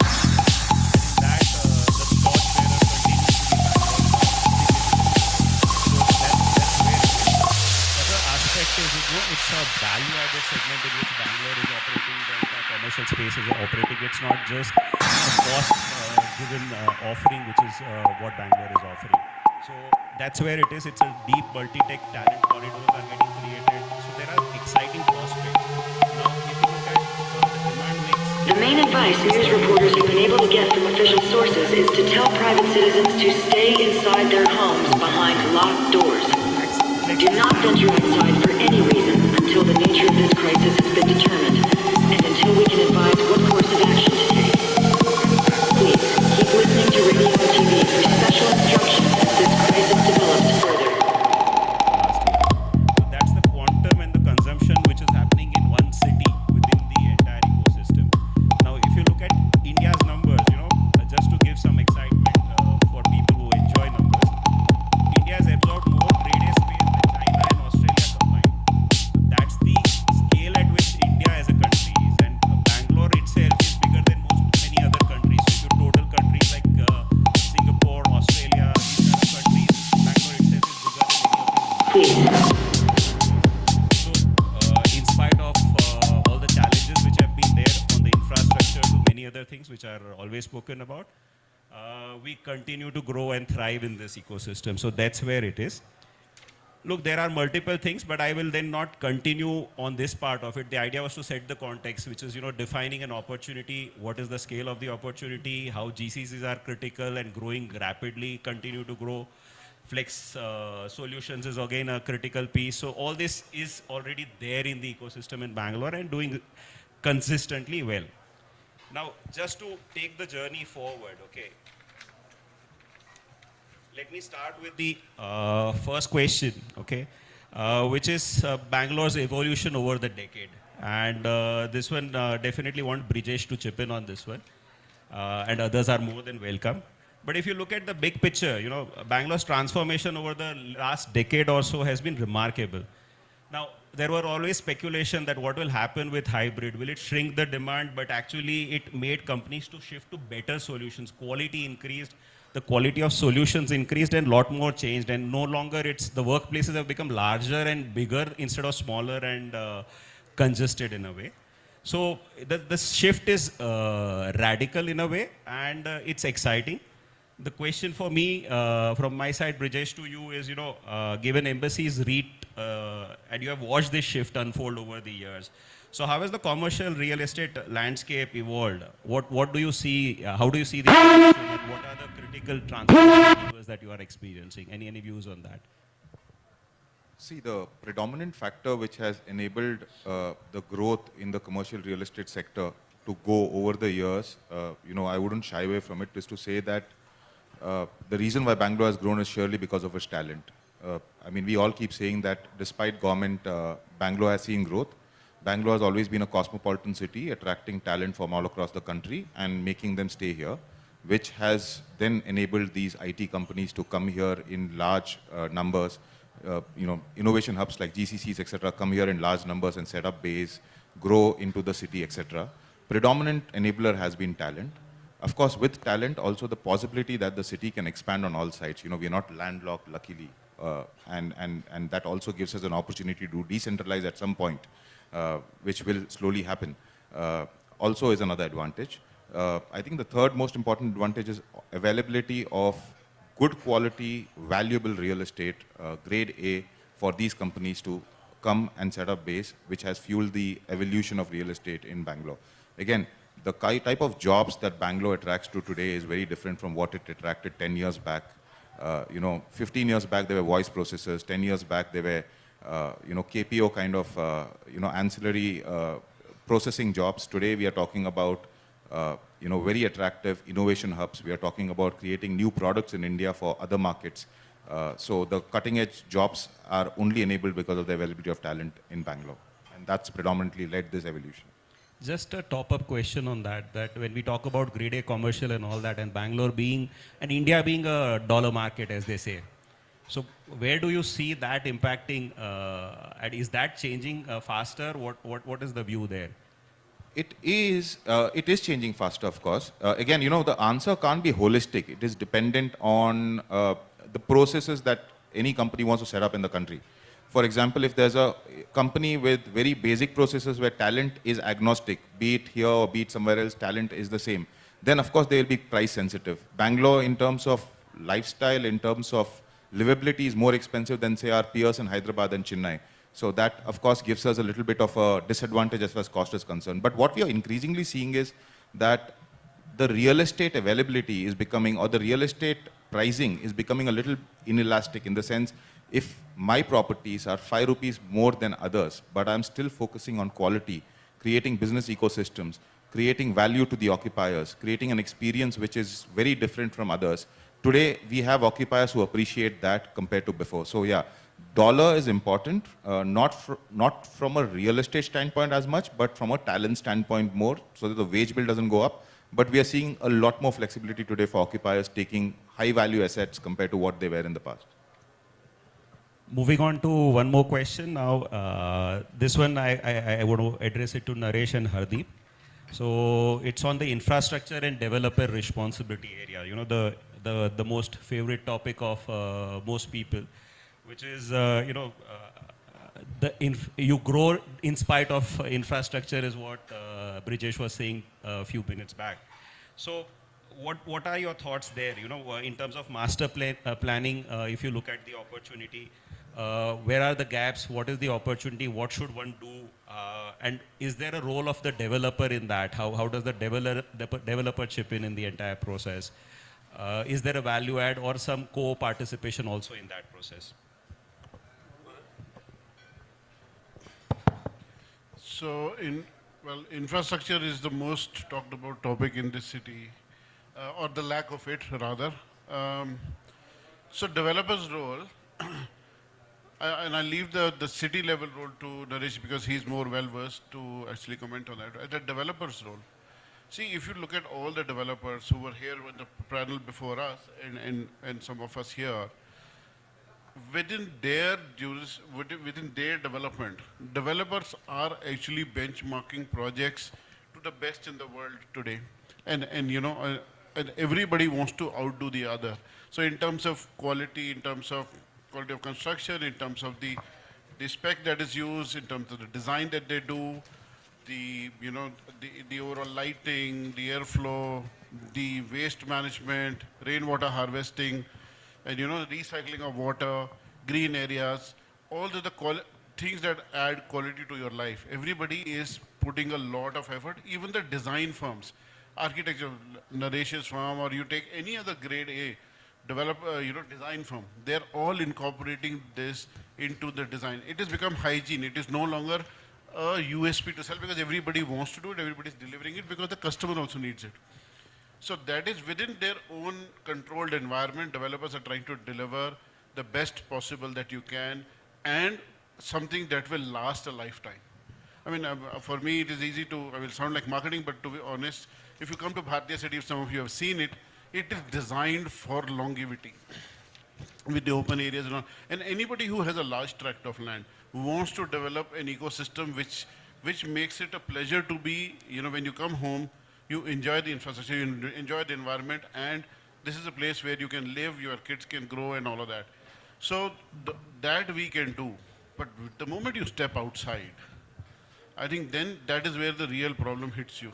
And that is, there are multitude of things. One, on the city development plan, I've not heard a single thing or anybody talk or any mention of it anywhere in any write-up or even from the government, from the bureaucracy or anywhere else.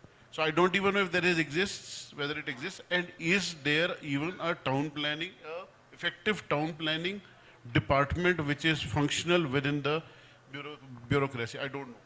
I'm not sure that it is, and it is not true for Bangalore, it's true for the rest of the country also, right? And that's the one big problem. And I think the first panel actually alluded to it, that if you have already zoned something as a yellow zone, as a resi zone, then you have already should have accounted for the infrastructure, the amount of waste that is going to come out of there, the amount of water that is going to be required, the amount of sewage treatment plants that are going to be required, the traffic movement and all of that, right? So all of that would have been taken into account, or is it just a color yellow that you have painted on a piece of paper? I don't know. But if that has been done, then why do developers have to reapply and re-sanction for that zone? So, I mean, that's my take, but I'll let Naresh comment. I think he's more equipped to do that. Okay. First of all, thank you for inviting me to be part of the panel. And I'm glad to see a lot of black hair in the audience. I think I'm part of the Gen. Somebody asked me the other day, what Gen are you? Everybody now takes Gen Z, and Gen Y. I said, I'm also Gen A, but the A is for ancient. So, not alpha. No, I don't know what else to say. But then and literally, to give you all a few examples, I have seen the city. I got some funny news last week. The first apartment I ever made was sold at 325 rupees a square foot 50 years ago. Okay? And somebody who bought it, so there are two good parts. The guy who bought it just now bought it for 26,000 rupees a square foot. The same apartment. And I built it 40 years ago. And the good part is that what you mentioned, the point about longevity. And I asked him, he came to the office and said, do you have a plan? I want to make some Vastu changes. In 1985, there was no Vastu. Okay, thank God. This Vastu is the killer of design. Anyway, so I said, all right, but why did you pay? You actually, how much did you pay? And he said, well, sir, there is nothing wrong with the building at all. And nothing needs to be changed, just some minor Vastu correction. So it's a testament to the quality of Bangalore developers that we have set a benchmark of quality compared to any other city in India. And I think we should all give ourselves a hand. That a 40-year-old project can sell at that kind of price even today, right? All of you know the project, and I think you are from that company, right? This is the embassy. So on Alias Road. People cannot believe it was finished in 91, right? And yeah, so for its time. So that's a good part. On the flip side, I get asked by a lot of developers all the time, saying, why is the road, why is the infrastructure a mess? Why is it not happening? And I always ask the question back, why aren't you doing something about it? Why is it that the government is always to blame? Even if there is garbage on the road, somehow the government is to blame. But somebody you know is throwing that blasted garbage on the road and you're not doing anything about it.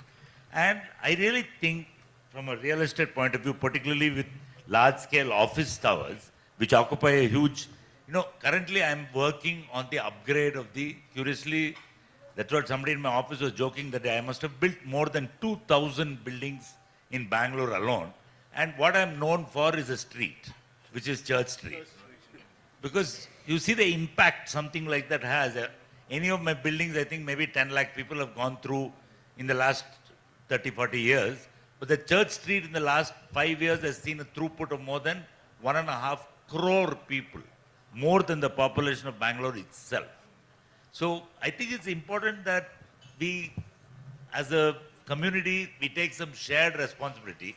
And you can see an ORR, right? What is happening to ORR? It is not even a sin of commission.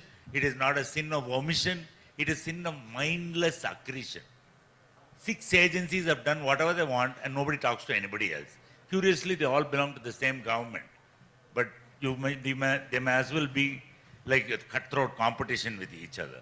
And we are finding it more and more difficult to make citizens of Bangalore, and particularly the corporate citizens of Bangalore, a partner in this. It is not, and many people tell me, oh no, we have a CSR fund, we'll give it.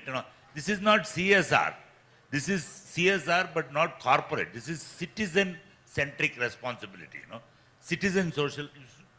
And you have to be able, and I'm saying that rather than look at it as a nuisance, that the government is not doing anything, what if you took this as an hidden point of differentiation? As a developer, and let me just finish, if you take 100 meters on either side of your property, that's 300 feet in front of you, right? And fix it. It is not that difficult to fix it. It's quite an easy thing to do. And some developers do it, I'm not saying it, but 95% of the people still don't agree.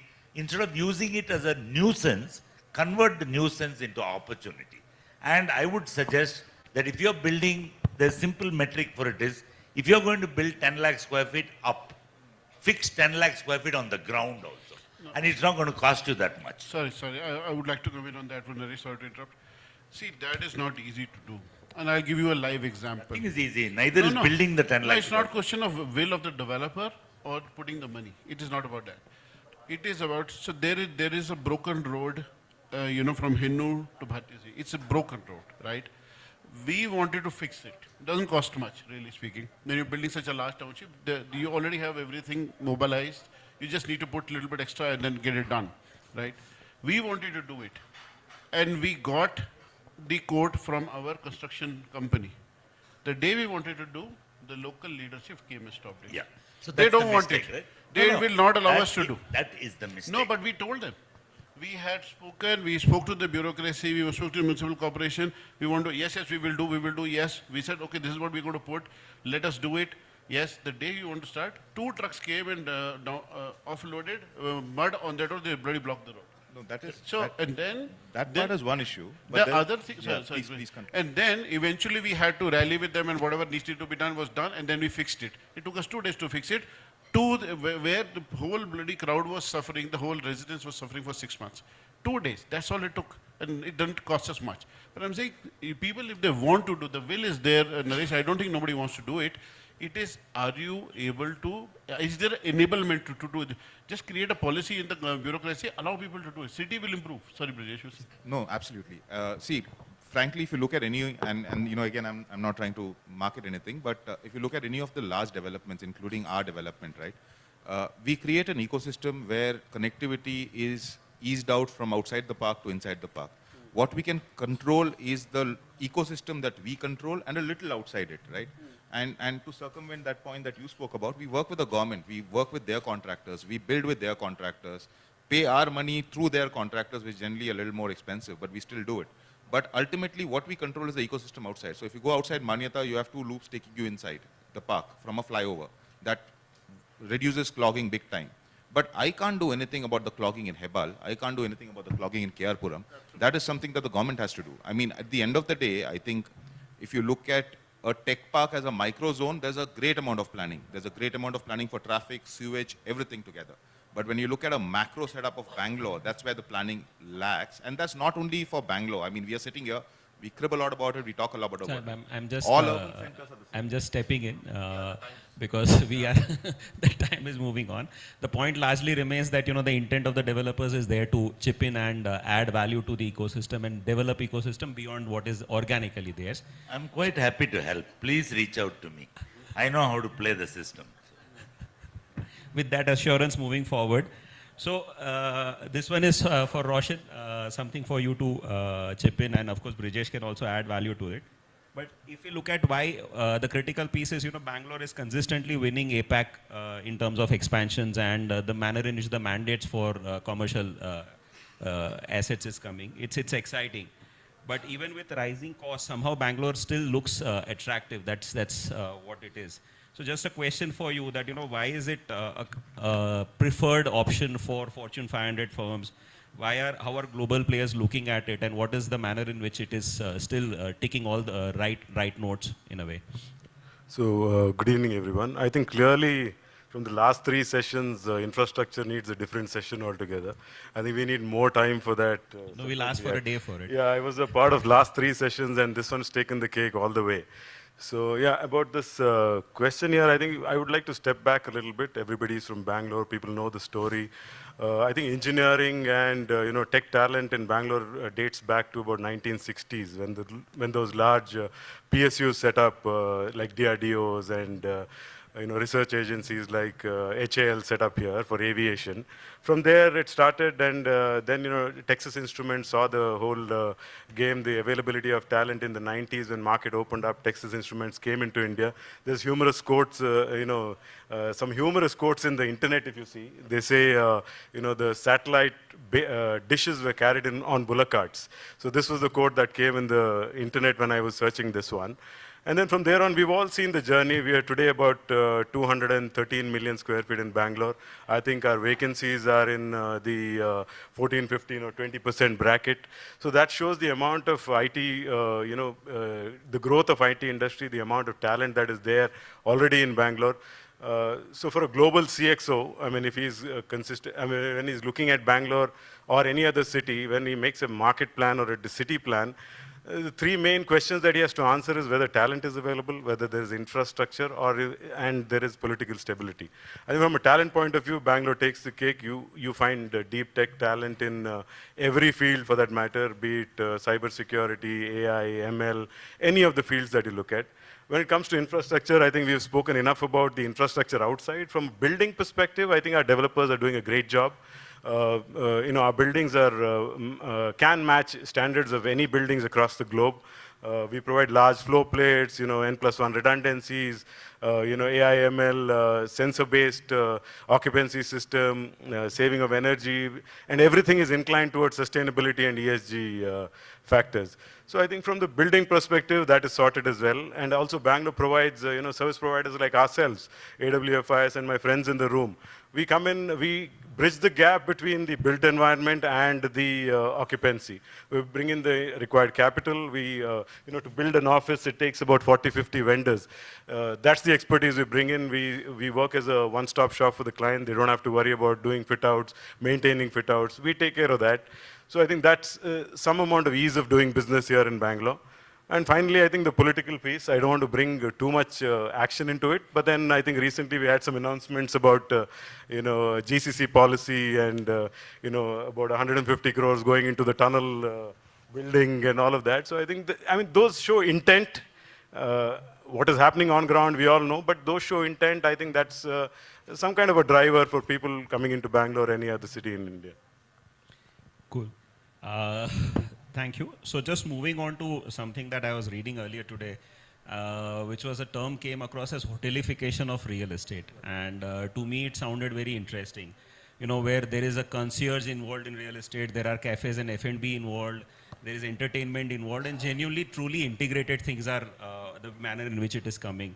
So the point now is for Jonathan and of course Naresh, which is mixed-use development and the manner in which we are seeing. So mixed-use doesn't seem to be a trend, it's actually a reality, and it's a consistent reality. And it is helping in a way to reduce some of the infra pressures maybe that we are talking about. So the question is, with the decades, Jonathan, the decades of experience in malls and others that we were just talking about prior to the session, and in workspaces and mixed-use developments, how do you see this entire space managing complexity of change in these ecosystems? That's the point. Firstly, thank you for including me in this panel. Such fantastic panelists. You could have a conference just with the five of us, I guess, and the moderator. I'm going to respond from a pure psychological perspective. A little unusual, but it speaks directly to you, Naresh, having been a designer of spaces. So there are three spaces in our lives. Think about it, just three. The first space is the space that is your most private area. Your second place is the antithesis. You can't be private in the second place. It's what we call work.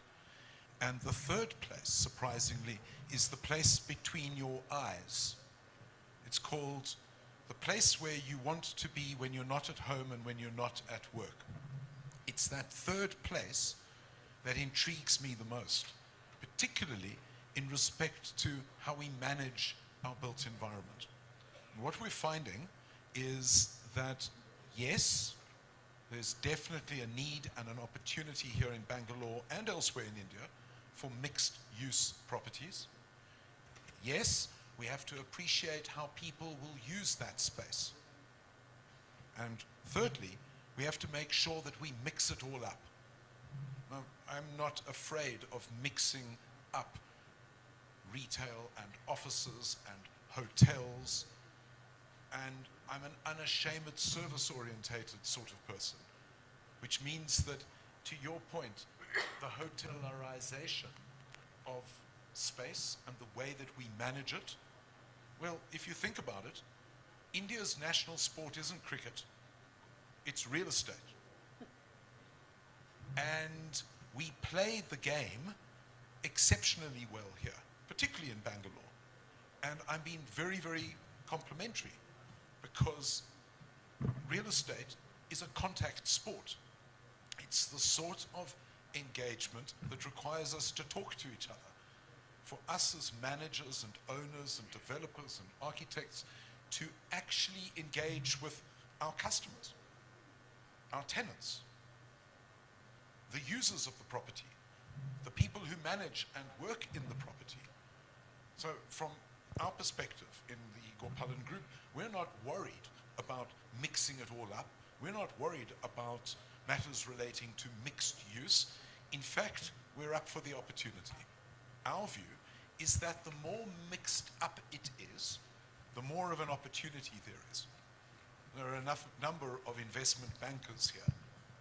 One's on the stage over there. And the interesting thing about how we manage our property today affects its value tomorrow. We all know that real estate, retail real estate particularly, offers the highest rate of return for a very simple reason. We are getting the retailer to work for us in real estate, and we collect what is called the revenue share. Well, would it surprise you to know that on the outer ring road and all the confusion that's there, we're building out 7 or 8 million square feet over the next few years. We call it Fortune City because we think it's going to be fortunate for everybody. But the remarkable thing is that we're not scared of the mixing it up. There's going to be a hotel, and there's going to be a big clubhouse, and there's going to be bowling. And if we could put in a cinema, heck, we would do that as well. Why? Why go to all of this trouble? It's because there are so many people, two groups represented so well on this stage, for example, who are saying that we know what our customers, our tenants, the tenant staff want. Our biggest challenge is to get people into the office. The return to work syndrome is gaining a little bit of pace since COVID and what COVID did to us. We need to make sure that we bring people back into the office. It's a fundamental real estate requirement. On top of that, we've got to make sure that we've got things for them to do. We mustn't be scared of mixing it up. In actual fact, if we all thought with that kind of an attitude, every one of our properties would be jewels in the crown of the real estate that we call Bangalore. Curiously, I used the same argument 20 years ago. I know you did. Okay. I was there. Yeah, okay. And funnily enough, and the argument is proven true. So how many people in the audience have visited Brigade Gateway? Almost everyone. Right? So we used to call that project Hotel California in the office because, to paraphrase the words of the famous song, you can check out any time you like, but you never have to leave. Because you can be born there, there's a hospital, you can go to school there, you can live there, you can shop there, and if you are unlucky or lucky enough to work for Amazon, you can work there. And you can also, if you have too much money, you can party in the 5-star hotel there, watch a film, have a dinner, and when you die, there's a mortuary waiting also there. So you never have to actually get out at all. It's the most mixed use project. It's actually a pioneer of its kind, and I must salute the visionariness of the developer at that time to even get a concept like that. We have a similar one which is half done, which is not complete, which is double that size on Kanakpura Road for Prestige. Again, most of you have seen it, called Falcon City. And that is again, and you are telling me there's another one coming on the ORR. So I think this is a good trend to follow, and people are actually getting tired of moving. Everything for your daily life must be within 15 minutes walking distance of your home. And that is including your children's school, your daily shopping, etc. Work, you cannot predict, you might have to travel a little bit. But all the day-to-day nuisance has to be taken care of with this kind of approach. Right? And what will happen now is that if you notice, even say, to go back to Brigade Gateway, the property value actually keeps on appreciating more and more as the years go by. If you look at it now, it's very difficult to believe that it's almost 17, 18 years old now, since it opened. And you find that actually because of the mixed use nature of it, and what I call, actually the other great concept in the project, which also at that time was scary, but still a lot of Bangalore has not adopted it, is what I call the ungated community. Right? There's no compound wall in Brigade. Anybody can go into Brigade Gateway. There's no pressure on you to buy anything. You can go and enjoy the water body. Bangalore doesn't have a proper clean lake. That one's sewage water, but it's nicely treated. It doesn't smell and all that. And you can actually go and enjoy a waterfront experience for free. And I think that's a critical thing that you mentioned, Zach, that Jonathan, that every building, even if it's a small building, even if it's an office building, should make the ground floor porous and make it into mixed use development. I mean, we are building something on the ORR also for another developer, where the entire ground and first levels are, we almost create a high street by ourselves. Right? You don't wait for a high street and go and put it on a high street. You make the high street yourself.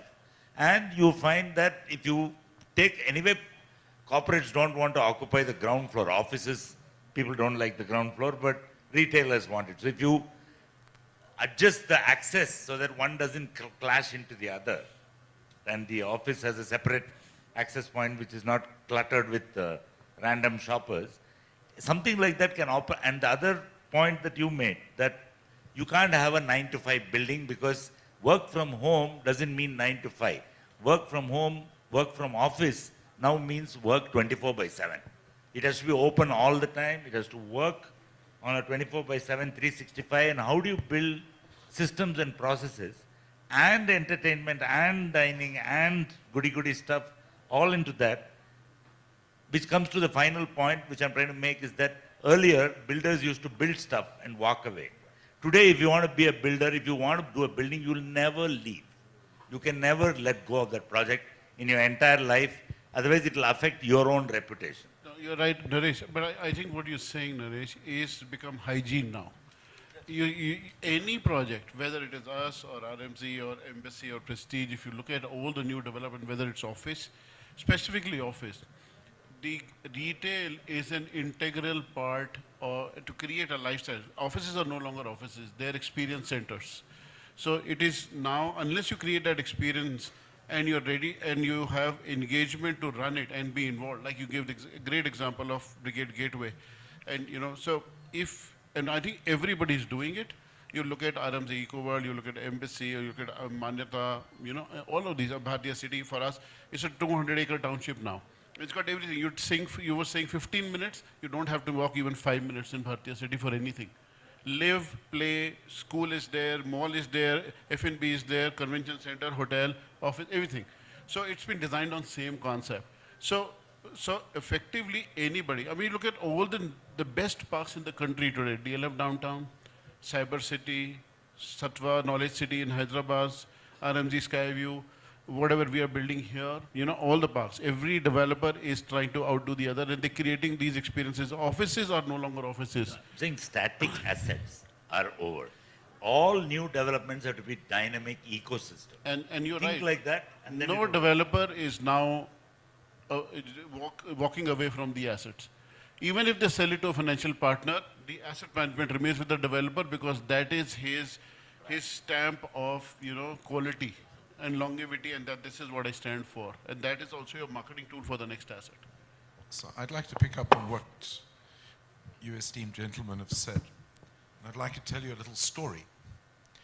So you may have noticed that I'm from South Africa, I'm from Cape Town, and many, many years ago we suffered a small problem in our Cape Town CBD. We noticed that our CBD was going backwards in value and in management, and it was dark and it was decrepit. So a group of us started something called the Cape Town City Improvement District. You can Google that. And in 1991, when we started, because I'm the retail guy, I was asked to do the retail leasing strategy for the 6 square kilometers of the CBD. And you think about it, a CBD is no different to a shopping center. It's got malls, and it's got little places on the ground floor, and then it's got big things called buildings for offices. By the way, in those years, there was no residential in the CBD. So the first thing we did was we started imposing residential into our city. We did a walkability index so that ladies in high-heeled shoes could walk from one side of the city to the other. And here's the revolutionary bit, and I think maybe the learning point for the first session and for this session is I was part of the delegation to go to national government and to the municipal government, where we enabled legislation to privatize the management of the 6 square kilometers. And at one stage I was a director, together with my late brother. What that meant was that we managed the streets of Cape Town like we manage shopping centers. Can you imagine that? It meant that if the street light was broken, we fixed it. And if there was a gash in the cement pavement, we fixed it. And we regulated cleaning, and we regulated garbage removal, and we regulated security. Within 5 years, the value, the municipal valuation of all property in the city moved to $1 billion from a couple of $100 million. Today, the city is worth close to $40 billion. The City Improvement District is still managed, interestingly enough, by the same guy who was a precinct manager when I was training him. So Jonathan, I'm There's saying, method in the madness if you're prepared to put your mind to it. cool. So at that note, only thing that I realized is, time flies faster. The time spent here moved faster, but when you're stuck in traffic, it somehow doesn't move. But that's about it. Now, just leading to an end point conversation, just to conclude that, South is an interesting market. Bangalore is a very solid market. What will help us sustain? Are we missing any pieces? How do you sustain and grow further or increase your velocity of growth? I think on that note, it's open to anybody and everybody. And post that, happy to take on questions if there is time available. So I think what I don't think we are missing anything in South. In fact, I think in India, if you have to look at it, I think the South is the pioneer as far as new business entering into India is concerned. I think talent density is one of the critical enablers. Talent density is a very important enabler. Bangalore predominantly, despite all the urban challenges we all spoke about, is all because of the fact that we've had a run where talent is established here, right? Hyderabad is catching up today, Chennai is catching up too. But between these 3 cities is where most of the talent or STEM talent in the country is. And that's what enables the growth. So I don't think there's anything that is challenging the growth of South at the moment. But in the future, possibly, enhanced infrastructure, political stability, stuff like that can accelerate this better. Uniformity of policies across zones can help us grow better, can help us develop better. Can I say something completely selfish? Okay. In any development, right, once the land is secured, either by purchase or JD, some way, the first guy on the scene is usually me, the architect. We are the top of the pyramid. If you don't draw a line, none of you in this room have any business to do. Yes or no? True. But unfortunately, we get paid the least. In the whole value ecosystem, we get nothing out of it, because what happens is that we are the first guys on the board. So the boss of the company is sitting in the negotiation deal himself. About 2 years into the Naresh, in essence of time, I'm just saying. I'm finishing it in one line. Because I'm so getting all I'm blessed. saying is, treat architects, in the last discussion also I heard this word 20 times, please treat architectural and design firms exactly the way you treat your, what do you call it nowadays, channel partners. Into my days, I think Farooq is here, we used to call it real estate agencies, but now they are called channel partners. Pay us exactly what you pay channel partners as a percentage of sale value, not some peanut out of some construction cost, stuck in some. So then we can be truly strategic design partners to developers, rather than just some guys who make some drawings and then step back. Somebody earlier was complaining to me in the room saying, architects are useless, they just do dabbas and give it back to me, I have to do all the heavy lifting.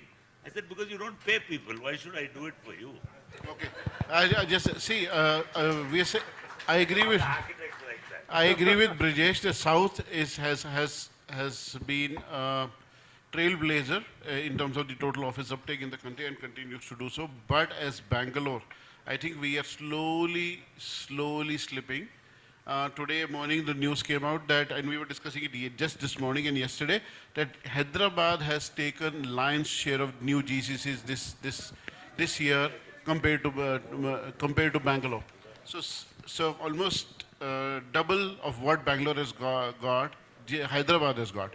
And that is because the infrastructure is great. Chennai infrastructure is great. Weather is not so great. Weather is not so great in Hyderabad. But like said, talent is there. The other thing that's going to hit, which we are still not talking about because we are all, biased toward office, is the industrial movement that is happening in the outskirts of Bangalore. So Dodballapur, KIDB Park, Aerospace Park, we have so many new developments, industries that are coming up. They will add further pressure of housing, school, this infrastructure and everything else to the city. More cars, more public vehicles. So there is a real challenge that is going to emerge over the next decade. If somebody doesn't think about it, I think Bangalore will lose its leadership position as the go-to city in the country. Okay. I guess at that note, thank you everybody for active participation, adding so much value in the conversation. I think we'll end it because our time ended long time back. But thank you so much. Thank you so much to all of you. Very, very kind of all of you. Please give them a big round of applause. I think very, very interesting insights shared from their end. I'm going to be calling up on stage Mr. Abhishek Kumar, Director Sales India and South Asia from Kohler, to please kindly come up on stage and give the token of appreciation to our esteemed speakers over here. Once again, can I have a big round of applause for all of them over here, please? Thank you so much. Welcome. I request all of you to come forward over here, please. And let's have the token of appreciations on stage. Do a photo of the speakers first, and then you can give all of them the stuff.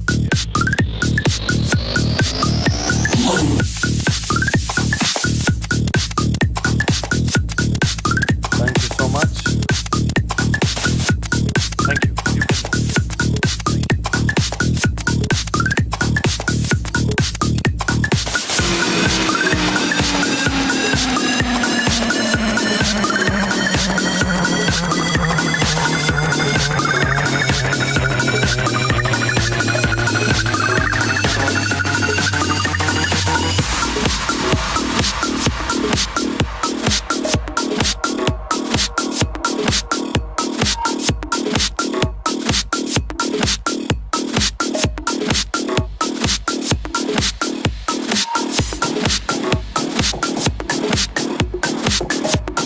You nice group photo with all of them, including Mr. Abhishek. And ladies and gentlemen, आप लोग अगर ताली बजाओगे, उनका जो smile है वो थोड़ा सा और ज़्यादा widen up हो जाएगा, and I'm pretty sure about that. I exactly see what I mentioned over here. Thank you.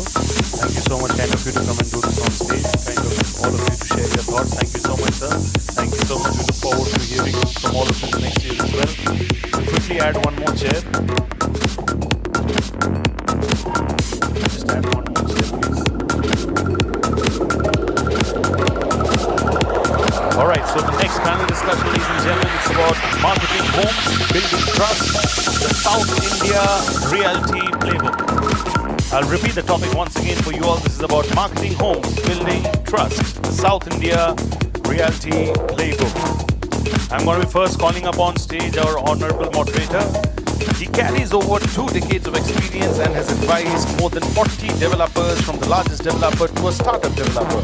He's an expert in engineering, construction, manufacturing and real estate domains with functional expertise in digital reinvention, smart city information agenda, complex system integration and of course ERP systems. Give it up, ladies and gentlemen, for Chaitanya Seth, Partner Advisory Services, Ernst & Young LLP. Can I have a big round of applause for Mr. Chaitanya, please?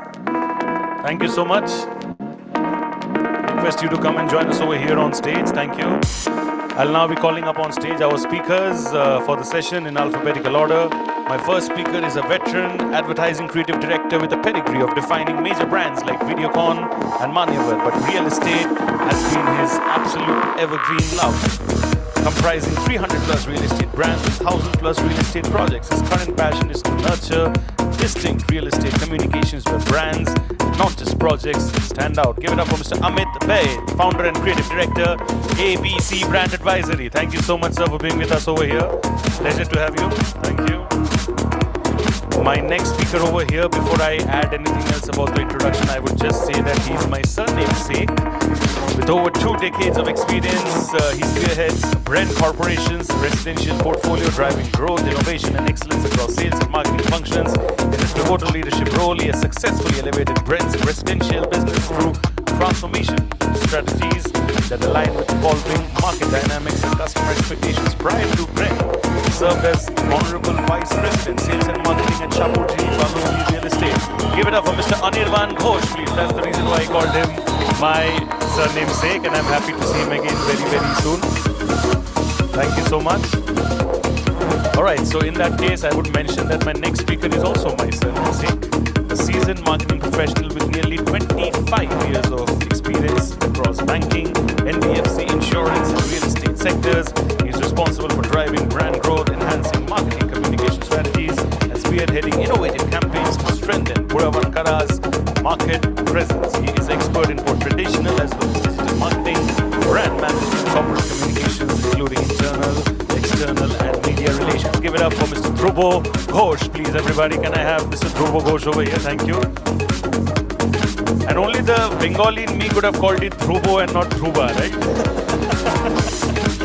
Alright, so my next speaker over here is a seasoned second generation real estate entrepreneur with over 15 years of experience shaping Bengaluru's skyline through relation, innovation, and integrity. He serves as a member of the National Youth Committee, CREDAI India, and core committee member, Customer-Centric Initiatives Bengaluru. He is committed to eco-friendly, green, technology-driven development for a sustainable future. Please give it up for S. Rajesh. Can I have Rajesh ji over here on stage, please? Thank you so much. Please clap it up a little louder for him, Bengaluru crowd. I'm sure you all can do a lot better in that space. Thank you. My next speaker is the Honorable Founder and CEO of ArcVI. Under his leadership, ArcVI has become a trusted partner for leading developers across the country, helping elevate marketing strategies with creativity and innovation. His vision is to move the industry beyond traditional tools and into a space where real estate experiences feel more human, immersive, and transparent, ultimately strengthening the connection between developers and buyers. And of course, this is the bookish introduction. Beyond that, having known him for quite some time now, I believe I can say that he's a very, very nice human being as well. My dear friend Rohit Kedia, can I have a big round of applause for him, please, ladies and gentlemen? Thank you so much. ArcVI, one of the partners as well for today. My next speaker is a marketing professional with over a decade of diverse experience across various industries. With expertise in brand, marketing, business development, and product management, he has played a pivotal role in driving strategic marketing initiatives for some of the most renowned companies in the world. Vikas Nair, can I please have you over here on stage? A big round of applause for Vikas ji, please. Thank you so much. Come on, Bengaluru, Namma Bengaluru, you can do a lot better in the clapping, right? That's the only bit of Kannada I've learned. I promise to learn a lot more and come back into the next year with much better.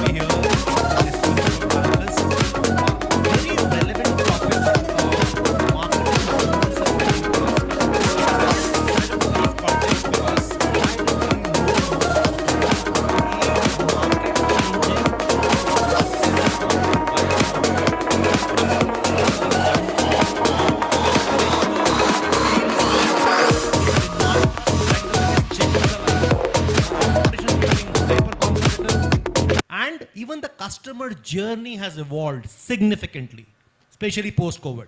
And I think nothing more important than that, that how are we as a marketeer, as the promoters of the organization, aligning with that and rethinking, reimagining how we are marketing homes and how are we building trust. So with that, I'll start with Rajesh. You have been in this business for more than 15 years now, and we are talking, right? I think, why do you think trust is so important in this industry? And how do you see that as a promoter, you are able to inspire trust to your customers, to your prospects?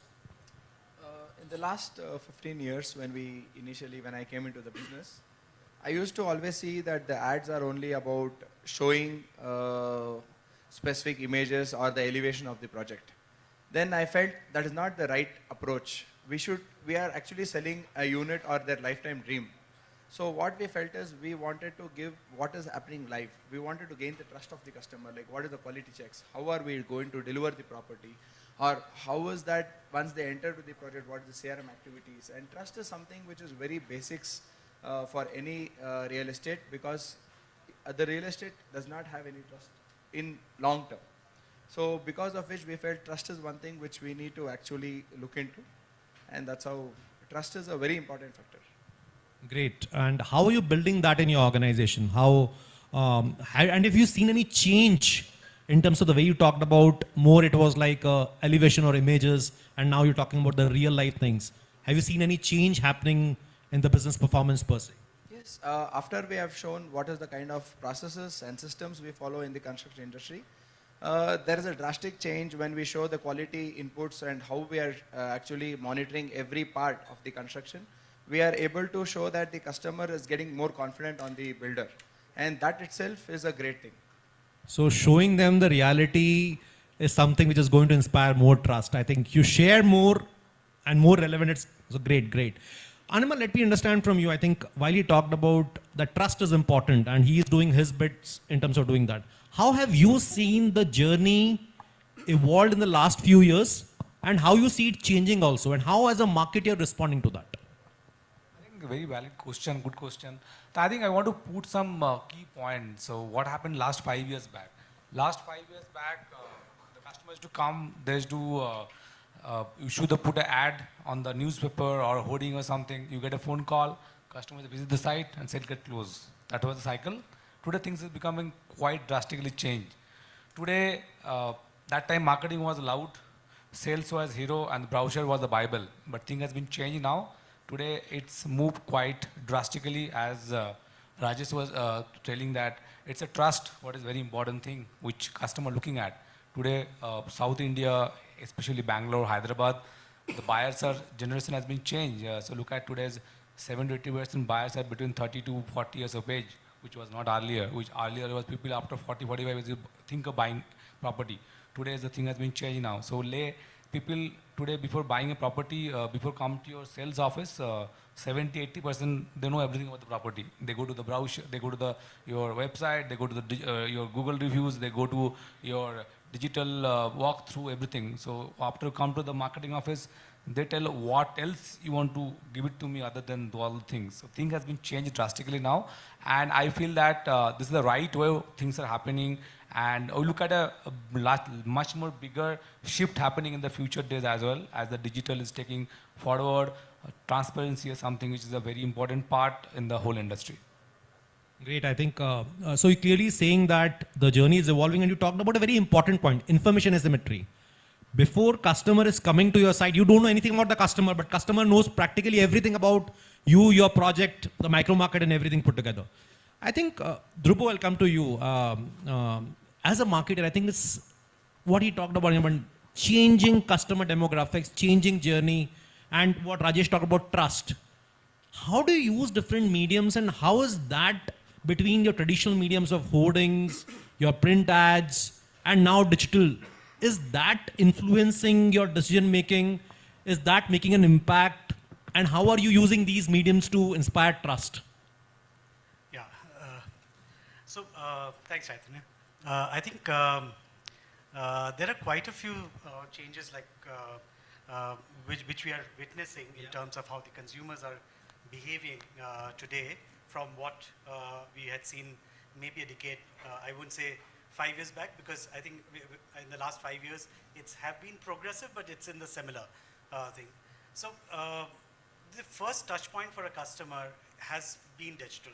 So it's digital first for any developer to be to do any business is a must. Now, the way that a trust is built is through, when customers visit your place, you do a whole lot of things which is completely transparent. But even before that, when there is digital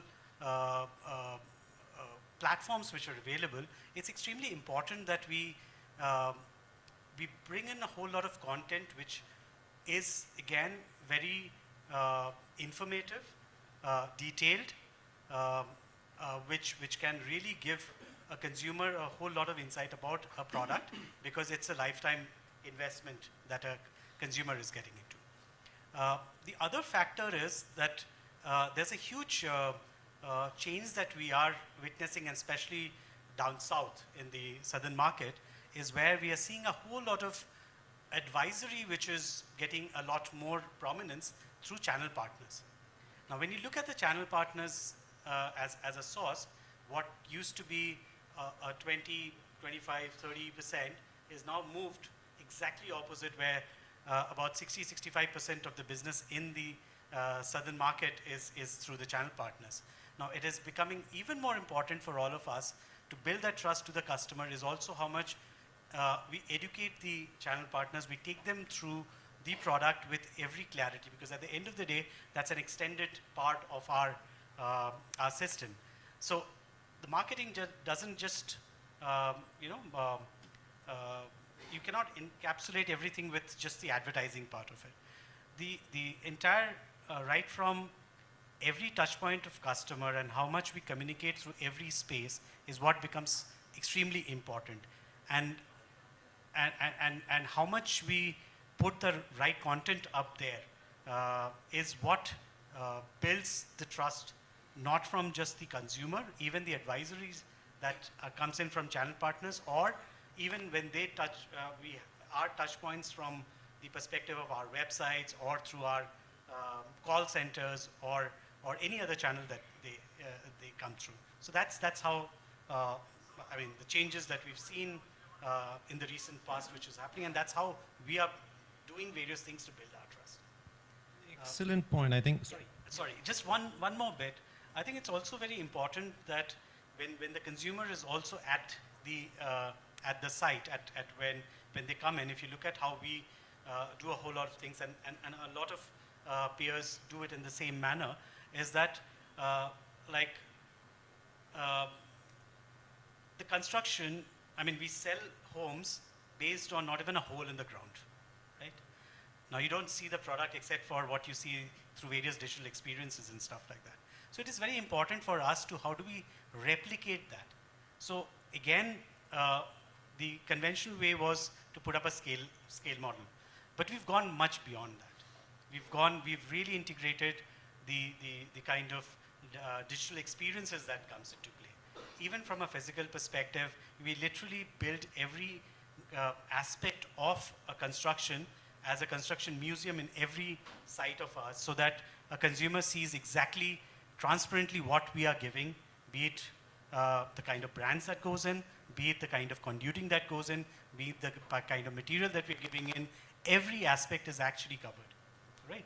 Even to the extent that we talk about a whole lot about we are sustainable, we approach our consumers or the buildings or anything that we do with. If you visit any of our sites, you'll also find a wall which defines what does sustainability mean. As in, if there is a water factor, how much of water that gets saved because of what are the measures that are being taken in this specific property, yeah? Plus how much of saving a consumer can, or the entire apartment or the society can actually gain out of it, right? So we actually define everything, and these are all content. These are not just about advertising, like I mentioned. It's about every touch point, wherever the consumer is. The entire journey is covered through various information detailed out for a consumer to take a decision, an informed decision.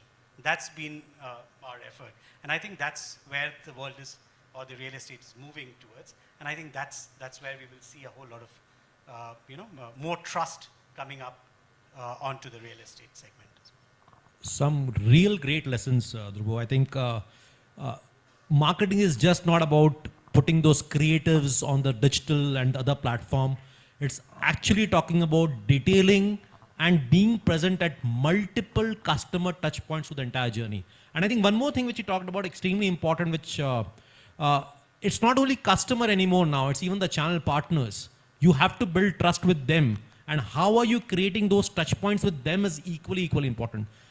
Fantastic, Dhruvo. I think Dhruvo talked about digital first. I think he said that almost all journeys are starting with digital, or at least at some point in time are significantly being influenced. Rohit, you have been in the space and you've been pioneering a lot of thoughts and solutions around it. What change you are seeing in digital as a space, aiding the sales and the marketing team in building trust, in passing awareness, and have you seen success? Thank you, Chaitanya, for the question. So, Chaitanya, what we have seen, like post-COVID, see, we'll say it in two eras, pre-COVID, post-COVID. Pre-COVID, what everyone's saying, that earlier people were relying on brochures, scale model, and CPs bring them to a site and we close the sales. Or even if they call in, they are the salesperson sitting with the brochure explaining them and the sales is done. Post-COVID, the customer is looking for more than brochures. They are looking for the experience that, okay, they want to interact with the product. Okay, this is the product. Because there's nothing at the site. There's not even a stone laid there. There's not a digging done there. When they come to a site, they don't have anything. So for the brand, they have to start from an offline experience and online experience. They have to be very smooth for the customer. The first touch point is always digital. As of now, because 90% of the people spend their time digitally on mobile, laptop throughout the day. So when they see the first hoarding or when they see the brand's first campaign which comes to them digitally, they get a nice experience. Okay, this is the site or this is a property I want to stay in. Then we start digging the property more and more. What do we get it? What are the kind of units? Then you go to the site, to the company's website. You go to any other platform, the listing website, everywhere to just get more and more data before they connect to the builder via CP or by putting their leads on their platform. So at that is the moment where if you being more and more transparent to them, you share more and more data to them, they will be also open to share their data.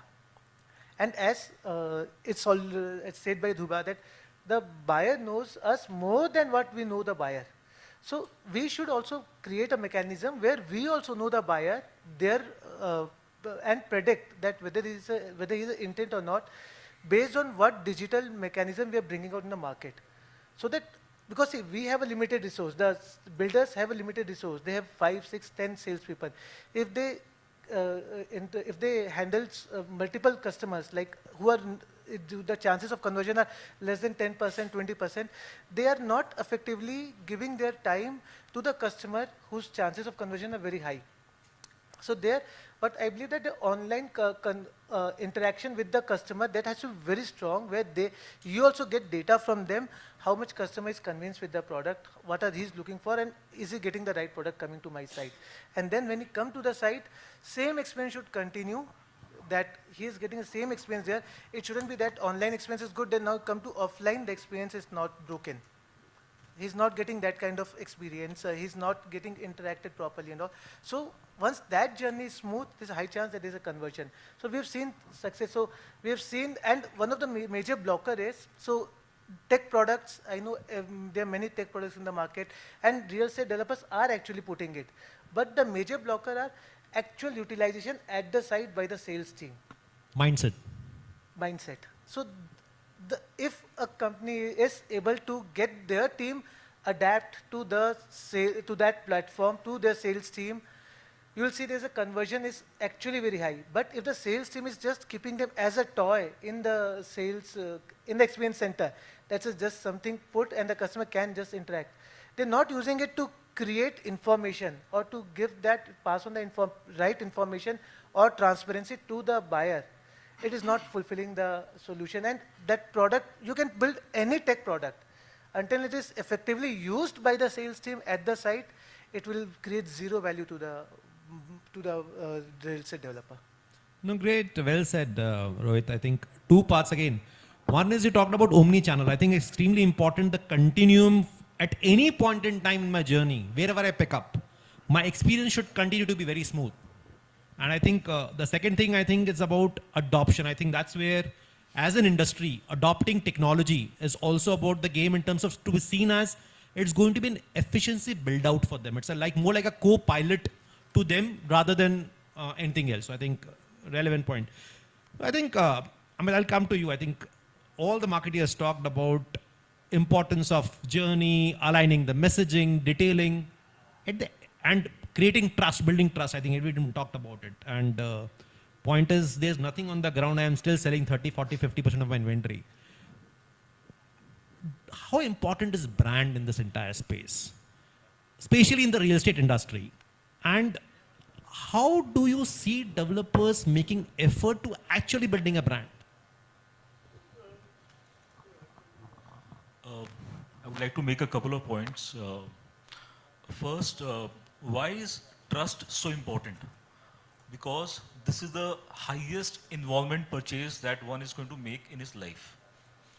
There is no other purchase where you have your life's savings involved. That's first. Second, by focusing on generating trust or earning trust, that may not be enough. By actually listening to the buyer, by actually connecting to the buyer, and by actually building a relationship where you're hearing them and you're responding to what you're hearing, by having a conversation, there we have a relationship and there we have a brand, and there is where trust is actually going to happen. So my point is that if you focus just on trust, trust won't happen. If you focus on relationship, trust will naturally happen. And that involves a lot of listening, not just saying across the so many media points that we have. It means a lot of listening, and I think brands that actually listen and respond will do extremely better than many others. So I think listening is the most important thing, and that's why I think it's shifting towards buyer's market. So great. I think relationship is the key essence, which I could understand from you, Amit, right? I think relationship is the way to kind of build trust and build brands. Okay. Vikas, I'll come to you. I think we see as a marketer another challenge while we talked about detailing, being the customer touch point. We see today so many customer segments, and even if I take it at a very high level, let's say you may have an NRI, you have an end user, maybe an upgrade living, and so on and so forth. How do you see different segments, and how do you see as a marketer responding to different segments differently? Or it's like a same brush, paint all segments with the same brush? No, it cannot be, I guess, the same brush with which you can paint all these customers at the end of the day. Each of them, of course, have a specific reason or a motivator to kind of buy into your product at the end of the day. So you'll have to figure out what those motivators are. So for us, I think the starting point of that is to conduct consumer research, understand who you're talking to, what are their motivations, what are their aspirations, and from there figure out how your product can meet some of those aspirations. If it's an upgrade customer, then why is he upgrading for? Is he upgrading into a bigger space? Is he upgrading into a better lifestyle, a better location?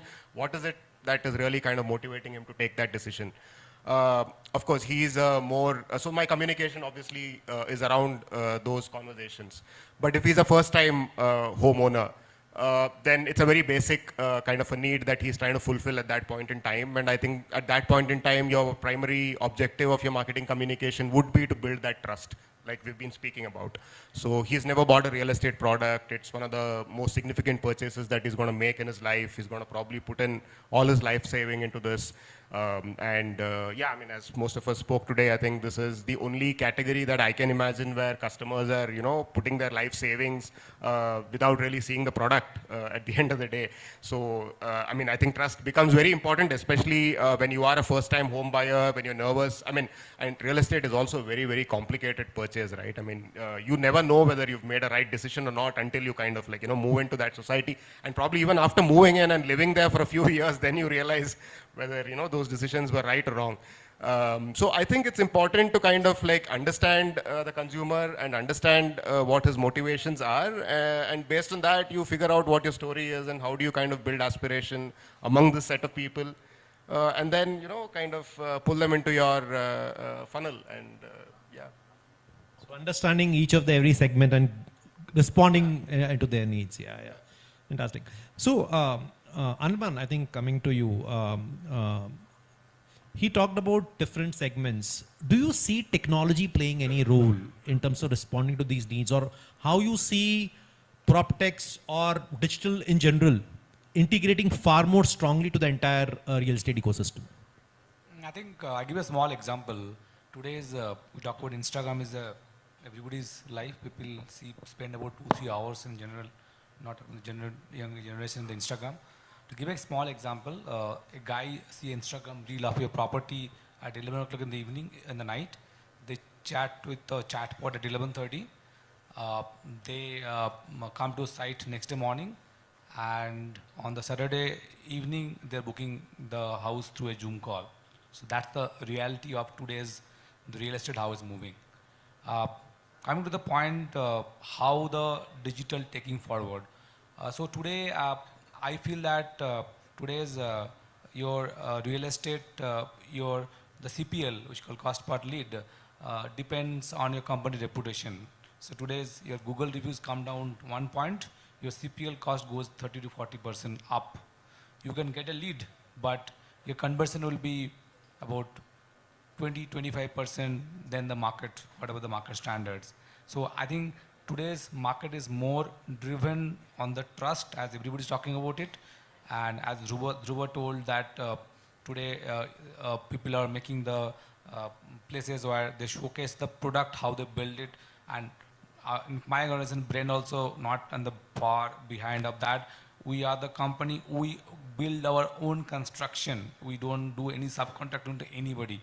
And quality is something we believe in, and we take it forward from the customer. So we have about 10,000 customers, and our MDs very closely monitor the each and every quality of something.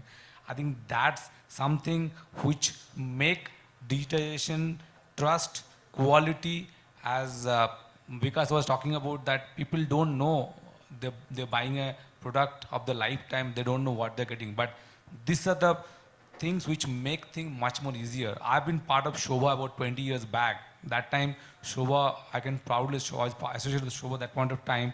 Shobha was the first company, they had the experience center talking about the quality, what quality is. And great things, so today almost all developers follow that.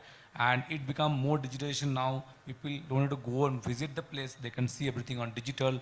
As Rohit was telling, the RKB, I think we also did RKB also, they make things much more easier, like company like that, and make things much more easier to people to understand that how this all the thing congregate and make the customer decision. Today, earlier a customer decision over about 30 to 40 days for conversion of a sales. I was talking about 10 years back. Today, the timeline has come back about 1.5 crores, 2 crores property about 7 to 10 days. So that's something is a shift change in the whole market scenario. I can see the more things coming up in the future where the timeline will come down, everything will get much more, technology will come forward more things people will come inside, and we can have a much more easier way to convert the customer and talking to the customers. So you see this enabling velocity of the sales, and probably I think you also touched upon briefly about how it can manage scale. Yes. Okay. So Amit, coming to you, I think two things. One, why invest to create a brand? Second, how do you see the branding as a subject changing in the next 5 years for the industry?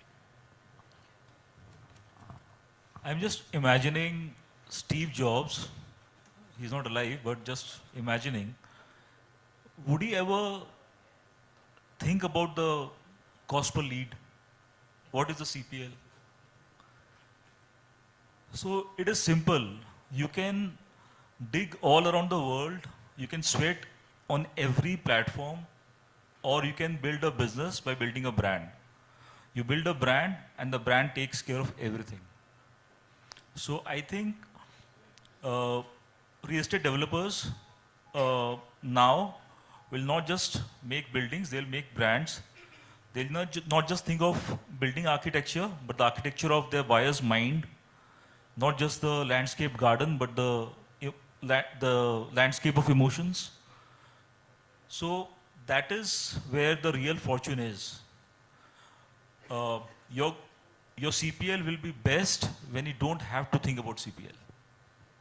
And that will happen when you build a brand. And as of now, I think we are in the very, very nascent stages of building real estate brands. As we go deeper and more seriously into building real estate brands, I think the business is going to go to a different platform altogether. Great. I think so. You clearly see that's nascency to becoming far more developed. I think got it. Rajesh, I think you talked passionately about the fact that earlier the kind of campaigns were there and now. So it's no more selling flats, right? It's selling lifestyle and experiences. What has been your story around that? We generally try to concentrate when we are sending an ad out. What is an experience of a customer when he wakes up at around 5 a.m. Up till the night at 11:30? What is the experience or the culture which we are trying to give? What is the kind of community he's trying to stay? And how easy for him to proximity to get into a store and get everything?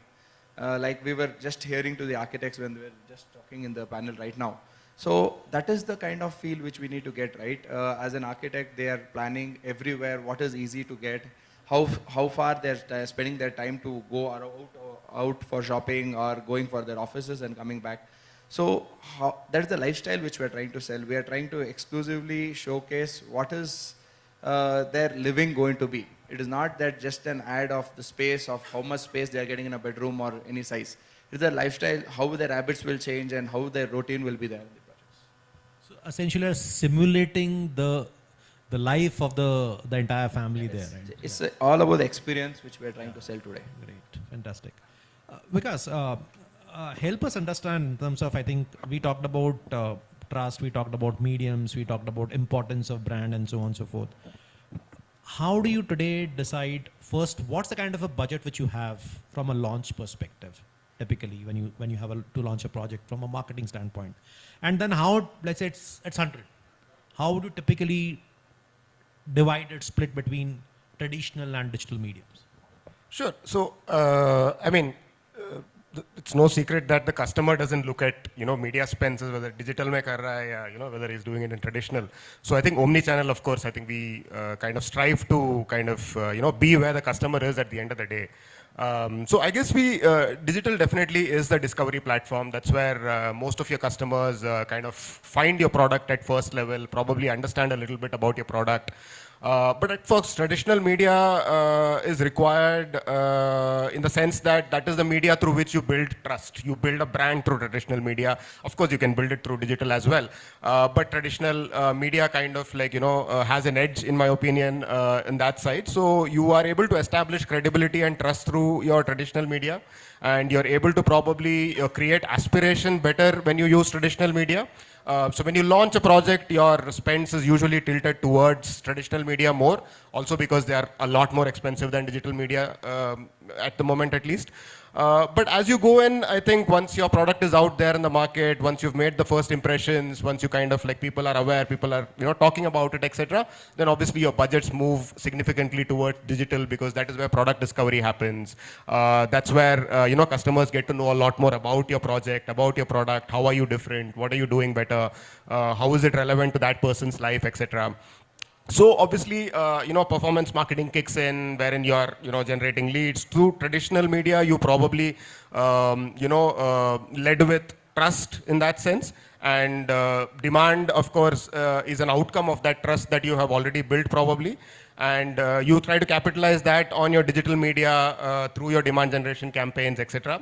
But another important, I think, change that has happened, of course, is how PropTech has been kind of, an enabler in building this trust, and also in terms of, helping customers visualize what their life is going to be inside that particular project. I think until a few years back, I think the highest level of tech used to be renders, I think. Renders and walkthroughs, I think. That would be the kind of view that you would get, and then based on that, you kind of decide to invest 2-3 crores of your hard-earned money.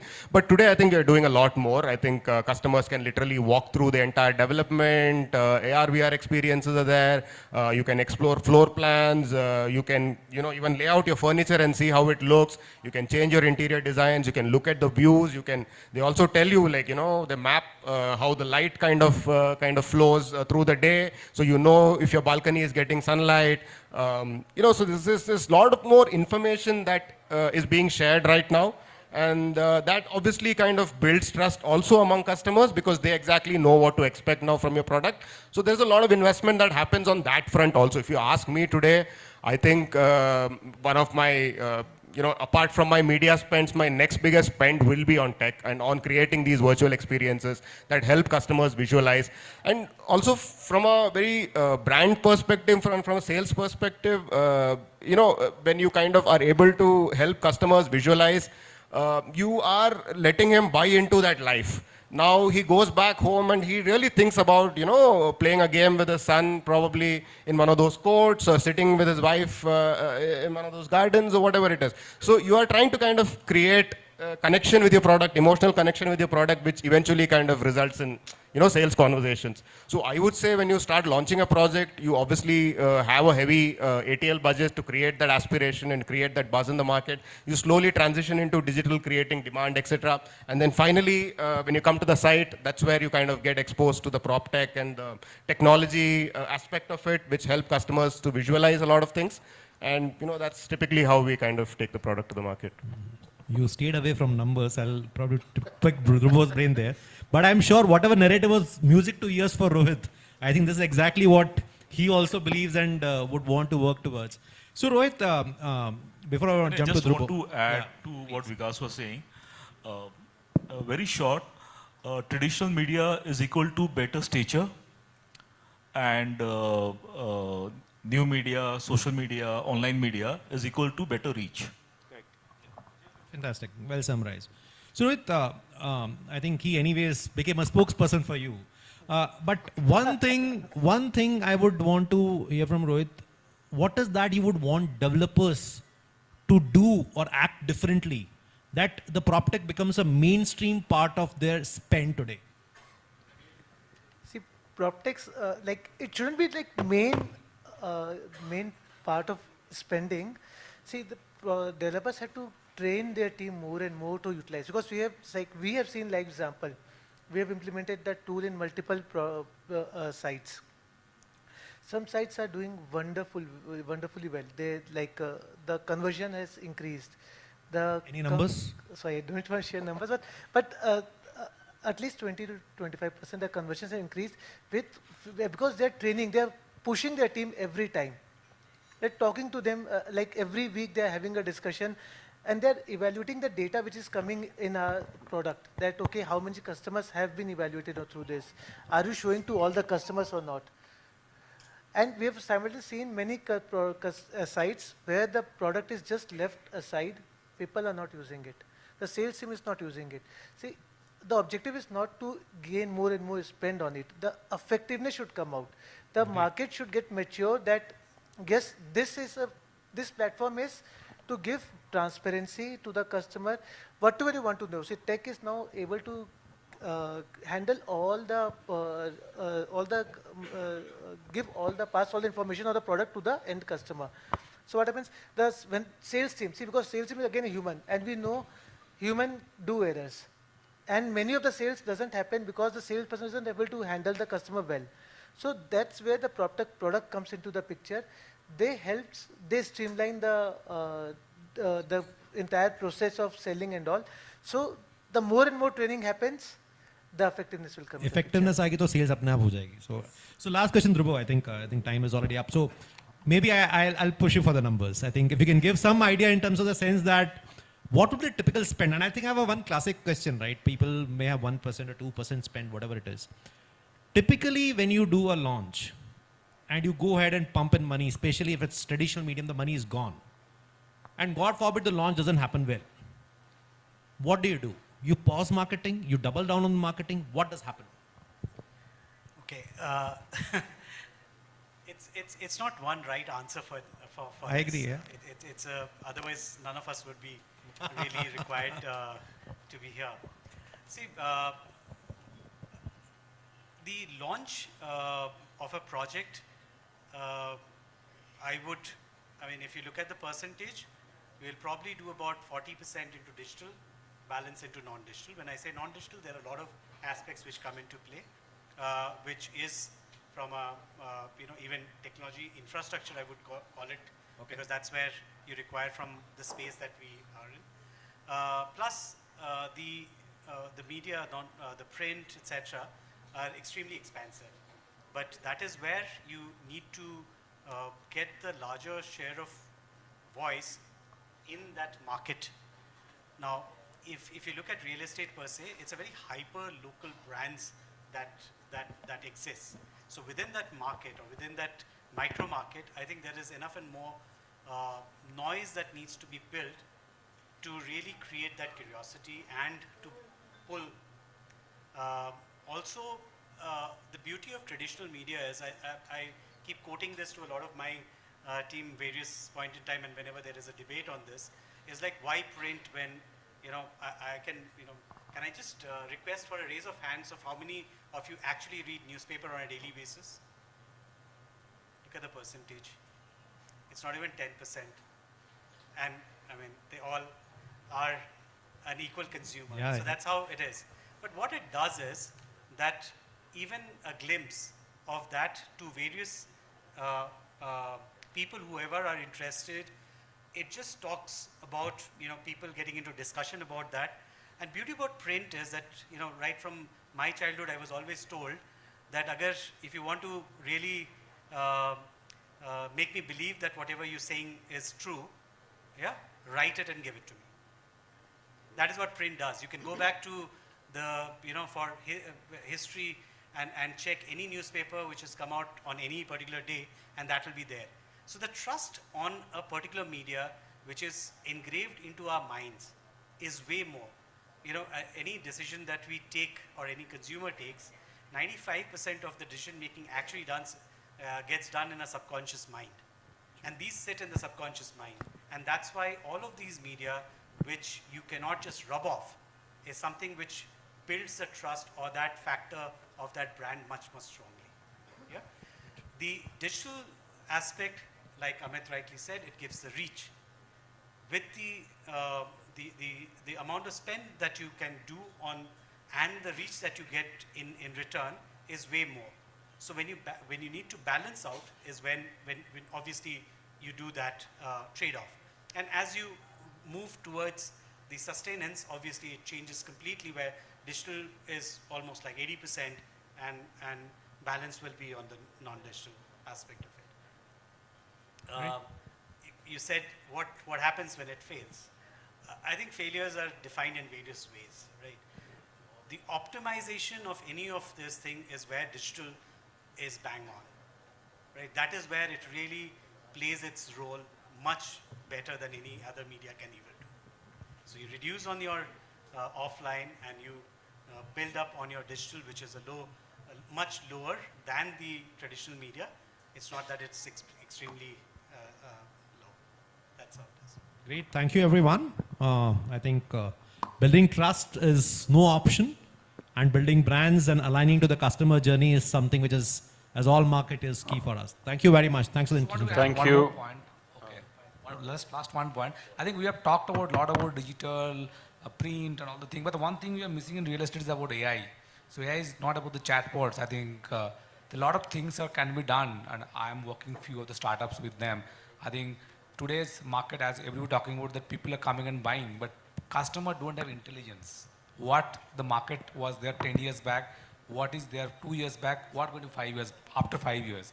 So I think a lot of, there's a vacuum in the market where the tech is not about only what Rohit is doing. Tech is also something which you give the customer the insight that how the buyer decision can be much more faster by using the data, like the insight. Like today, somebody want to buy a house in MG Road, he or she don't have a data that what was the price 10 years back, and if you're buying for investment, what can be priced after 5 years back. I think there's something can be done other than this. Also the customer behavior, who is what they want to do, what they're looking at, what is the behavior. So that's something, there's a lot of opportunities that there in the market, people to work on those particular platform to get customer to get easily converted. I think that's my last bit of and understand that. Thank you. Thank you so much. Thank you so much to all the panelists. Can I have a big round of applause for all of them, please? Thank you so much for sharing your insights, knowledge, and wisdom, and all the experience you've gathered in all these years. I'm going to be calling upon stage Sujit, Sebastian, Group Chief Sales Officer from Mana, Live Brilliantly, to please kindly come up on stage and give the token of appreciation to all of them over here. Can I have a big round of applause for Sujit sir as well, please? You have the...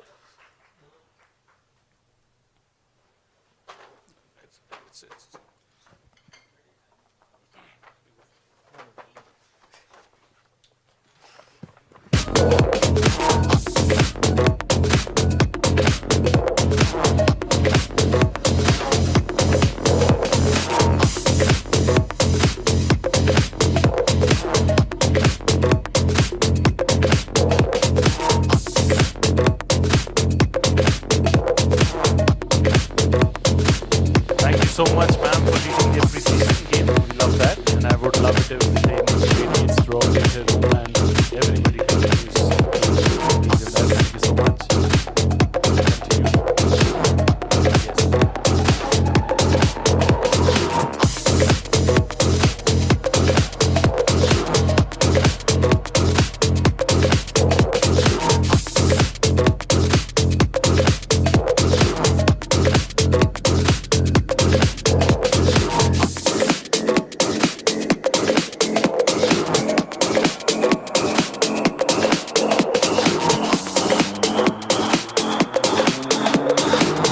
Thank you. We'll do a nice group photograph with all of you, including you as well, please.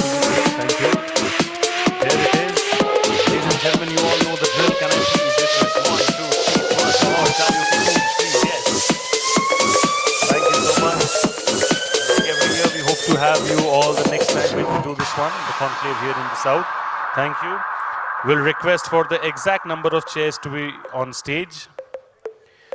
We will now move forward to the final panel discussion of the day, and I request everybody to please remain seated, as this is a very, very, very important panel. It's been highlighted especially by Realty Plus, so it's a very important panel. I'll request everybody to please kindly remain in their seats as I discuss the panel moving forward. This is about building dreams, South India's housing boom. I'll repeat the topic for this panel discussion. This is about building dreams, South India's housing boom. It's a very, very important panel. I'll request everybody to please remain seated. Thank you so much. What I'm going to do is I'm going to be first calling upon stage our respected moderator for the session. He has over 20 years of experience and has been driving P&L, multi-city operations and strategic growth across South India. He currently leads residential and alternatives for Bengaluru, Chennai and Coimbatore at JLL. He has held similar leadership roles at CBRE and Blue Dart previously, and his leadership expertise is backed by national as well as Asia level performance awards. Very, very deserving indeed. Please give it up for Srinivasa Rajiv, sir. Thank you so much. Pleasure to have you, sir. I'll request you to take the seat of the moderator. Please update the slide at the back. Yeah, so yours is right over there at the corner. Thank you. I'm now going to be introducing our speakers in alphabetical order, requesting everybody to remain seated. It's a very important panel. My first speaker over here, under his leadership, Primus has set a new standard for senior living excellence with over 3,500 senior homes developed across 6 South Indian metros. In the year 2024, we got 2 of the most sought-after investors, General Catalyst and Nikhil Kamath, to invest in Primus. Beyond Primus, he's the managing partner of Rewild Retreats LLP and has also interests in warehousing, partnering with India's largest players and ventures in land banking, residential and office space development. Please give it up for Adarsh Narahari, please, everybody. Thank you so much, Adarsh. I hope I got the pronunciation right.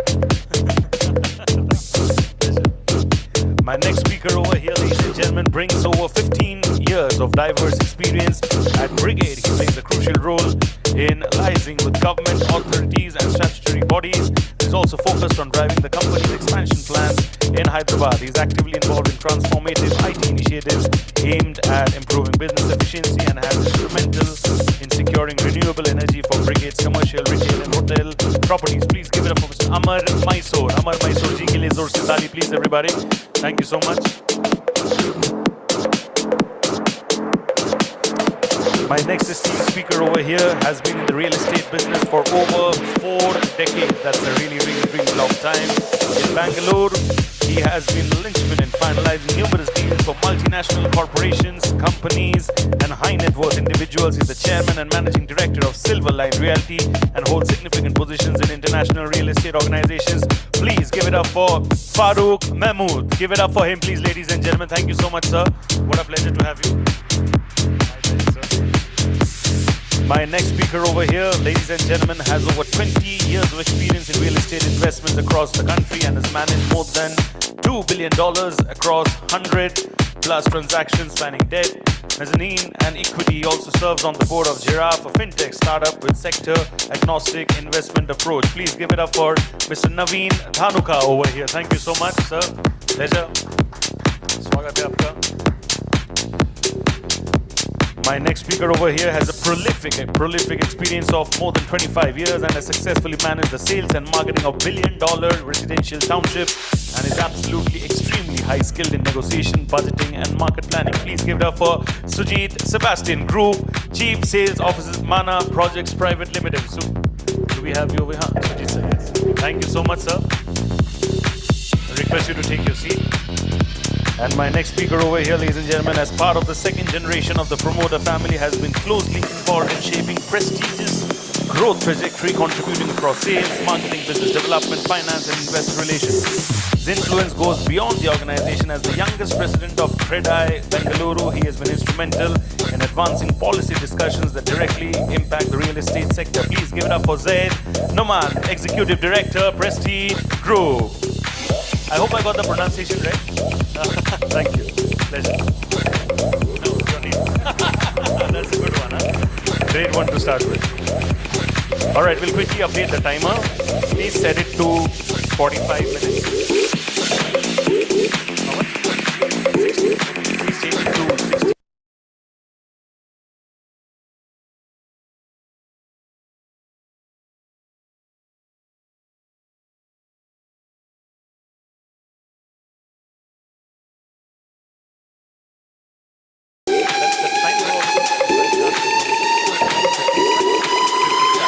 Put it for 50, please, and let's begin. Over to you.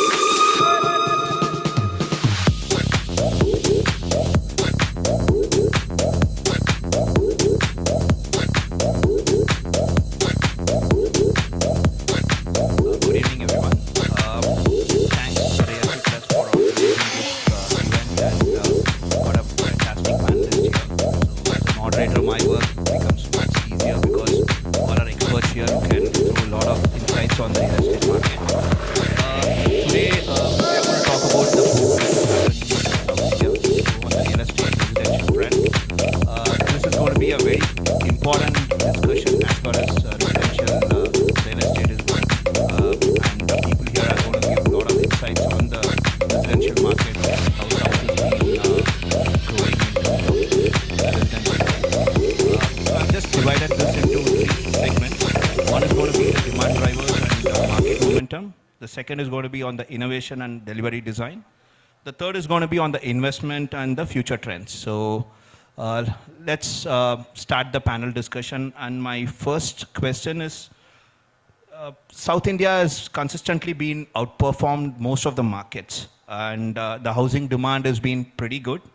So what's driving this momentum? You feel it's going to be the end user aspiration, affordability, infrastructure growth, or the investor confidence? I throw open this to everyone, so probably each one can just throw their insights on this, and then we can move to the next one. Thank you. Good evening, this is Sujit here. See, South India, when you're talking about the business boom, the real estate boom, I think we should also be considering what is the software industries in a growth has been in the last few years. So you can't actually be separating these two. It's always a mix of how the ITES industry has actually grown in South India, and the real estate has been actually just a direct proportion to that. And the same thing is actually being visible in all the South Indian markets. If you look at Bangalore's already grown, it's still growing with all the GCCs coming into Bangalore, with the number of new GCCs which has been signed up. The numbers have been growing up in terms of the new people coming into work for Bangalore. Likewise, Hyderabad is soon catching up. There's a lot of developments happening in Hyderabad. The ITS is actually growing up in Hyderabad as well. Likewise, even into the tier 2 cities, let's say if we talk about a Coimbatore, Mr. Manikandan was here from Adisia Developers. He was also talking about the growth in Coimbatore. Be it Kochi, again, an IT sector happening in Kochi, and that's actually fueling up a lot much into the demand for the real estate in all those specific places. So I have a little different view on this. So see, we obviously say South India is overperforming, but that is in combination with West. And I think it is the more about, we had some pro-governments like in Andhra. However, Tamil, if you look at it, Hyderabad right now is little checkered. When we talk about the entire South, still it's more about Bangalore, Hyderabad, Chennai, etc. I think it is now spreading out. A lot more can be done. I think Mysore, if you get the airport, it's at the brim. If you get that airport right in Mysore, it is going to just shoot up like anything, right? We have the education. I think the biggest factor what we miss even in IT is we have probably the maximum number of IT colleges and the educated class. The education percentile is very, very high. That is adding to it. Mostly peaceful people. Law and order issues are very, very less. That adds. Most of the people are happy to come down to South because they feel very comfortable, whether it is the guys or the females out there. That is adding to it. But I still think it is at the cusp where the real jump is still to happen. Right now we keep talking, if you, I'm from North, you go to most of the cities, they're talking Bangalore, little bit of Hyderabad. It has to go beyond, and there is huge potential. We have the water, we have the agriculture. I think we are now moving beyond IT. With Foxconn, if you look at it, Chennai is a very big manufacturing hub. Foxconn, we have close to, if I know, 4,000 to 5,000 employees right now. They have already declared by 2020, they want 30,000 employees in one Foxconn, what they are doing out here. That is really going to change things out there, right? We haven't seen, in line to Delhi, the Aero City around Bangalore is to grow. We have to still to see that to really happen. So I think we are now talking about, I heard DCM talking about Bidadi to be the next IT hub, but I think we have serious scope in Mangalore, Mysore, Cochin already had some IT parks, but we haven't seen beyond that to go to a very different level. So those are the cities where with the infrastructure, if we don't improve on Bangalore, these are the cities which have all the right elements to grow. Hyderabad has extremely good infrastructure. So I think that is still, we are still at the cusp, and there is a huge movement which is going to happen, primarily backed by the, what has IPL done to the Indian cricket team, that is the same IT issue, the education which has done to the IT, which is going to grow. And we obviously have the dangers of AI, which we can speak later. Thank you.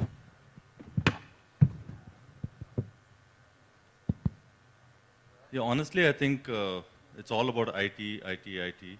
Bangalore's growth is based on the IT story. Of late, there's been a push of GCCs. I think that's moving up the value chain.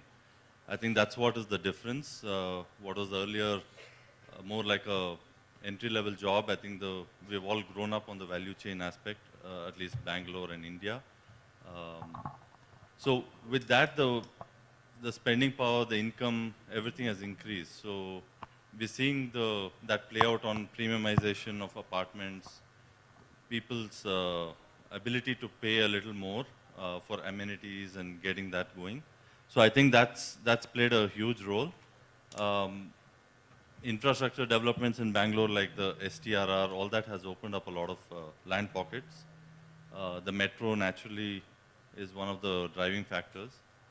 All in all, I think it's about the entire ecosystem that Bangalore has to offer.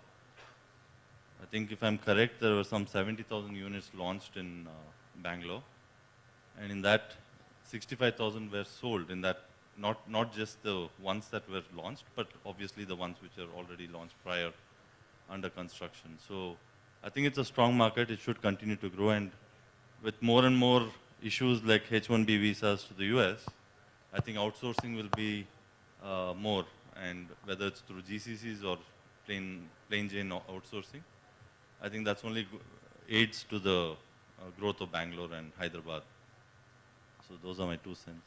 Thank you. I think Bangalore, from that perspective, is the leader in the south. If you take Chennai, you take Hyderabad, you take the other cities, apart from the climatic conditions which are good out here with very poor infrastructure that we all cribbing about day in and day out, this city shouldn't have been anywhere close to where we are right now, but it's still growing because I think it's one of the best cities in the country. It's got a talent pool here, it's got a cosmopolitan atmosphere here, and most important that I feel, I have colleagues sitting down here on my right and left who have been responsible for building this city to what it is today. They have created world-class facilities with top-notch infrastructure. I mean, if you really look at it, there's nothing that, if somebody is making a pool, somebody is making an indoor pool along with jogging tracks, etc., etc. So it's the buyer that at the end of the day benefits out of this whole thing, and they see a value proposition on the numbers that we're talking about. What are we talking on from a distance perspective? I think once the metro lines are through and our infrastructure projects completed, that I would say in the next 5-7 years, hopefully we'll still have to live with this misery of commuting. But at the end of the day, I would feel that there is potential in the city for growth, and that's why we're growing.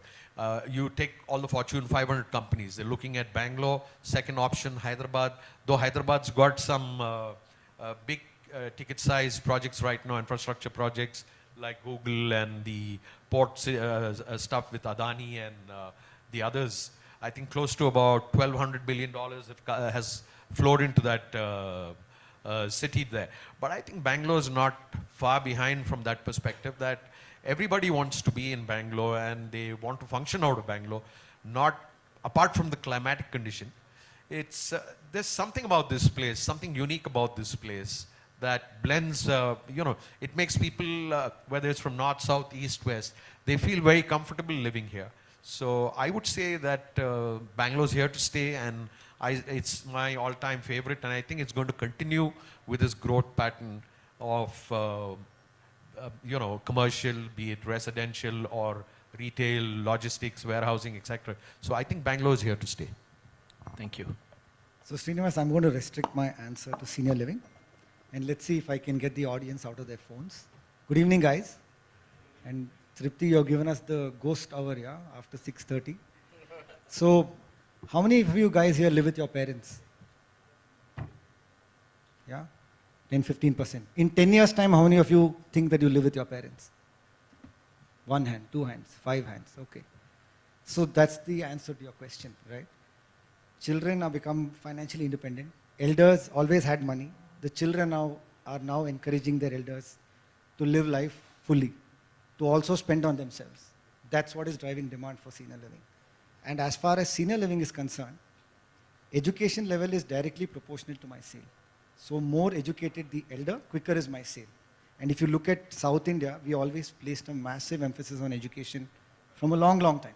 So you'll find a lot of educated elders here who understand that the solution that senior living provides is one of lifestyle and health and community, not necessarily of real estate only. And that's why the demand is highest here. And if I want to throw, if you want me to throw some stats, India is about 60% nuclear today. Urban India is 76% nuclear. So nuclear families are here to stay, and disposable incomes have increased, and the women of the house no longer want to take care of the house. So these are the factors that are driving demand for senior living. Thank you. Thank you. I think am I audible? Yeah. So I think I'm the last, and it's easiest to conclude. But I think I'll bring things in perspective for you, because I think Srinivas's question was more, what are the factors that drive, demand, and especially how is it affecting real estate in the south? So all I can tell you is, see, there are two of the major cities amongst the 5 or 6 metros, key metros in India, where most home buying is happening, right? And that's Hyderabad and Bangalore. They do about 50-60,000 units of sales every year. Yes, there is good absorption because there's a good ecosystem in both these cities. You have education, you have industry, you have factors like livability, which is the weather and things like that. But I think that's key. We have the industry also here, which Sujit was saying about the IT industry, which all ties in. But yes, so I think it's very investable. You have many projects. Kudos to most of the developers in the south for making a name for the real estate industry in the country.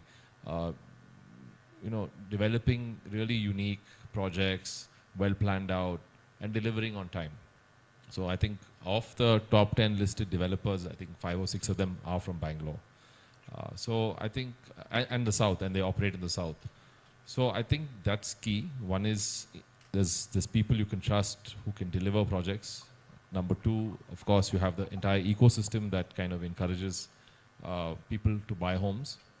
And lastly, affordability. Excluding Mumbai, I think there is only Pune, you have Bangalore, Hyderabad, maybe Chennai and the NCR where homes are still within reach. When I say within reach, in that kind of bracket of around 2 crore rupees. Gone are the days where you could get a 3-bedroom for 75 lakhs or 65 lakh rupees, right? Probably can get a 1200 square foot or 1800 square foot plot for close to 75 lakh rupees today. And that's a lot of money. So I think backed by good, stable incomes, most of these buyers are all first-time home buyers. Your average age of home buying has actually dropped from the mid-50s in the 90s to close to early 30s is the kind of profile of the home buyer right now. Liquidity is also available because most of them have stable incomes, and most of these jobs are in these key metros of Hyderabad and Bangalore, where the IT industry is. Chennai and I think Kochi have a lot of catch up to do. It's not really very economically feasible for developers also to do work. The margins are, quite low, given that the capital values are also not that high. So there's a lot of pressure on margins over there. So people like us prefer to do work in Bangalore, Hyderabad. But I think we'll get to know later in the market why we do prefer Bangalore and Hyderabad versus the rest of the T2 cities. But I hope I answered your question. So thanks everyone. Adding on to this next question, I think most of them have been highlighting about the trends and how the market has been moving, and preferably last 2 years the market has been seeing a big spike. I just want to probably this question can be to Amar and to Zayed, because both from premium developers like Brigade and Prestige can probably answer this question. How you see the next 2-3 years the market is going to be, because what it was in 2022, what we are seeing in 2025, there's been a big change in terms of the pricing and the number of launches, a lot of pan-India players coming into Bangalore. So how you see this market next 2-3 years, Bangalore especially? No, honestly, the last 2-3 years, the 2-3 years that have passed, we've seen a run-up on the pricing. So I would think the next 2-3 years you will see some run-up in pricing, but not as much. But the underlying factor is that it's very strong. It's a very robust market. The demand is robust. You have a lot of home buyers that want to live. It's not an investor or speculative kind of a market. People are buying to live, which is very different from markets like, say, I would say like Mumbai or Delhi, where people buy to speculate. I think the percentage of speculation is very low in Bangalore, at least. There's a little bit in Hyderabad, but there are all end user homes. So we see that in the way the business is done, like in the sense they go in for home loans. Typically, a speculator wouldn't go in for a home loan. They would have their funds ready to invest. They would say, I'll give you a down payment, a larger down payment, won't give a discount, and that's how they look at it. But we see a trend that they all go in for home loans. That is ones that they are actually going to buy to live. So that's a big plus for Bangalore. I would see this trend growing, and things like infrastructure upgrades like metro reach increasing, that will actually open up a lot of lands that were actually a little away from the city, a little bit of an issue in terms of commute, what Farooq was mentioning. Those will actually easen out. So we'll see more and more developments. And look, people are looking to invest in homes that actually have that larger space and premium offerings in terms of amenities and all that. And I think the IT exports is about $330 billion out of India, and that's only going to grow. So with that, the spending power, the earning power, everything is going to increase. So I think we're here to see a good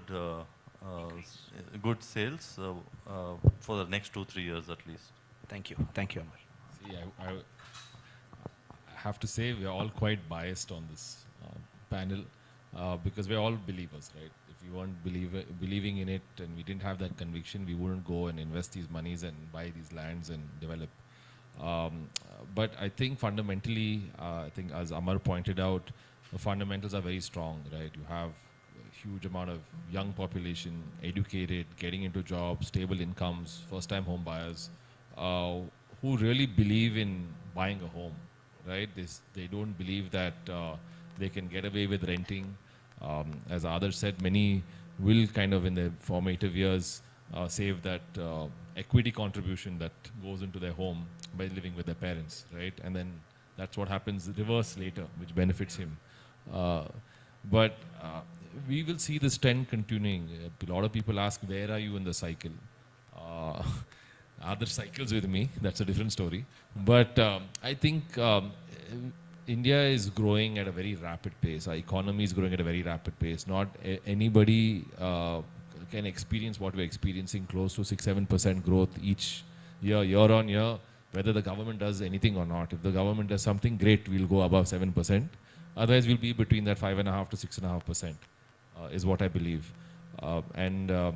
Yeah, the way cities like Hyderabad, Bangalore have all grown. If certain initiatives are taken by each state government to better the cities, build satellite cities, how they've done in MMR, NCR, to actually improve that connectivity, do good urban planning, make it easier to get from point A to point B, like for example they've done in Hyderabad, it could be a huge stimulus. But I think the main thing is people are not thinking of real estate like they did 5 years ago, where, should I buy, shouldn't I buy, will it go up, won't it go up? It's more, I need a home. It's good to have that roof over my head, build that security and whatever, take a 20, 30 year 10-year loan. It's priced pretty affordably. And I think that's what's driving it, the liquidity as well. So I think the best is yet to come. That's what I firmly believe in. But as long as the caveat is the prices don't go up too high. If you see a sharp price rise over the next 12, 18 months, obviously demand is going to, people are going to wait and watch to see if it's going to go up further or not and whether it's really within reach. So I think that's the only caveat, but otherwise I think things are good. Fantastic. Rajiv, I want to actually just add one point to it. I slightly differ in terms of one of the viewpoints expressed, saying that it is mostly end users. What I feel is actually a lot of investors also, maybe we're talking about the retail investors investing into Bangalore, and that's also like, one of the major factors of the numbers in Bangalore, which probably might be differing in a South Indian state like Chennai or a Kochi or a Coimbatore, but Bangalore and Hyderabad, the number of investors, the retail investors that we talk about are quite high. And I don't think the mortgages, number of people who opt for the mortgages might not be a parameter for that. Because right now, the retail investors leverage on the mortgage options and then they go for the properties. And obviously, it's not a big number in terms of a higher percentage. But again, depending on the micro markets, it could be varying from anywhere from 10 goes upwards to around 20 plus. So that's the numbers that, it's purely micro market specific. But it's, Bangalore is again, I would say a good percentage of investor market, maybe lesser than an NCR market, but that's where we are heading, is what I feel. Thanks, Sujit. I think overall a very positive move for next 2-3 years because everybody is on that same page. Going to the next question, I think Adarsh already started off with his primers and about the senior living. So just to probably you can emphasize how the senior living probably has evolved post-COVID and what buyers expect in these communities. So the first thing is that, guys, senior living is not real estate. While the physical home plays a critical role, the solution that people seek is one where they can live longer on their own terms. How many of you here know what a blue zone is or have read the book Ikigai? Okay, so there are these 6 places around the world, like Okinawa in Japan, Sardinia in Italy, Loma Linda in California, so on and so forth, where the people who live in these villages, they all live above 100, and most importantly, they live independently. Like they are not on a wheelchair or they're not dependent on anybody. So a scholar went and stayed in all of these blue zones, and that's the book, the blue book called Ikigai, where he identified 4 common traits between people of different food habits, different cultural habits, different genetic pools. But one common thing, they all live greater than 100. And what he identified is that the people in these places, they're all physically active, they're all mentally engaged, they don't retire, so they have something to do, they have a strong purpose. And he said they have friends and family around them, so they live in a community. So senior living, and at Primus what we essentially do is we give these as part of everyday living. We create a community where people are physically active, they're mentally engaged, they're socially stimulated, and we rekindle purpose or ensure their bucket list is met. And we throw in preventive health and right nutrition on top of this. Because when it comes to health, we can't wait for things to go wrong. We run a very detailed preventive health plan where we're able to find underlying conditions before they become a health risk. Most of us wait for an event to occur and then we go to a doctor, and after that it's all treating the symptom, it's never about curing the disease, right? So broadly, this is the solution of senior living. So it's a place where you slow down aging and where we increase health span. And the house plays a secondary role, the community and the services play the primary role. Fantastic. So going to the next segment, which is going to be innovation, delivery and design. I think a lot of it is now being done in Bangalore because of a lot of high-rise projects coming up, a lot of communities coming up in major locations. So the next question is to Amar, where Brigade has always been into integrating ESG goals, smart technology. How do you see the tech and sustainability shaping up the next decade of housing in South India? Because you've been pretty aggressive in Chennai, you've been in Bangalore and Hyderabad. So how you feel that this is going to make a big difference? Yeah, so in terms of the net zero goal which India has set out, it's about 2070. And I think developers as us, rather Prestige and so many of us here, we have set, the CREDA has set a net zero goal of 2050. And then we in Brigade said, let's try and shorten that and let's look at it in 2045. So what I mean by ESG is like we want to be a little bit more environmentally sustainable. So we've taken steps towards that. We've launched the first project which is called Brigade Citrine. We've done it to be a net zero, not just on energy but on water and various other factors, even the embodied carbon. So we have done this particular project on Old Madras Road, and the idea is to bring in, we just have one planet, Earth, so we just have to take care of it. So we said, let's do that. In office spaces, we've generally been early adopters. In residential, it has been slow because the costs spent on it is quite significant. But at the same time, you may not always get the premium. There's a lot of awareness that needs to be created amongst residential buyers. Ultimately, the life cycle cost for the person, whether it's owning a home, the maintenance cost, everything does reduce a little bit when you bring in these features. The idea is to educate the clients. A lot of people are not willing to pay that extra premium. But I guess it is part of the learning, part of the curve that is in terms of adoption. So with this, I think it is a matter of it's just a matter of time when everybody adopts it. We're just trying to piece the things together. Thank you. So the next important question, I think every developer would be probably wanting to listen is majorly on the sales front, because that's going to be the cash cow for any developer. So I think we have got Sujit here, who has been into multiple sales strategies with multiple developers. So over to you, Sujit. I just want to understand how the residential real estate has transformed from a walk-in to the digital first. So what's changing in buyers' behavior today?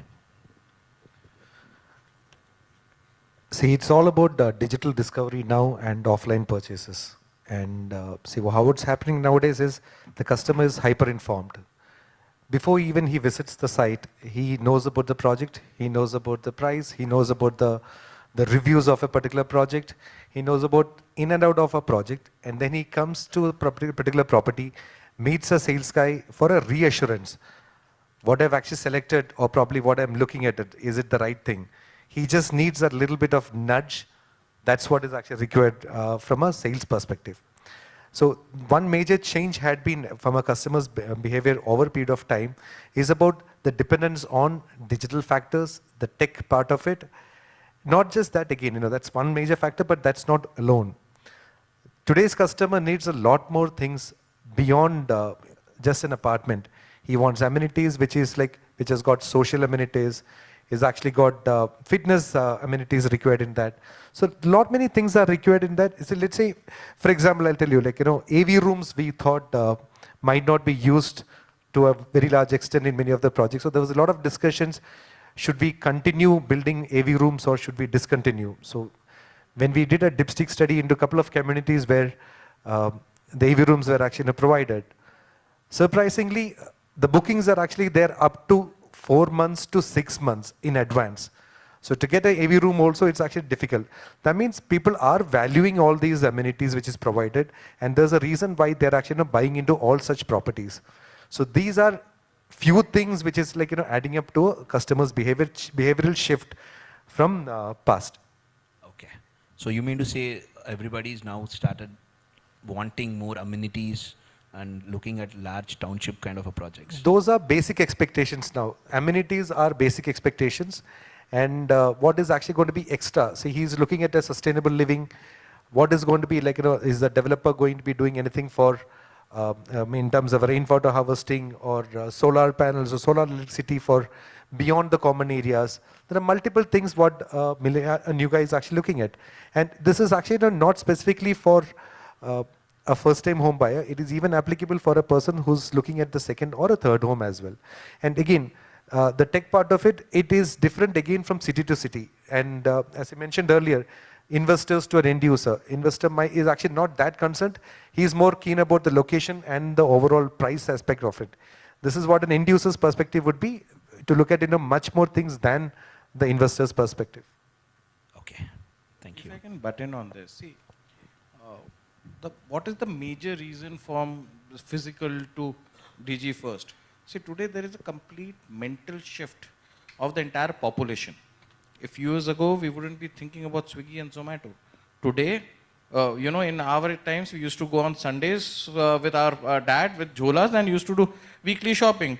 Today, even the kirana shops are having next door. Even within the building, in the communities, we have those shops. They are having challenges because we don't have the patience. Blinkit is there, Zomato is there, 6-7 minutes we are getting it. Correct? Most of the time is spent on Instagrams and the Facebooks. The generation which is buying, or the age group which is buying itself have shifted.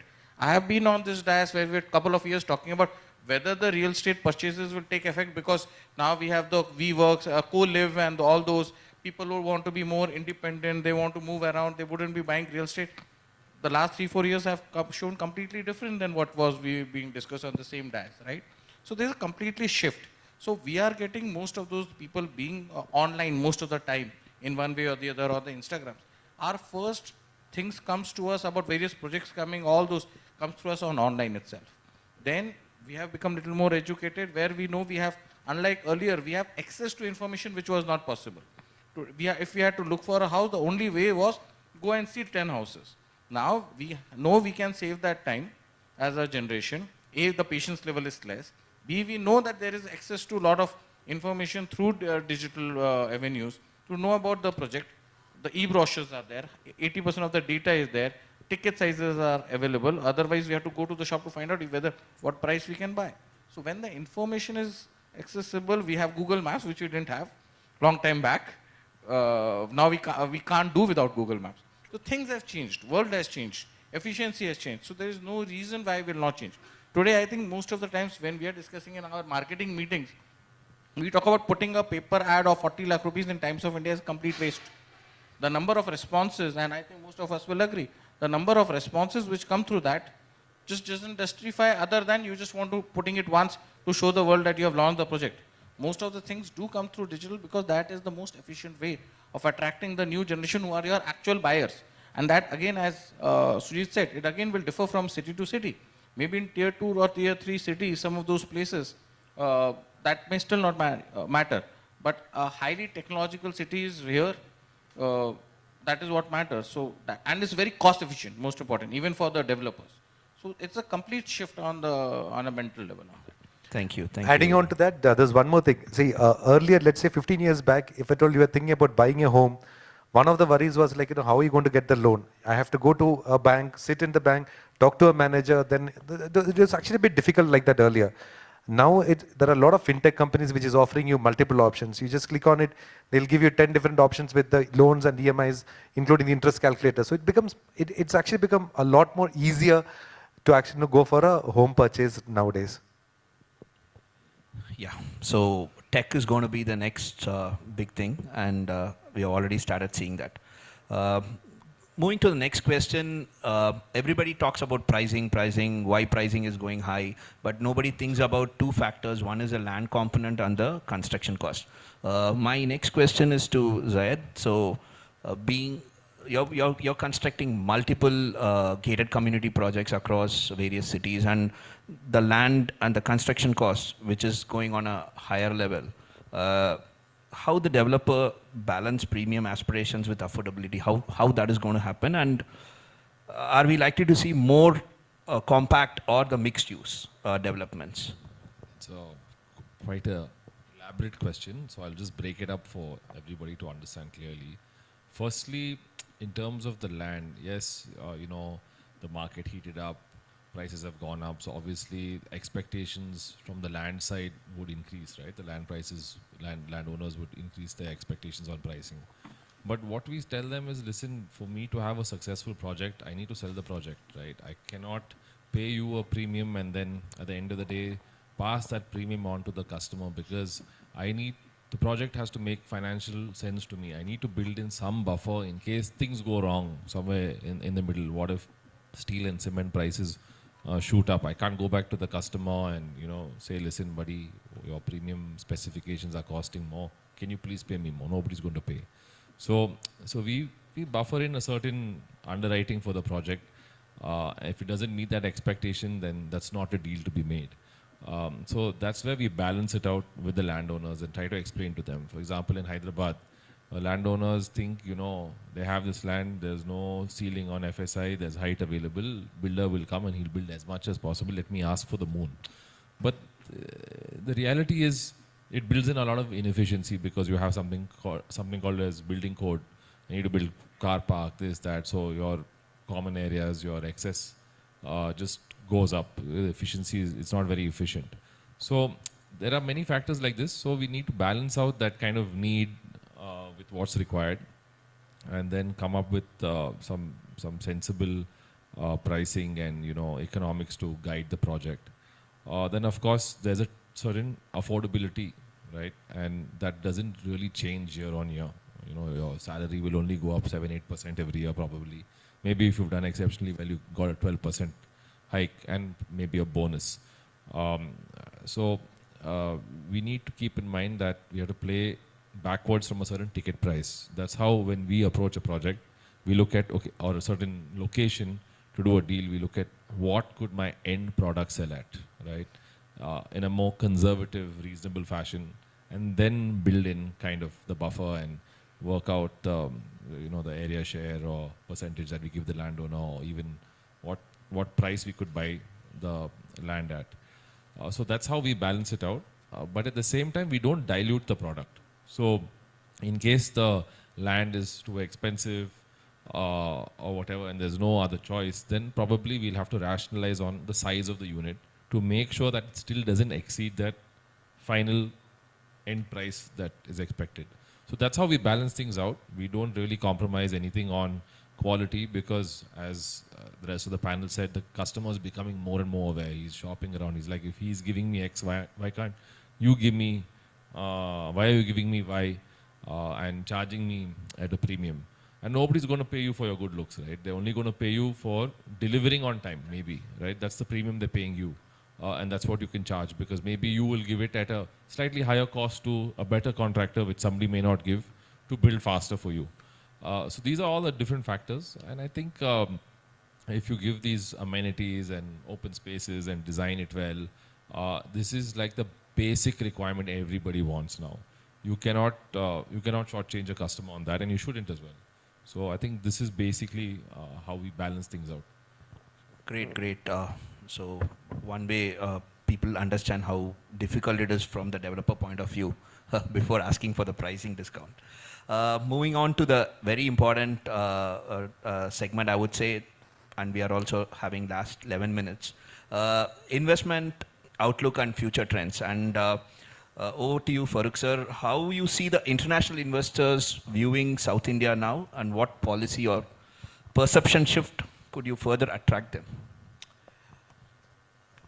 Let me just explain to you the acronym that you see on your board, the FIABCI. It's FIABCI.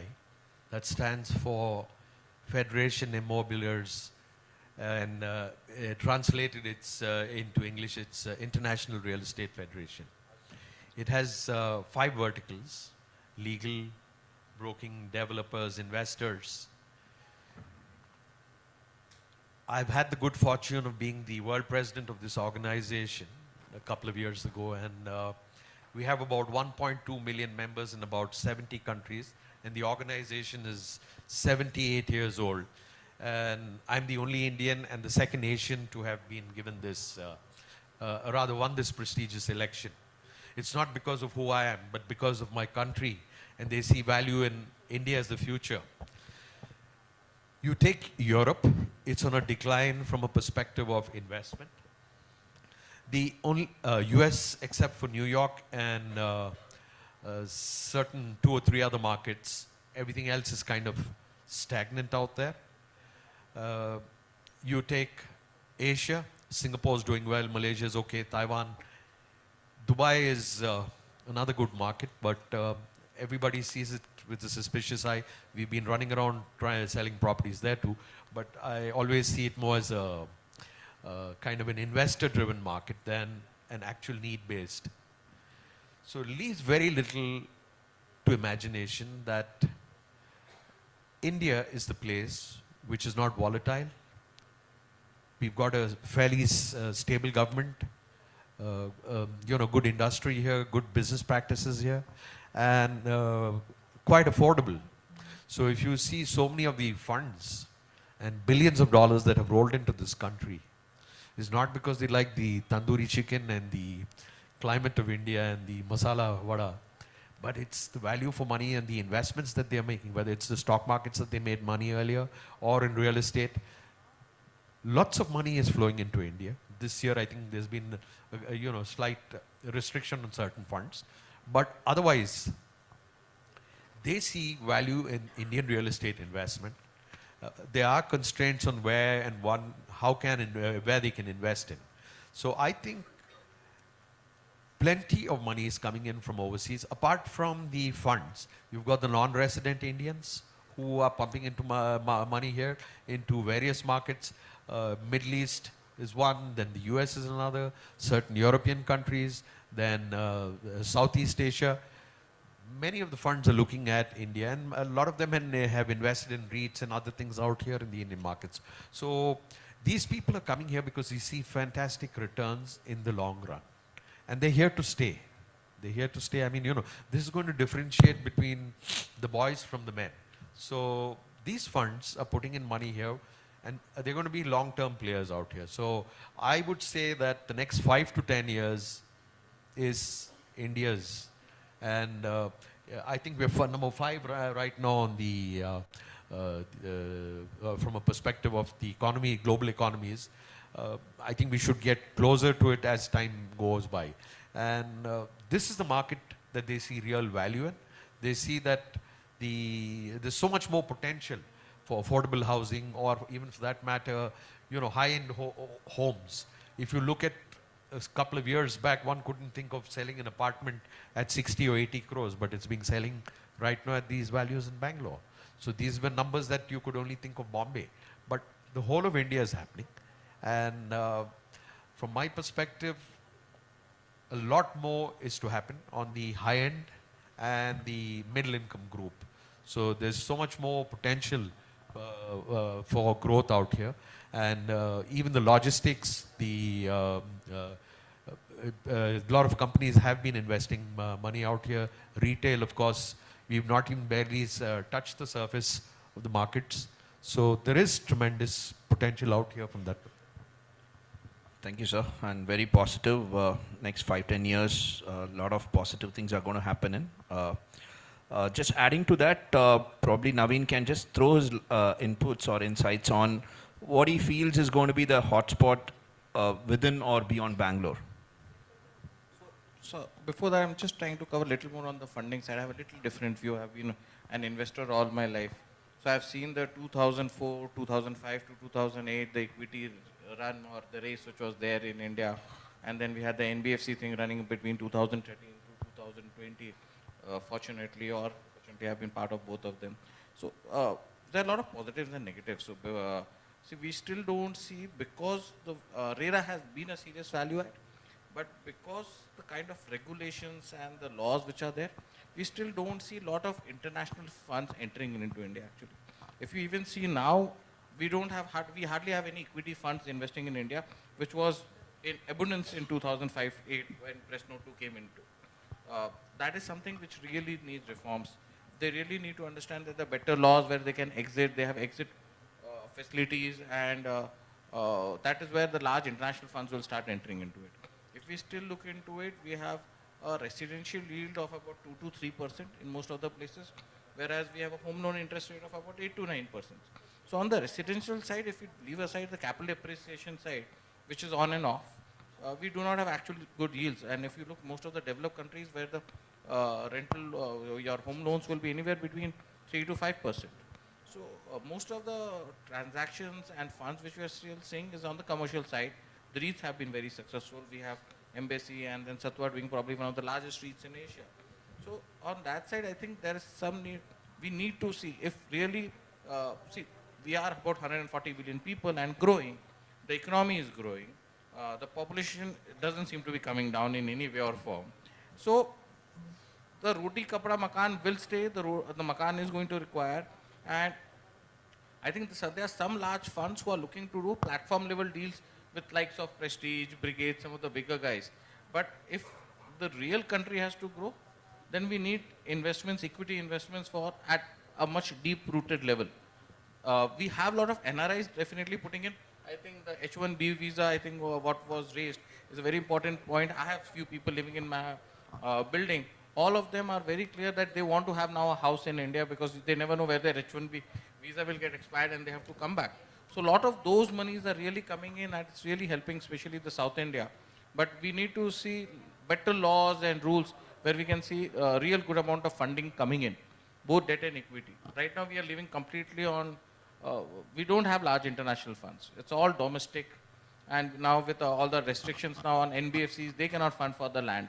So ultimately real estate where the developers really need money is at the land level, which is not available. So I think there we need to have reforms. Coming back to your other question on where we see, I think one portion, as Adarsh has been talking about, our population, we are the youngest population, but it's not going to remain young always, right? There is some statistics which says we'll have 194 million senior citizens by 2030. So with that kind of a thing happening, as he said, the wife or the lady is not managing the house anymore.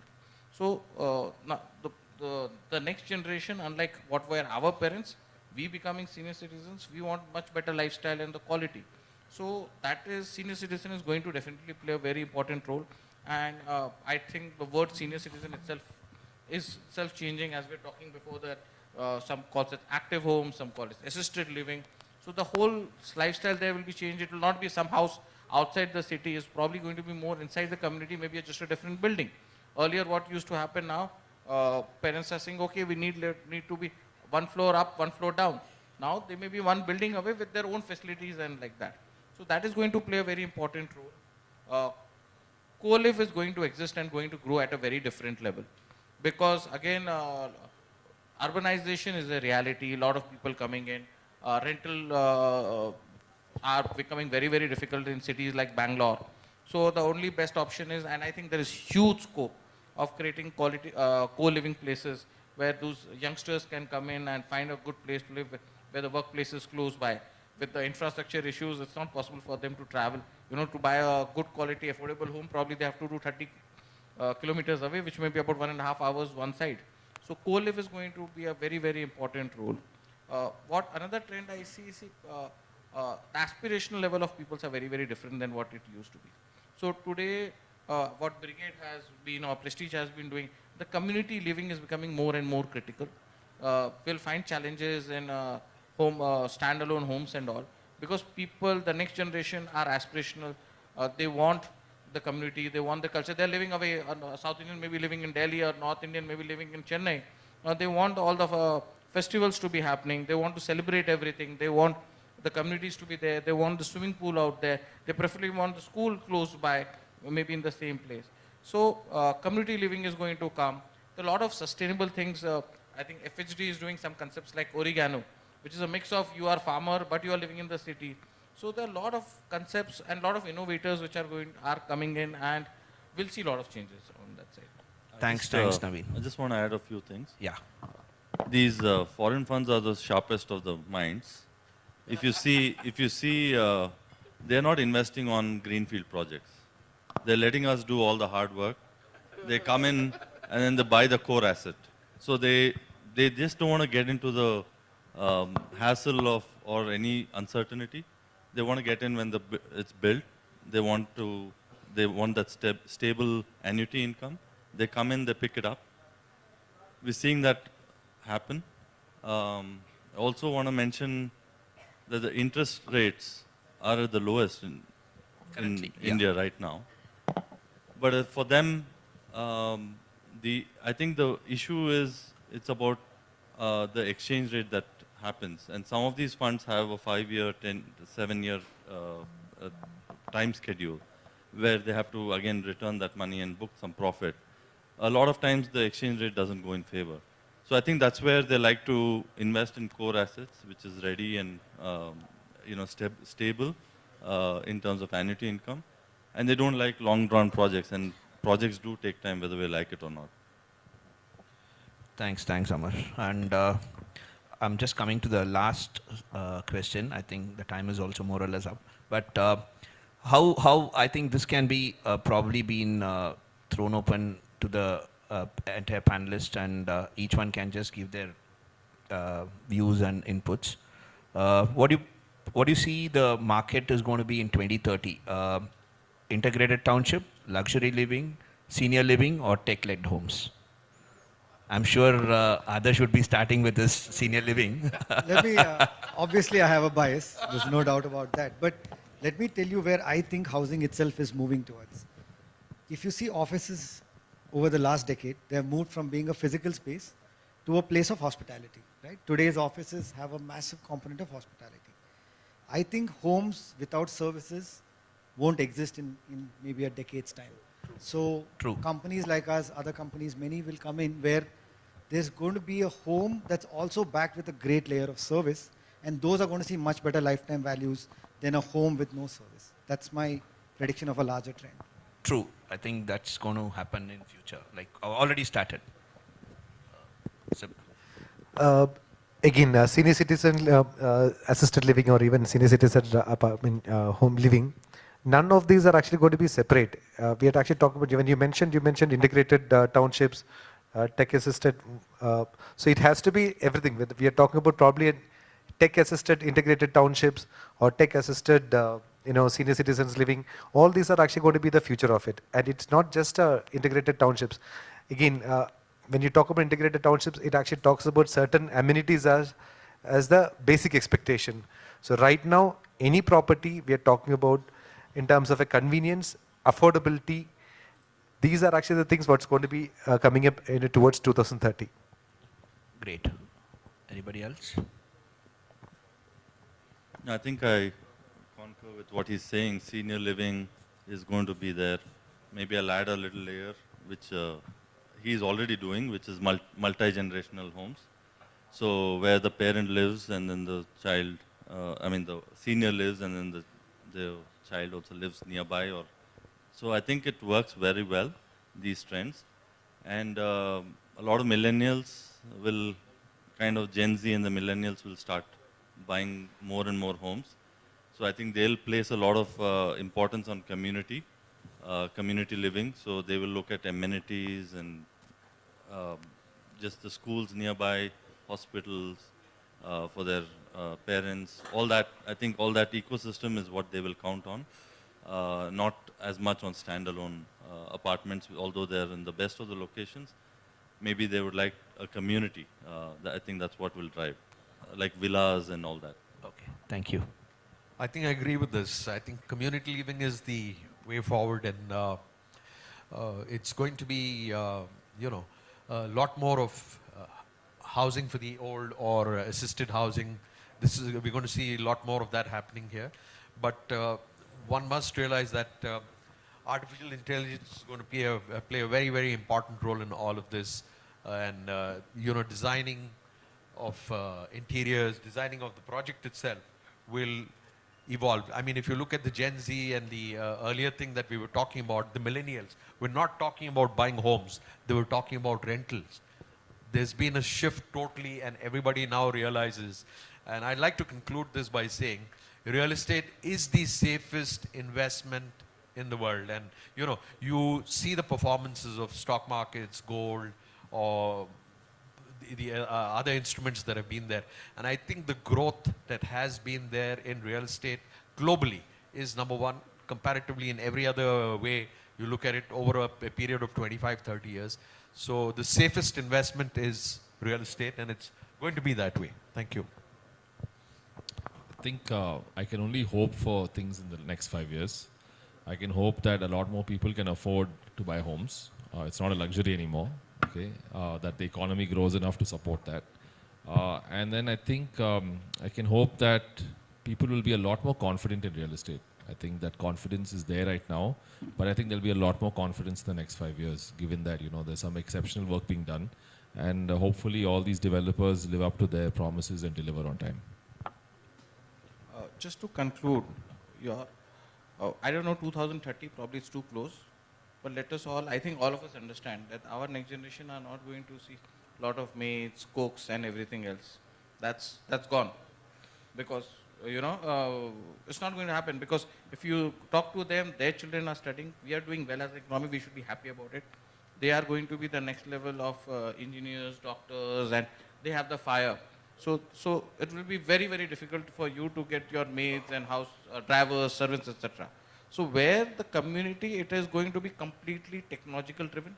The patience levels are going to be even be lower. So I think it is going to be completely technological or technology driven communities, where on a pad sitting there, you book your massage, you book your maid, you book your cook, you book your everything, you get your food, everything is going to be, and those are the communities which will be running through. And we'll see a lot of integrity between community and technology in future. I think that is where the future is going to take you. The houses are going to be more compact. You'll probably not have a laundry room. They are going to get integrated. You'll probably have smaller kitchens, because the entire assisted living is not going to remain only with the senior citizens, going to come across the entire community. People hardly cook now at home. So those are going to play a very important role, both in terms of designing of homes and as well as how the homes or communities are going to get serviced. So I think we had a fantastic discussion on how the future is going to be and how South as a market in terms of the residential real estate is going to be. I think a lot of new concepts came in, a lot of new verticals came in, co-living, senior living, um, gated communities, a lot of inputs and ideas from the construction point of view. So I think market is emerging. A lot of new knowledge is being shared across tech platforms. I think I would say the market is going to be very, very good in a couple of years to come, and the best time to buy. I think we are all here for that, and I think next few more years, I think people should start investing more on real estate.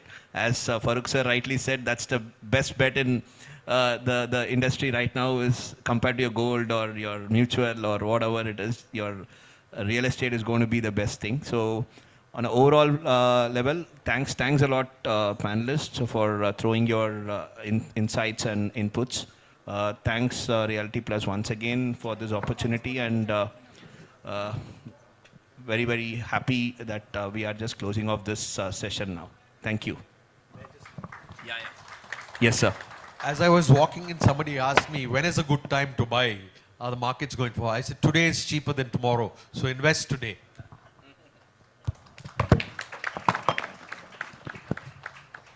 Thank you so much. Can I have a big round of applause for all of them, please, everybody? We have bandwidth for 2 questions from the audience, since it's a very important panel. If anybody is willing to ask questions, please kindly raise hands. Yeah. I'll pass you the mic. You coordinate with sir. Hi, it was a great discussion. I mean, it's a privilege to have this kind of a panel.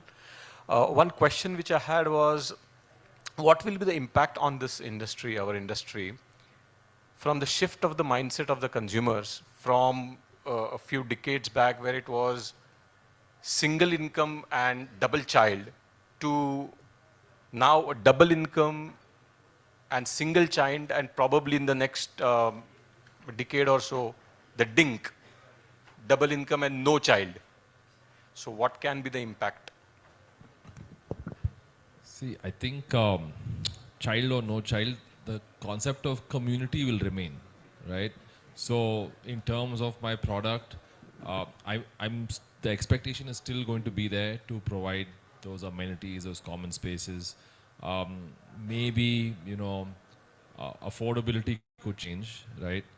So they could afford a larger home, okay? And they would want those spaces. So maybe we may have to curate those spaces slightly differently. So instead of doing what we call a 3-bedroom, we would call 2.5, whatever you like. So it'll be used for different purposes. So I think that's where you see things happen. I wouldn't see a negative kind of impact on the way projects are designed. I think people will still need whatever we're providing them now, and they'll need better. Oh, it's a really good panel discussion we had. Thank you so much. The few questions I have lined up is, first thing is, where are we seeing the threshold on the housing prices in Bangalore? Are we actually targeting central Bangalore, and now that the government has planned north, south, east, west? Or are we targeting the new airport that is being planned for the 2 satellite or 3 satellite growth of Bangalore? So regarding that, that's the first question. And the second thing is, how is sustainability playing a major role in housing development? Though I know a couple of panels had spoken about it, so it will be great if you could add on it on the sustainability aspects, because we all have been rained out. There is no groundwater in Bangalore. Rains are getting fewer, and there is a lot of challenges. I hope the whole panel is aware about it. So where are we looking that as a next phase of sustainability, and how do we see our Gen Z and Alpha going through that phase? Not at least us, but the future. Thank you. I don't think there's going to be any threshold on the prices as long as there is greed for the landowner. So that prices will actually always be, you know, dictating terms in terms of cost of an apartment. So that's where it starts. So it starts from there. So in terms of when you actually spoke about multiple satellite townships getting made, there's a lot of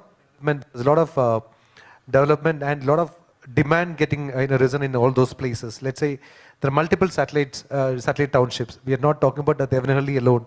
There is Bidadi, there are multiple places. There are 8 satellite towns defined in Bangalore, and it's growing up. And we are afraid that we are joining ahead with Tamil Nadu, the other states. So that also there's a government challenges coming up. So Yeah, yes, there is Malur, there are multiple. So right now people are actually moving there because that's going to, people consider that as actually the future. There's a lot of development happening there. Right now, for a capital appreciation perspective, those who can't afford to probably invest the money for a capital appreciation in CBD, these are the areas that people are actually looking at currently. And yes, there is a lot of price appreciation happening. The demand is also super good in all those townships right now. And probably just to add on, Sarjapur was actually once a satellite town. Now it's not. I'd like to just add one more thing here. You see, prices are always going to keep escalating because of many factors. And the biggest thing that one has to bear in mind is the factor that today you're in Whitefield, you move 10 kilometers from Whitefield, the land is cheaper there. But without the metro line or logistics, it doesn't make sense. So as long as the public infrastructure grows along, so that's how you can keep the cost of construction is going to be the same or more or less the same wherever you do it, maybe a couple of % this way, that way. But the major cost is land acquisition. So to peg the land prices low is the key. And this is where, money is to be made, and I think this is where inflation plays a major role. If you compare the rupee to the dollar or vice versa, from that perspective, globally the dollar has been depreciating, but in India it's been appreciating. So we have unique points that part of the globe doesn't have. So the only way is, if you have to buy cheap, you have to buy a little further away. Otherwise, the same thing is going to cost you 20%, 30% more. And somebody who's got a 2-bedroom wants to upgrade into a 3-bedroom. He or she sells the 2-bedroom and then moves into another location at the same cost to buy a 3-bedroom. So the cost is, the land cost is $1 million question. Ma'am, if you want to buy a cheap home, you got to talk to the government, because 52% of the cost of your house is taxes, direct and indirect. That's where the saving is. Also, just to ask, where are the new airports planned? You spoke about the 2 or 3 new airports planned, considering this. Where? Where? Where? Sorry, I can't hear you. Can you be louder? Yeah, please. There is a second airport planned, and there is a research proposal that's been floated. That's the proposal for 3 locations near Nelamangala, and still the government, the airport authority has given a confirmation. So as a university, we are working on it also on the DPR. So this is, if you're not aware, we can sit across and share the proposal. So that if you're looking for some investment, definitely we could take you as a partner. Fairfax, there's a 165-kilometer restriction of distance. So they itself, and yeah, it's far away. We have a lot of restrictions on that. I think we are going let us be very honest. The cost of construction is going out. The population of the city is growing at a very fast pace. We are not a socialist, we are a capitalist country. We cannot control the landowners on the prices going up. We cannot stop the government on the GSTs. They keep putting on basic raw materials like iron and cement. So till we have, this is one of the places, real estate is one of the very few industries where you don't even get input credit on your GST. Yeah, I'm explaining you. So we are that in a lot of other businesses, when we are spending, we are getting input credit for what we are again spending. So, but in real estate, we don't even get input credit on our GSTs. So with all those issues, as others also point out, that our biggest partner is government. Till they don't help us, the prices is very difficult to bring it down. Thank you. We would be very happy to line up a fireside chat the next time between you both, right? We would love that. But then as of now, in the best interest of time, I have to kind of conclude this session. Thank you so much to all of you. A big round of applause for all of them, please, everybody. बहुत shukriya for joining us over here. And I'll request Mr. Amit Beth, founder and creative director, ABC Brand Advisory, to please kindly come up on stage and give the token of appreciation to our esteemed speakers over here. Mr. Beth ke liye zor se taali, please everybody once again. Thank you so much. He's been a part of a panel earlier as well. I'll request all our speakers to please kindly come up over here and stand. May first do a nice group photograph of just the speakers and then you can a little closer, please. And let's get the photos done a little fast because we're pressed for time.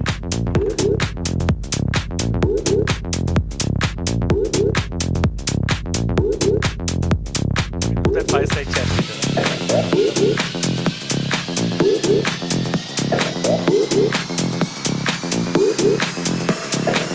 But good points. Thank you so much, ma'am. It's always a healthy discussion. So thank you so much for all the wonderful points. I'll request Amit ji to please give the token of appreciation to our speakers.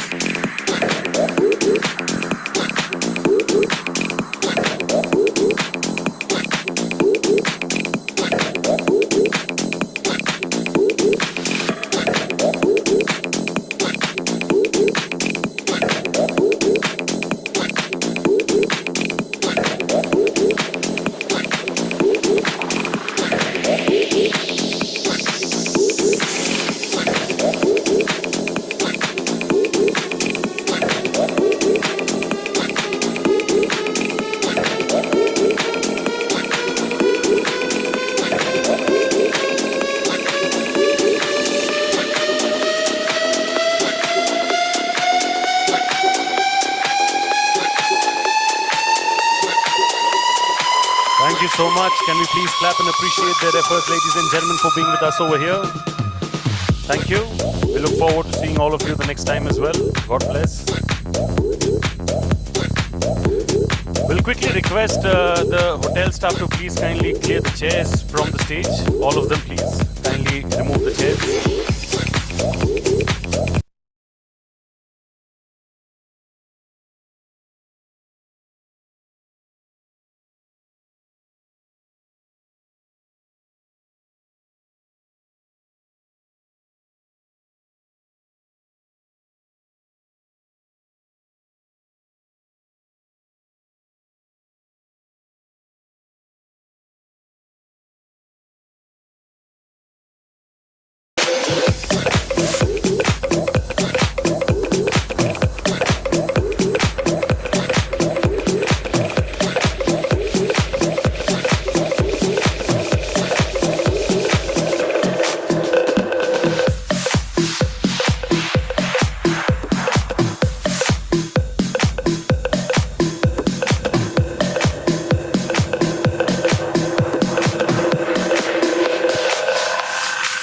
Alert.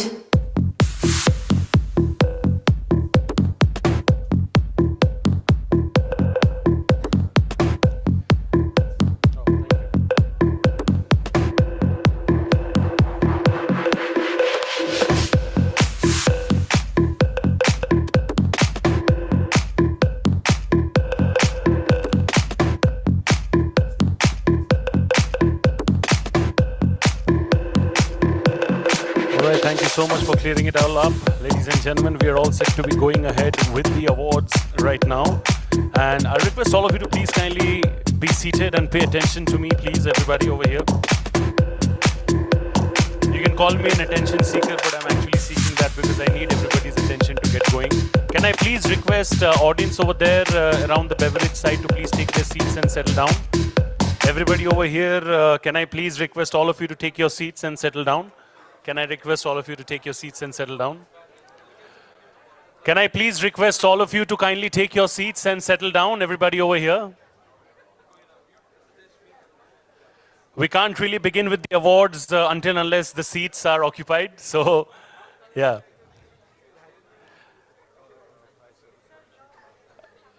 I'll request.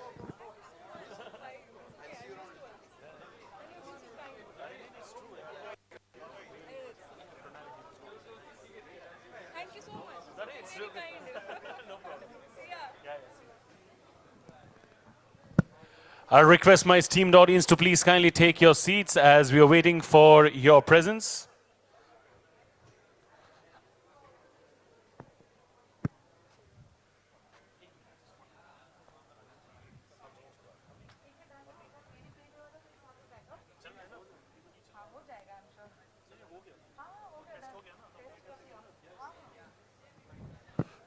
Ladies and gentlemen, I request all of you to please kindly take your seats and settle down. We are waiting for all of you to take your seats so that we can begin with the award ceremony. It's going to be a long night. It's going to be a gala night of celebrations, but we request your presence and support. Can I please request all of you to take your seats and settle down?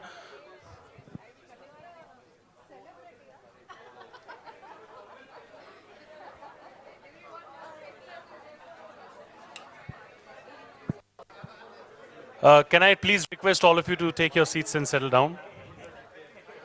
I'll request all of you to take your seats and settle down as we are looking forward to beginning with the awards. We can't begin with half. Alert.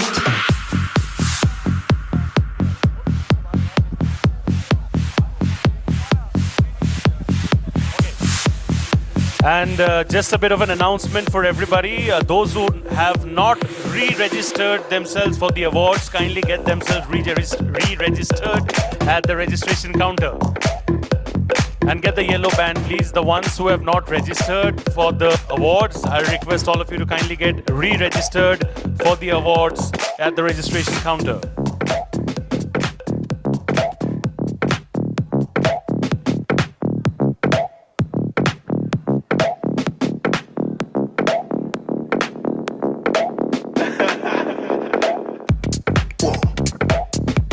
Alright, ladies and gentlemen, first of all, thank you so much for turning up over here in large numbers. I see a lot of empty chairs over here at the front. Can we please occupy them first? Can I request people at the back to occupy the chairs over here at the front first? We can't be going ahead with an award show with empty chairs at the front. So can I please request, maybe some of you can come over here and take your seats. My audience at the second row, if you can kindly take your seats over here. We want the front row to be filled, please. We don't have AI robots to fill them, so I need human beings over there, please. Can I please request people to fill in the chairs over here at the front? Sir, aage aa jaiye, please. You can take these seats. You can take these seats, sir. Please come forward. Thank you.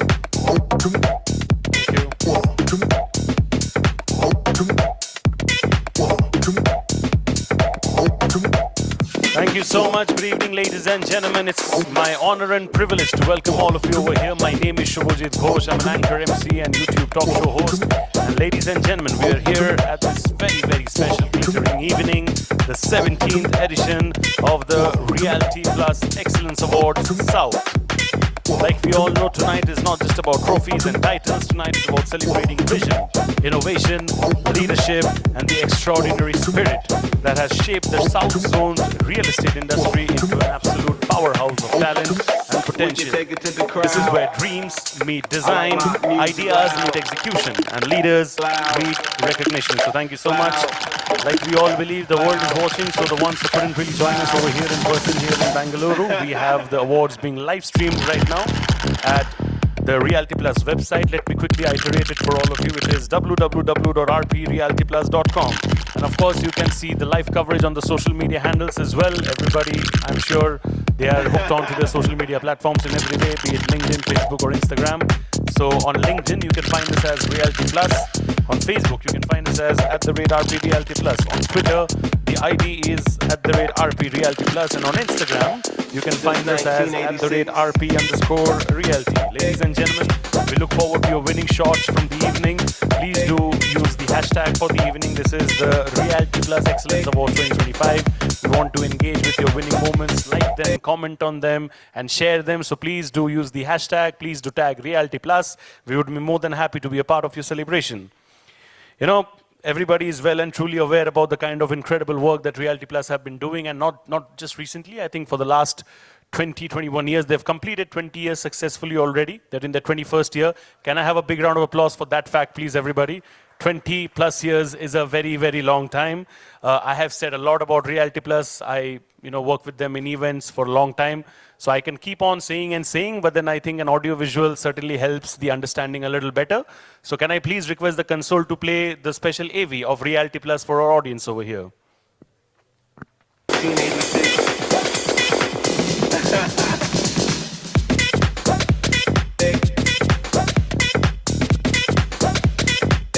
It's an AV, there's no video without an audio. Some people are born to show the world which path to choose in a crisis. Some brands are born to do the same. And during the times of challenge, the stalwarts of the Indian real estate industry have chosen to do just that. By showing others the way to finding opportunities even amidst a crisis. By showing the world how to go about delivering on promises even amidst adversity. Success doesn't just happen. It happens by design. By pushing the boundaries, by raising the path. It takes days to develop a vision and nights to make it a reality. Knowing that pictures are worth 1,000 words and that every word makes a difference. It's doing the research, trusting your instinct, and finishing what you started. For the past 20 years, Realty Plus has been turning obstacles into opportunities, keeping the industry informed on the latest developments.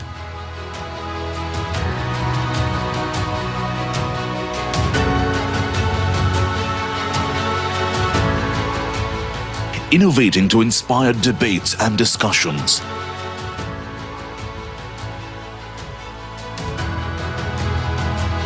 Bringing forth the perspectives of the industry leaders.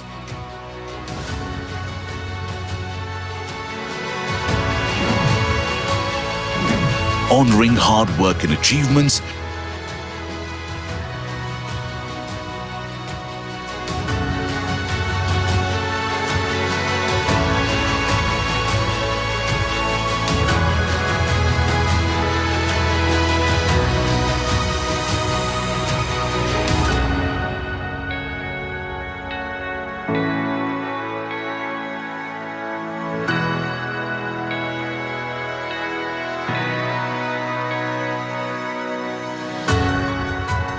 Keeping the industry connected.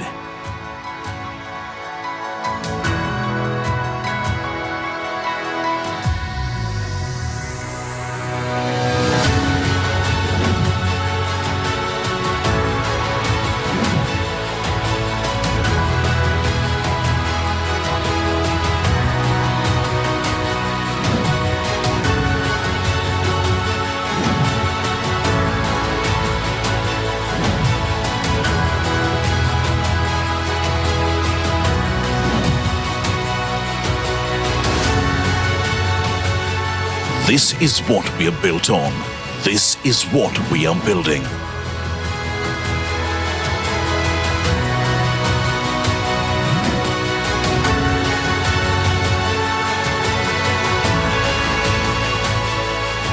We are Realty Plus, and we lead the way.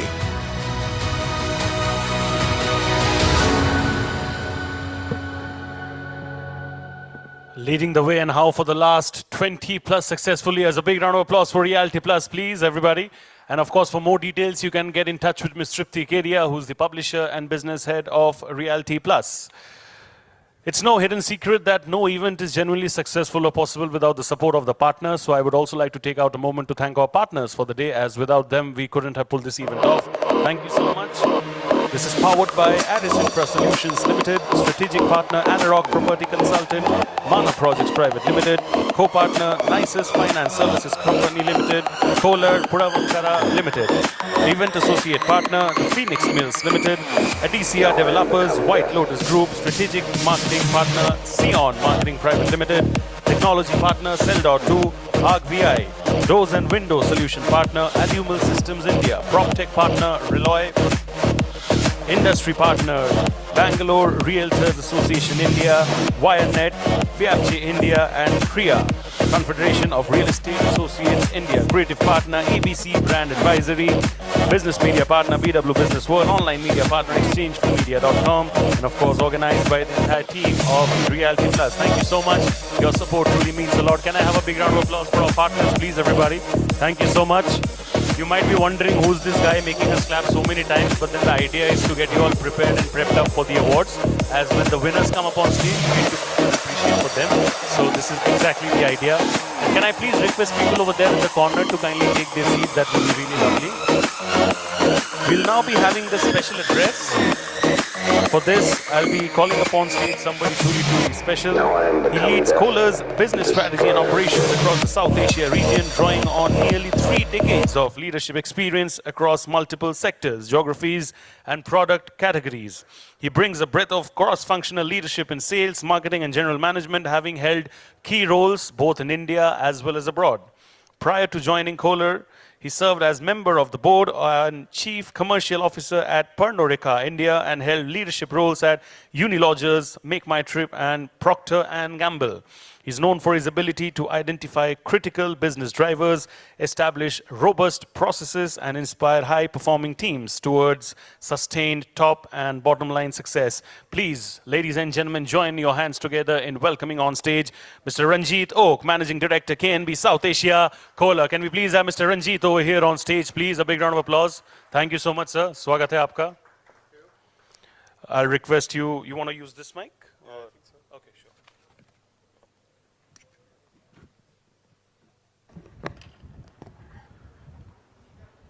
sure. Very, very good evening to everybody here.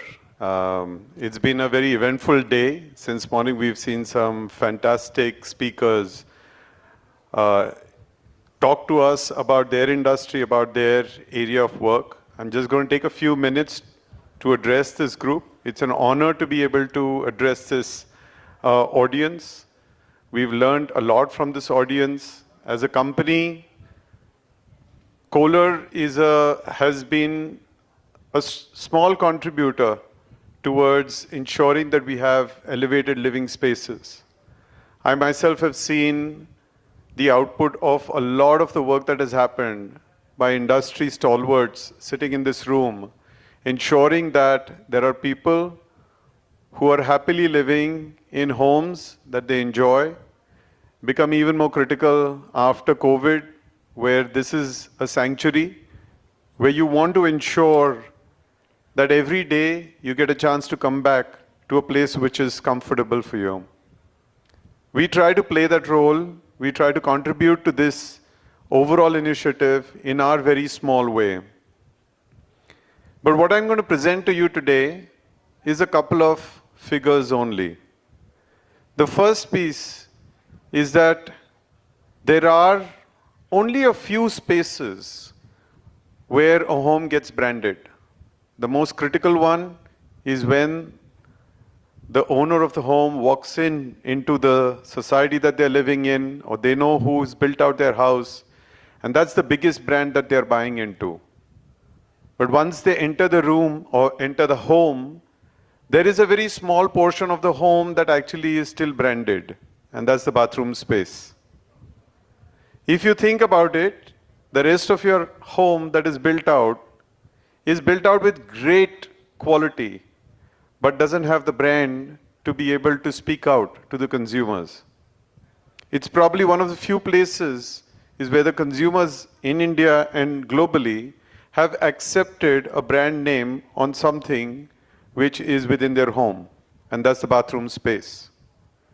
At the same time, what we've seen is this is the space, or these are the fittings that cost actually probably 1% of the total project cost.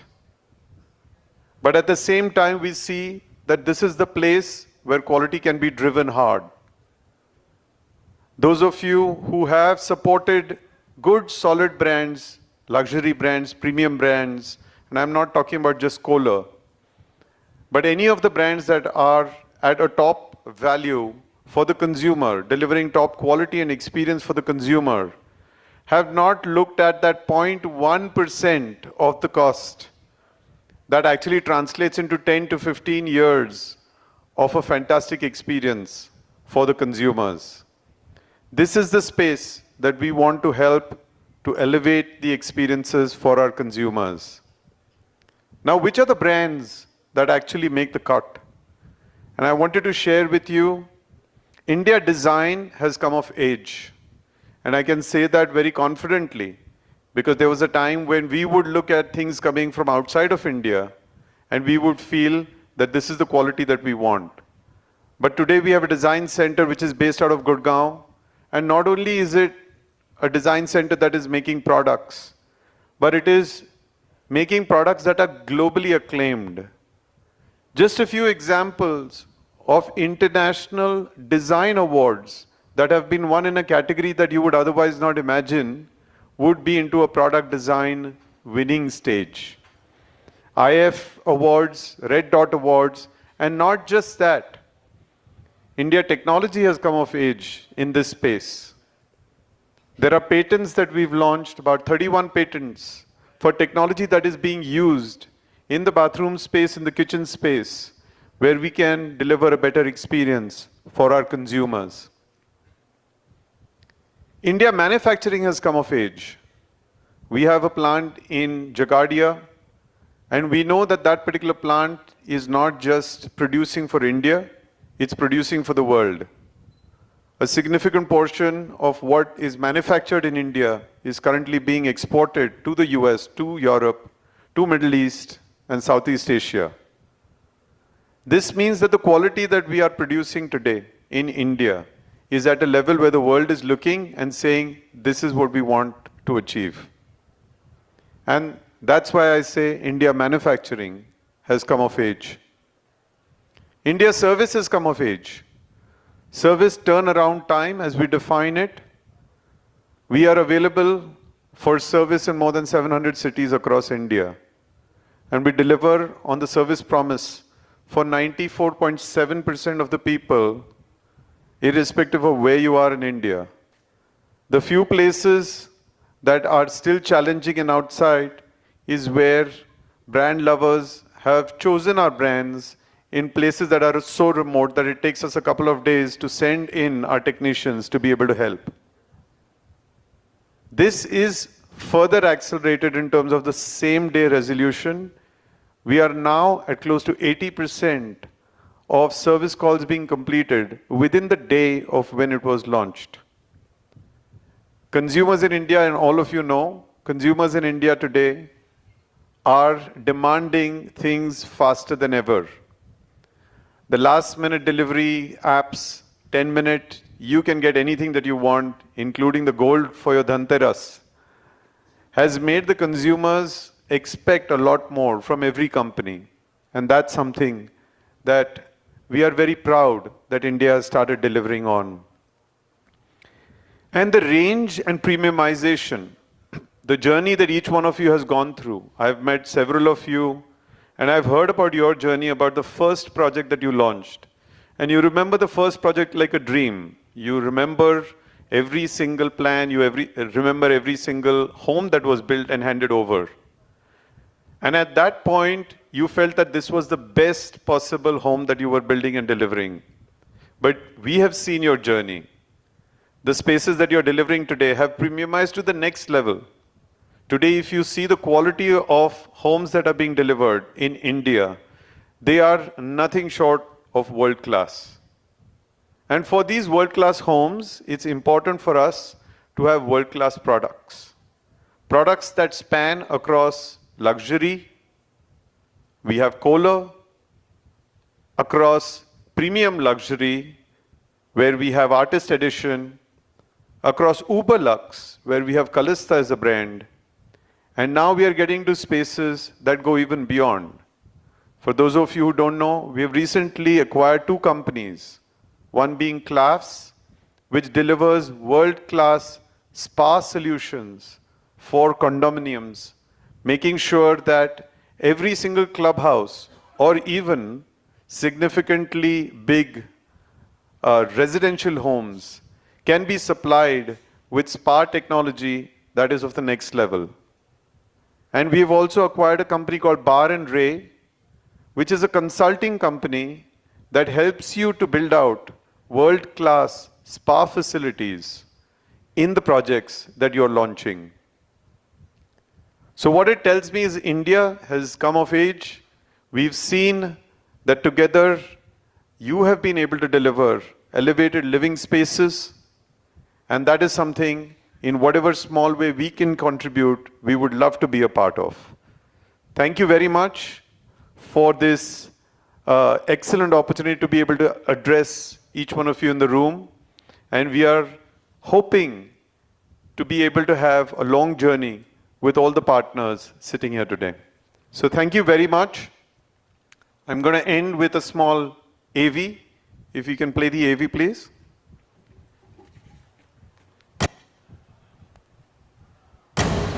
The story of Kohler is an entrepreneurial story of passion and drive, and a human story of lifting one another to more gracious lives. It begins in 1873 with a young man named John Michael Kohler, affording his customers a basic human dignity with Kohler's first bathtub. Kohler Company is born, and cast iron tubs lead to toilets, sinks, and faucets. Through design and innovation, each generation reimagines and expands gracious living, creating smart, intuitive kitchen and bath products, inspiring guests with experiences that redefine well-being, and challenging them with championship courses home to 6 golf majors and the 2020 Ryder Cup. Today, gracious living includes caring for our individual and collective well-being. So Kohler associates across the globe put their passion and drive into helping people live gracious, healthy, and sustainable lives. Thank you so much. Can we have a bigger round of applause for Sir, please, everybody? Thank you. Thank you. All right, I'll request for 2 chairs to be put up on stage, please. Thank you. We're moments away from the award, but it's important that we have a very, very interesting conversation. This is a real-life inspiring story. It's a real talk because it's about inspiring success stories. It's going to be a 15 minutes fireside chat, and we'll quickly set up the chairs on stage. And this is going to be moderated on stage by the lady, I think one of the most popular ladies of Realty Plus, Sapna Srivastav, editor, Realty Plus. Give her a big round of applause, please, everybody. You don't want to come now? Yeah. Give her a bigger round of applause, please, everybody. Ladies and gentlemen, Sapna Srivastav, editor, Realty Plus. And a lot of you might know, a lot of you might not know. We're talking about architects over here. She's also an architect profession, by the way. And by qualification, right, sorry. I've jumbled up the words. But right now she's an editor by profession and she's doing incredibly well for Realty Plus. Thank you so much, Sapna. And my eminent guest over here, very, very special. Everybody knows his journey already, but it's important that I highlight a few very important points. His journey began in the year 2012 as a first-generation entrepreneur starting small. He built not just one, but 5 successful ventures across different industries. And ladies and gentlemen, please note the fact that each of them have been rooted in solving real problems and creating opportunities for others. His latest and most ambitious venture, Acacia Developers, is his attempt to bring structure, trust, and most importantly, innovation into a sector that has always been known for touching lives of millions.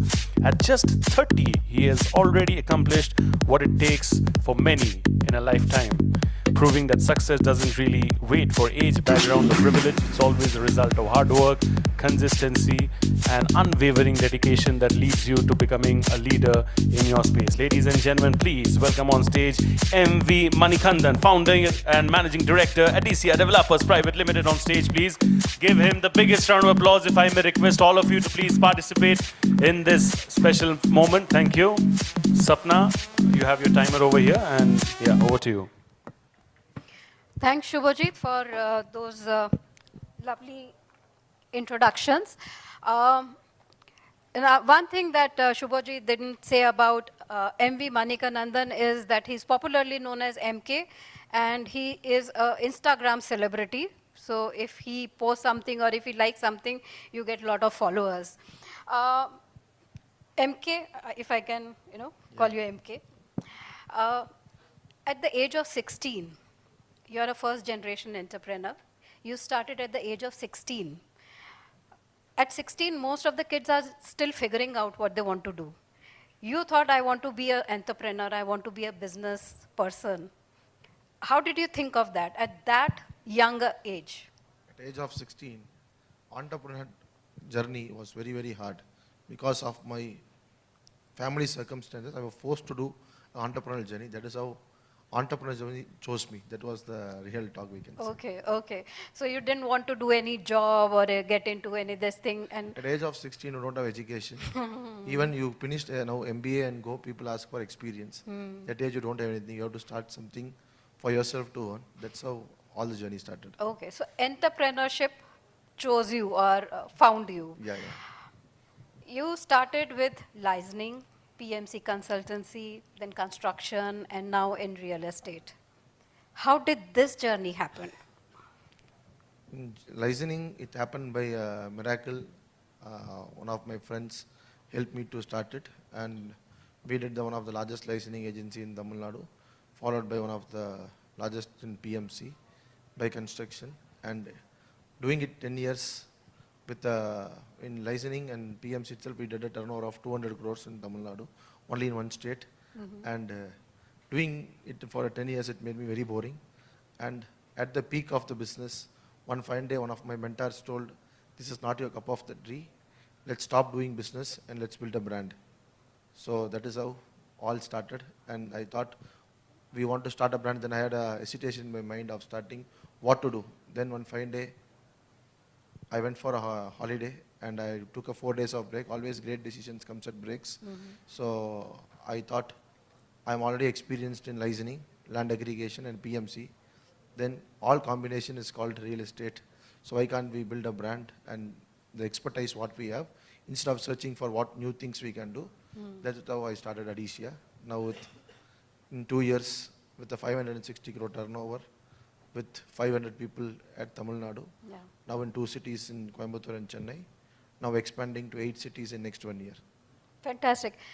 The session is inspiring success stories. What can be more inspiring starting at the age of 60 because of family circumstances, choosing entrepreneurship, or as he said, it was the circumstances that made him choose entrepreneurship, and then growing step by step, 10 years, achieving whatever you started, whether it is licensing or PMC, you worked hard and achieved success there.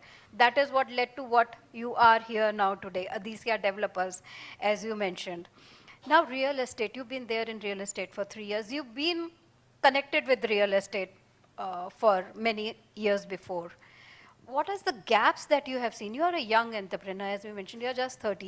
You bring new ideas, new thinking to the sector. What was the gaps that you saw? We have been discussing real estate the entire day, all the veterans have been here. You as a young entrepreneur, what are the gaps that you saw in this sector? Real estate is one of the largest industries in the world, and it contributes largest to the economy of the country, even though it's called as an unorganized industry, still being built in a very corporate way. So digitalization is most important. Digital transformation is most important.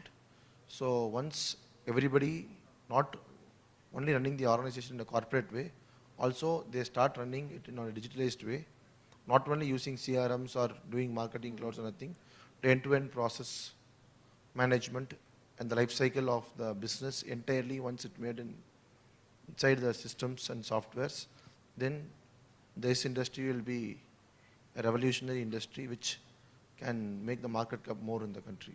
Okay, so digitization is something that you feel is what is lacking still in the industry from end to end. It's not like piecemeal life in cycle fun. of the business, yeah. It's not piecemeal, but end to end life cycle of a project, it should be there in this sector. Fantastic. I think a lot of people here would agree with that.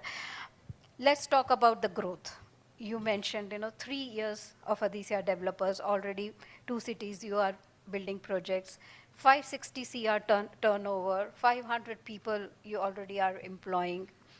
Tell us about this growth. How are you planning this growth? You are already filing for IPO in next few years. How are you planning this such an aggressive growth? Yeah, in the day one, I just not only wanted to do a business in the real estate industry. On the day one, in my mind, it was very clear. This is going to be definitely we're building the brand. Building the brand is only done by the people. So instead of doing business, concentrating revenue in first 6 months, we were only concentrating in bringing the greatest minds to the organization, where we tell the story, the vision to the people, and we bought the entire giants who were in the industry working in 5,000 crore companies and all MNCs number 1 and 2 companies. We convinced the CXOs and bought the top 5 people to the organization. And these 5 people brought 25 people to the organization. And this is where the people are built. I always say, if your brand want to build, it's only built by the people, not by the founder. Founder can give vision, and the professional people can only drive to the growth.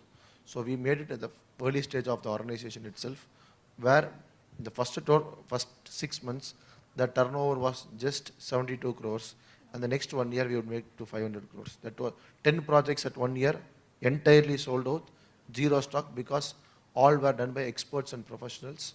Journey in the organization, I manage only the strategy and finance and funding for the organization. Rest is entirely managed by the board, very professional organization. 5 people on the board by independent directors, CEO, COO, CRO, run organization from the day one. So once the vision is very strong, you know what you want and how the way you want to build, and the brand takes you to the vision you want to go. Very rightly said. It is organization is made by the people, as you said, and a good leader will always hire people more talented, than him, smarter than him. Many people thinks concretes can make great offices. No, only great people can make great offices. Great people can make great organizations. Fantastic. What excites you about real estate, about the future of real estate? Now future of real estate, the cities are been growing. Now we as Adicia, we did a largest of case studies through various professional organizations by our own team, and we as a strategy are going to launch in 8 two-tier cities. In next 2026 financial year, our target is to launch project in 8 cities, because the two-tier cities are growing in a very rapid way in Tamil Nadu, because we want to conquer the Tamil Nadu market cap by 15% by 2027. That is our core target on our vision. So we think in Indian market, where lots of people from North India are there here. So Mumbai was one of the India's #1 real estate market. Now where Pune is taking over it, for an example. Likewise, Chennai was one of the greatest market in Tamil Nadu. Now Coimbatore taking over it. So two-tier cities getting attention very much, where the international investors also are focusing towards the investing in two-tier cities, because when you invest in city, if you give it one-fold, where the two-tier city nowadays gives us 2 to 2.5 folds. One of the largest investor from Bangalore who took our 10% stake, he told this 200 crores of funding which we invested should be only invested in two-tier cities. So that much applause from the funders also. So as a strategy, we say two-tier cities are growing and boosting up to the next level. Okay, fantastic. So it is the tier 2 cities which MK is very bullish on. That is where the next growth is going to happen in real estate, and even economy. I think the tier 2 cities economy is also growing with a lot of MNCs, ITs now. All ITs are coming, industries all started flowing through two-tier cities, because the tier 1s are already crowded. The pricing are growing very much higher. Right. So the sustainability requires more. So the governments also supports the two-tier cities on subsidies and many more things. Fantastic. So two-tier cities are the next real estate top-notch on investments and growth. Good to know. Tier 2 cities are the future of real estate growth, and that is where most people are now looking at for appreciation if they see. I want to ask you, you are again, I keep coming back to it, that you are a very young entrepreneur. You started very early. What is the boldest risk that you have taken till now? Starting Adicia was one of the boldest risks, because I was very comfortable doing PMC, doing 200 crore turnover, a very good net profit of 20 to 30%, very good, very comfortable zone. And one fine day, I always think you chase one rabbit at a time, you can reach the great heights. So closing the entire company, merging it to Adicia, closing entire division of the business, what I did for last 12 years, merge into Adicia and did only one business at a time. That is where I used 5 businesses in my entire career. When I started Adicia, I closed everything, put entire money what I earned into one business, focus on one thing. All what I did in past 5 business was only business, not brand. I believed in myself. I believe on the brand I want to create. Closed the entire revenue making businesses. Only I did not leave the people. The people who were in my journey, I merged into Adicia, but the businesses were entirely closed, and we started a new journey after 15 years of success. No, very true. Sometimes we get into our comfort zone. Okay, this is working, then why move anywhere else? This is working, we are doing fine, we are successful. And taking that risk of closing a successful business already running and starting something new and believing in yourself, that's, it's really commendable, I think. What is your, you mentioned people are the strength of an organization, believing in yourself. If I have to ask you, what is your leadership mantra? I always say the good leaders is what? Bringing in people more talented than you inside the organization and empowering them, delegating the power and guiding them towards your vision and giving them the clarity is what a good organization is perfectly built. So delegating and empowering the leaders at the next level and guiding them to take decisions, not taking decisions and guiding them to do it, guiding them to take decisions and sit on the chair and motivate them is what I think the past 2 years, what I have learnt in my journey, and the result I have seen, what 15 years I not see in business, is what is the one thing in the leadership I have learnt in this 2 years of successful journey.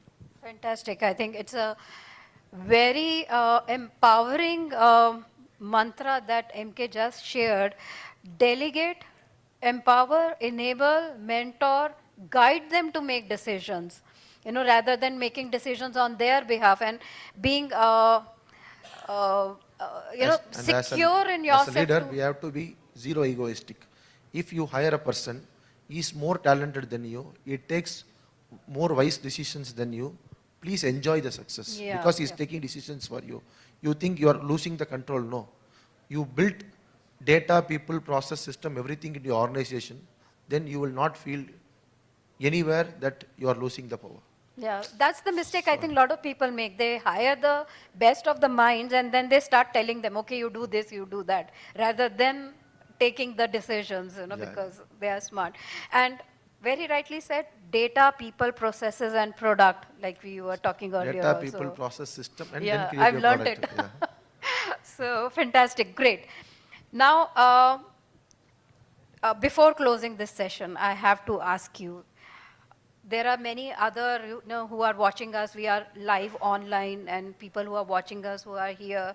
The young entrepreneurs, people, maybe there are many young men and women who want to enter real estate. What is their one piece of advice that you would like to give them?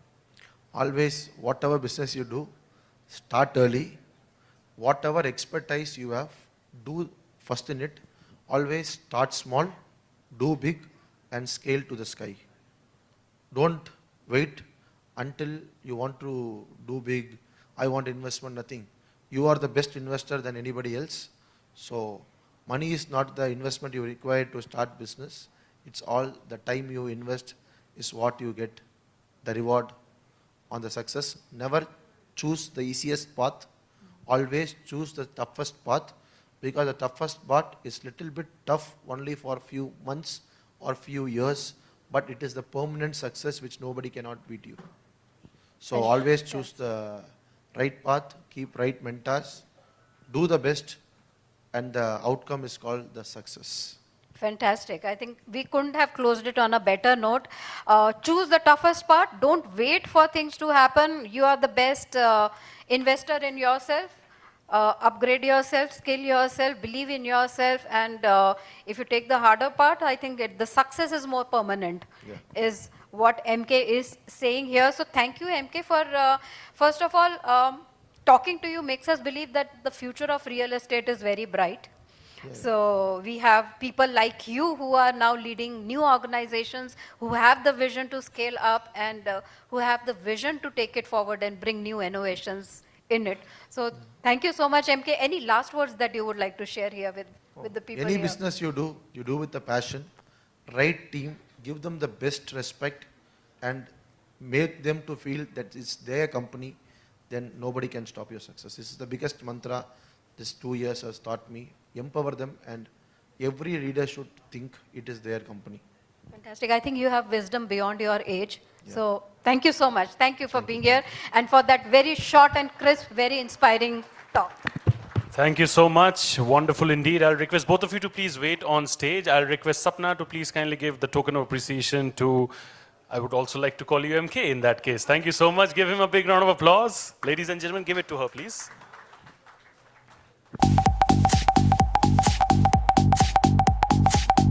Thank you so much for being a part of this conversation and inspiring people with your real life inspiring story. We value that. Can we please remove the chairs from the stage? Shukriya. Thank you, Sapna.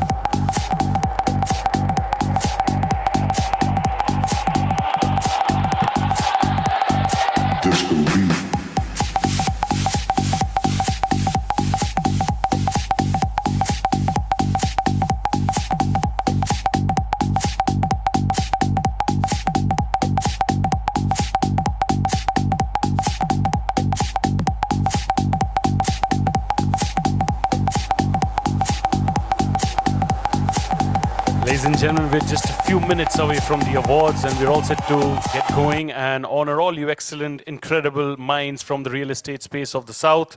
But before that, just a bit of a quick drill. Can I please request all of you to clap loudly, बहुत जोर से, जितना जोर से हो सके. And can we maintain the same momentum throughout all the categories and all the awards? Can we do that? Can I have a big yes from all of you on that, please?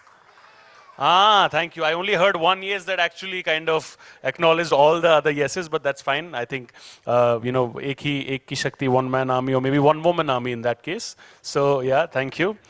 Of course, we'll be going ahead with the awards. I'll be calling the presenters right now and we'll be beginning. But then it's also important that we thank the people who have actually picked out the winners. And I'm talking about the jury members, no hidden secret. Everybody is excellent in their own space, and it's always the most difficult task to perhaps adjudicate meticulous winners because you got to literally filter the best out of the best. Not an easy task, but then you do it the best way possible.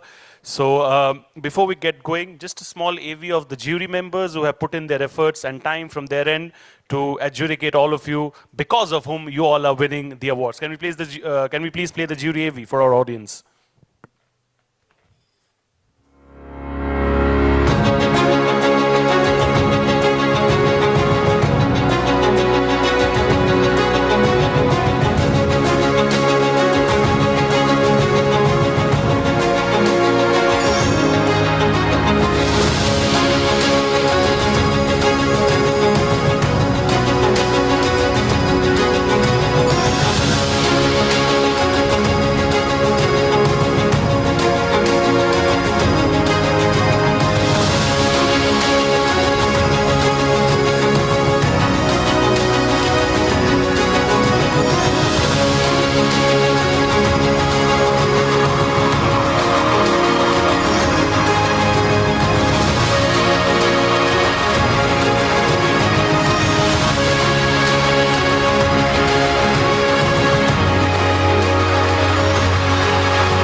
Ladies and gentlemen, Bangalore, show your true spirit. Clap a lot louder for your jury members, please. They are the reason why you all are winning today. We are going to be celebrating, so thank you so much. Just a bit of a request to all the winners, please kindly stay with us right till the very end for a special group photograph, which is also a part of not just the memories that we have, but also the part of editorial coverage. So I'll request all the winners, even if you're getting done over here, please kindly remain with us right till the very end. We'll be having a group photo with all the winners. And let me quickly kind of explain the format to all of you. Our presenters will be here. The winners come from this side. They get their award and they get their group photo done over here. Then they come to this side for their solo photograph. And after that, they exit from the left side. So I hope it's clear with all the winners. You come from here, you get your group photograph done over here.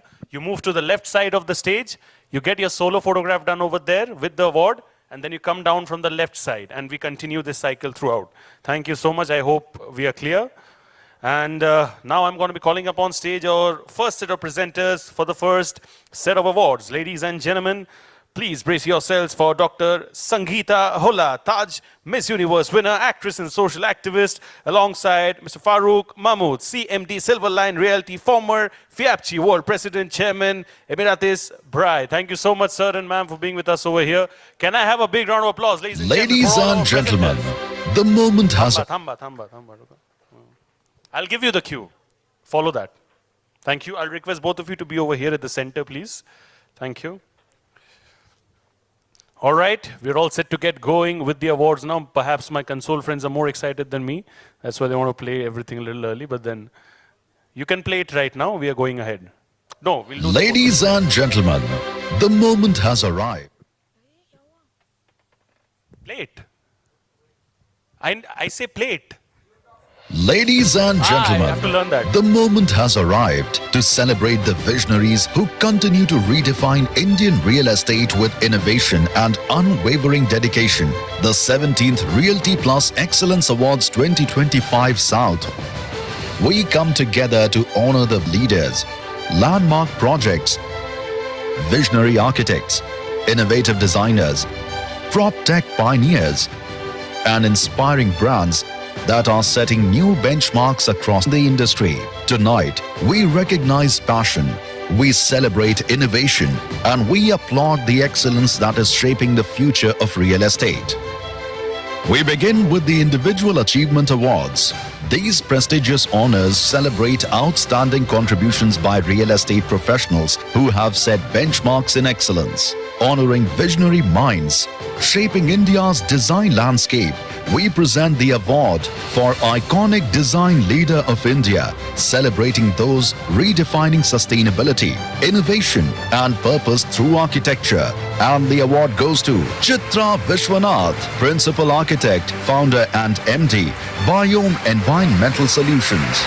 Congratulations, Ms. Chitra, and let me quickly put across the word to you. She was there earlier, but then she had some prior commitment due to which she had to leave, but I'm sure she's going to be seeing the videos later on. So please kindly clap and appreciate her victory, ladies and gentlemen. Thank you so much, and congratulations, Ms. Chitra. On that note, we'll move on to our next winner, please.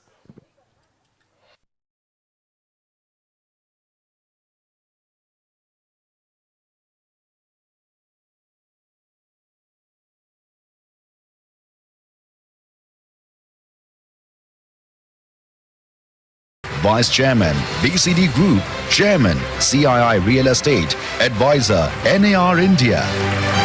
Congratulations, Ashwinder ji. Ashwinder ji ke liye zor se taali, please, everybody over here in this room. Congratulations, sir. Business Leader of the Award is yours. Congratulations. And of course, celebrations ringing in.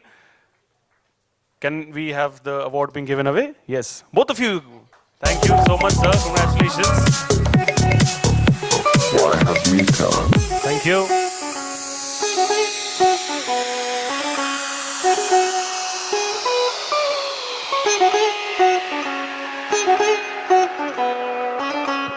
Thank you so much.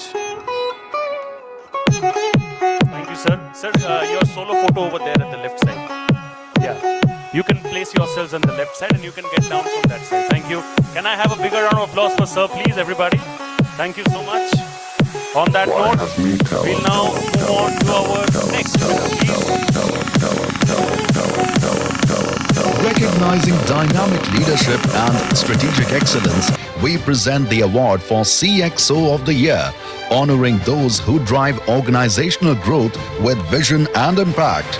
And the award goes to Ritesh Singhal, Chief Operating Officer, Aris Uniturn RE Solutions Private Limited.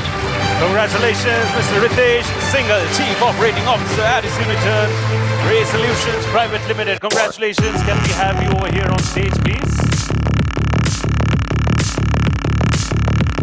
Is he around?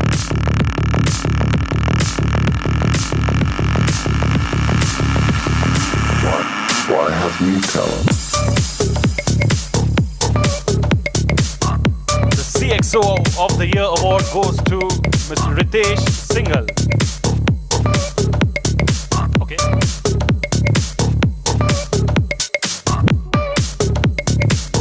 Thank you so much. We have Rekha Malan over here. She's the Vice President, Growth and Strategy from Addis Uniton, accepting it on his behalf. Can we have a big round of applause for her as well, please, ladies and gentlemen? Thank you. The award is for Mr. Ritesh Singhal. CXO of the Year is yours. Thank you so much, Rekha ji, for coming up on stage and accepting this. On that note, we'll move on to our next winner, please.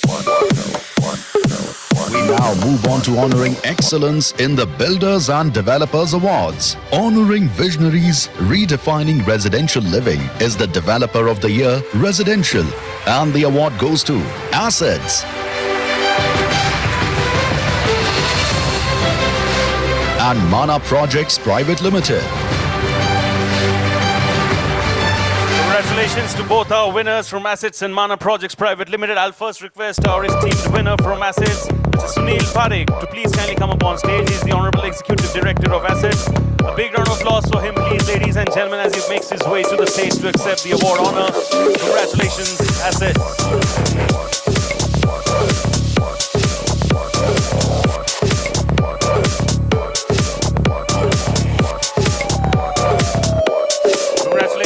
Thank you so much. Congratulations. And in the meantime, I'm going to be calling upon stage our winner from Mana Projects Private Limited. Can I please have Mr. Anup Prakash, Head of Marketing, and Sahil Arora from Mana Projects Private Limited over here on stage, please? Can I have a bigger round of applause, ladies and gentlemen? A bit of involvement from your end, Bengaluru, from our winners from Mana Projects Private Limited. Thank you so much to both of you, and congratulations to you and your respective team members. एक film है शोले, उसका एक dialogue है, इतना सन्नाटा क्यों है? Can we please avoid the sannata and make some clapping and noise and appreciation, please? Thank you so much. Congratulations. We'll request you to get your photographs done over there at the corner. On that note, we would like to move on to our next winner, please. Honoring leaders driving India's logistics and industrial growth is the Developer of the Year, Industrial and Warehousing. And the award goes to Horizon Industrial Parks. Congratulations, Horizon Industrial Parks. Can I have the team of Horizon Industrial Parks over here on stage, please? Can we have some team spirit? I see some team spirit as they make their way to the stage over here. Ladies and gentlemen, clap it up for them, please. Horizon, that is it. Setting new benchmarks in this space. Congratulations to both our winners. Congratulations to your team members as well.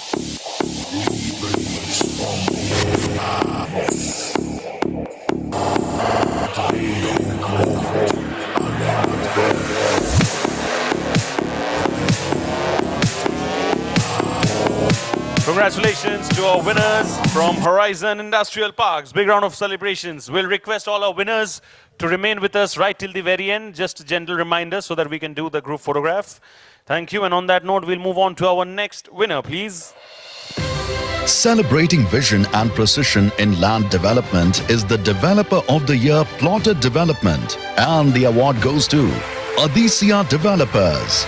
Congratulations. Dominating and how. Developer of the Year Plotted Development goes to Aditya Developers. I'll request Mr. M.V. Manikandan, Founder and Managing Director, Aditya Developers, to please come up on stage. Or I would love to call him MK as well, like how Sapna said. Bigger round of applause for him, please, ladies and gentlemen. Congratulations, sir, to you and your team. Ladies and gentlemen, Bengaluru, I can't hear making you noise. Come on, everybody, all of you over there at the back. Can I have some clapping and appreciation? जब तक आप लोग ताली नहीं बजाओगे हम लोग award और delay करेंगे. I'm sure none of you want that, right? So a bit of appreciation and clapping from your end, please, will definitely help the spirit of our winners. Thank you so much. Sorry, I don't want to disturb your food space. Thank you. We'll move on to our next winner, please. Celebrating rising stars shaping the future is the Emerging Developer of the Year, and the award goes to Signature Dwellings Private Limited. Congratulations, Signature Dwellings Private Limited. Can I please have the team over here on stage, please? Signature Dwellings Private Limited. Can I please have all of you over here on stage, please? Can I have a huge shout out and some clapping for all of them, please, from Signature? Congratulations to all of you. Very, very well done.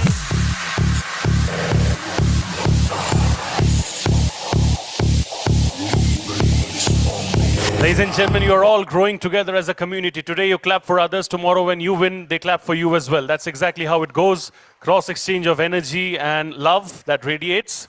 Thank you so much. We'll request both of you to get your photographs done over there. We'll move on to our next winner, please. Celebrating rising stars shaping the future is the Emerging Developer of the Year, and the award goes to Signature Dwellings Private Limited. I think we just did this award, right? We just did this award, right? You got to play the next one, please. Recognizing visionary growth and impact, we present the fastest growing realty brand of the year, and the award goes to Abhi Ventures. Congratulations, Abhi Ventures, fastest growing realty brand of the year award is yours. Can I please have Honorable Managing Director of Abhi Ventures, N. Nagaraj Reddy, and his honorable team member over here on stage. Please give them a big round of applause, ladies and gentlemen. Abhi Ventures nominating as the fastest growing realty brand of the year.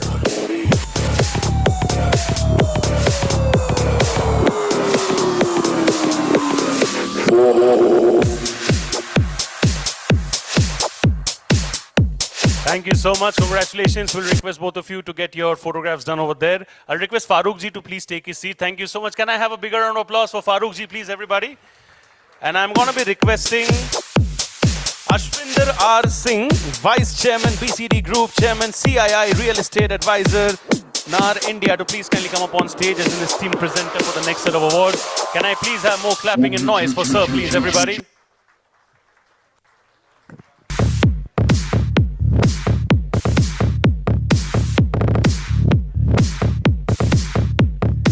Thank you, sir. All right. On that note, we'll move on to our next winner, please. Celebrating leadership and innovation in commercial real estate is the Developer of the Year, Commercial, and the award goes to Bagmane Group. Bagmane Group it is. Aap log yahan pe bhi ho, yahan pe aa jao. It's your time to win. Celebrate your victory. Congratulations, team Bagmane Group. Do I have my winners from Bagmane Group over here? Do we have them? Bagmane Group are winners. Okay, I believe they're not over here, so we can clap a little louder. I'm sure they'll be seeing the videos and be very happy that you all clapped and appreciated their victory. Thank you. We'll move on to our next winner, please. Celebrating those who redefine customer experience with care and commitment is Excellence in Customer Service, and the award goes to Sumadhura Group for Branded Clubhouse. Congratulations, Excellence in Customer Service, Sumadhura Group it is. They win it for Branded Clubhouse. Congratulations to both of you and your esteemed team members. What a moment, all stalwarts from the real estate space coming together, joining hands and celebrating this spectacular moment. Congratulations to our winners from Sumadhura Group.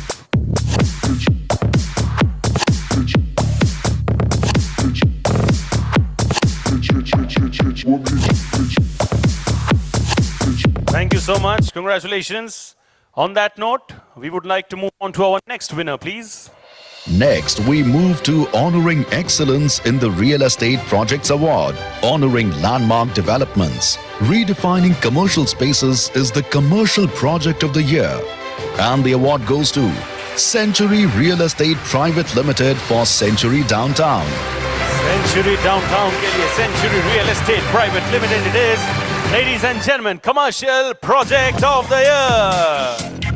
Congratulations to our winners. Give a big round of applause for our team, Century. This is your moment of century indeed. You can come from here. You can come from here. Both of you are winners, ladies and gentlemen, from Century Real Estate Private Limited. Can I have a bigger round of applause, everybody, for them, please?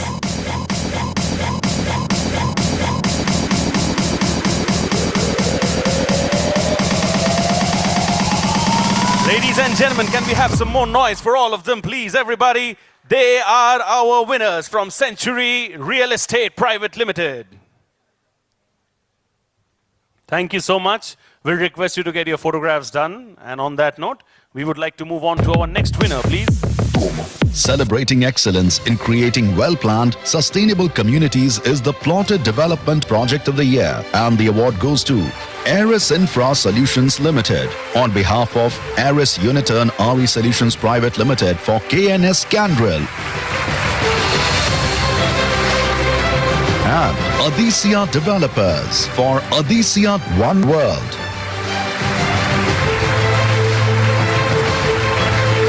And Shriram Properties Limited for Shriram, codename 10X Chennai.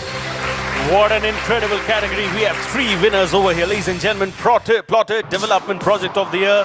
I would first like to call upon stage our winners from Aris Infra Solutions Limited. Can I please have Ankit Maharishi, Head Sales and Marketing, Guru Kanade, President Projects, and the entire team from Aris Infra. Can I please have all of you over here? Our winners from Aris Infra first, and then I'll be calling our winners from the same category later on. Congratulations, ladies and gentlemen. This is what we understand by team spirit, team power in the true sense of the term. Kya baat hai? Congratulations. Yes, cheer for your peers. This is what we want.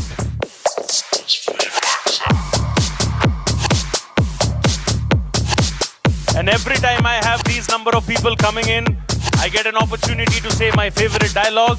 One of my favorite dialogues, which is इतना बड़ा stage हम लोग ने बनाया ही है इसीलिए ताकि सबको fit कर सके, right? Give it up for them, please, everybody, ladies and gentlemen. Congratulations. Whistles, louder. Nobody's complaining. You got the vuvuzelas and the whistles in front of you, right? Who can play it better? You got the whistles, right? I believe. Yes, just play it. We want that. Can you all play that a little louder? Okay, maybe we need a drill for that. All the whistles, can you all, everybody, you have it over there on a countdown of 1, 2, and 3. Play it up, the whistles, please, everybody. Not the clapping, the whistles that you have in front of you. Whistles, you can play it. All of you, let's do the drill. Play it. A little louder, everybody. Kya baat hai? We'll ask them to give the louder ones next time, but as of now, you can work out with these. Thank you so much. I'm now going to be calling up on stage our winners from Adisia Developers. They win it for Adisia One World. May I please have MV Manikandan, Founder and Managing Director from Adisia Developers Private Limited, on stage, please. Thank you so much, sir. It's a superstar of a night for you indeed. Congratulations. Thank you so much. Give him a big round of applause, please, ladies and gentlemen. Adisia, it is, weaving their magic. Congratulations. And now I'm going to be calling up on stage our winners from Shriram Properties Limited. You win it for Shriram, codename 10X Chennai. Can I please have Aneet Pillai, Senior Manager, PR and Communications, and Paul K. Paul, Assistant VP, Marketing over here on stage from Shriram Properties. Do we have our winners from Shriram Properties over here in this room? Oh, yes, we do. Yes, thank you. Clap it up for them, please, everybody, ladies and gentlemen. Shriram, it is. Congratulations.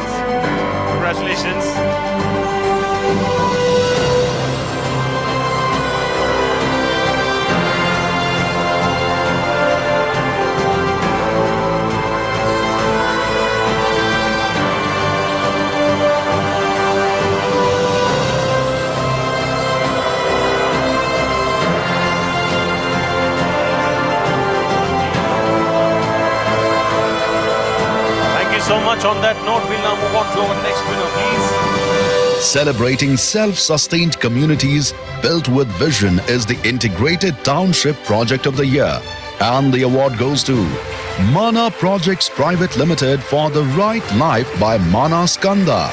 Kya baat hai, Mana ko maan liya, definitely in the true sense of the term. I request Anup Prakash, Head of Marketing, to please kindly come up on stage and accept this special award honor. Give it up, ladies and gentlemen, for Mana Projects once again. Whistles in the house. Welcome. Claps in the house. Welcome. Raise your hands in the air. That's also welcome. This is a party. This is a celebration. You can do whatever you want, but please keep the momentum going in. Congratulations. That's Mr. Anup Prakash, Head of Marketing. Congratulations. Mana Projects. Thank you so much. We'll request you to get your solo photograph done, and in the meantime, we'll move on to our next esteemed winner, please. Honoring world-class innovation and futuristic infrastructure is the IT Park Project of the Year, and the award goes to Bagmane Group for Bagmane Cosmos. Congratulations to our winners from Bagmane Group. I believe they are not over here, so can we please clap a little louder? वो लोग बाद में video देख के जरूर खुश होंगे in that space. Thank you so much. Congratulations, Bagmane Group. We'll move on to our next winner, please. Honoring developments that redefine residential excellence is the Residential Project of the Year, and the award goes to Brigade Group for Brigade Citadel.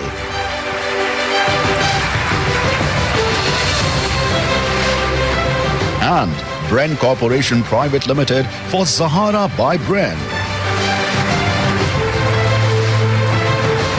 And Spectra Constructions Private Limited for Spectra Reserve. Once again, we have three incredible winners in this very, very special category. This is the Residential Project of the Year. Can I first please have our winners, incredible winners from Brigade Group over here on stage, please? Can I have Team Brigade over here on stage? Give it up for them, pump it up for them, Bengaluru! Team Brigade, it is!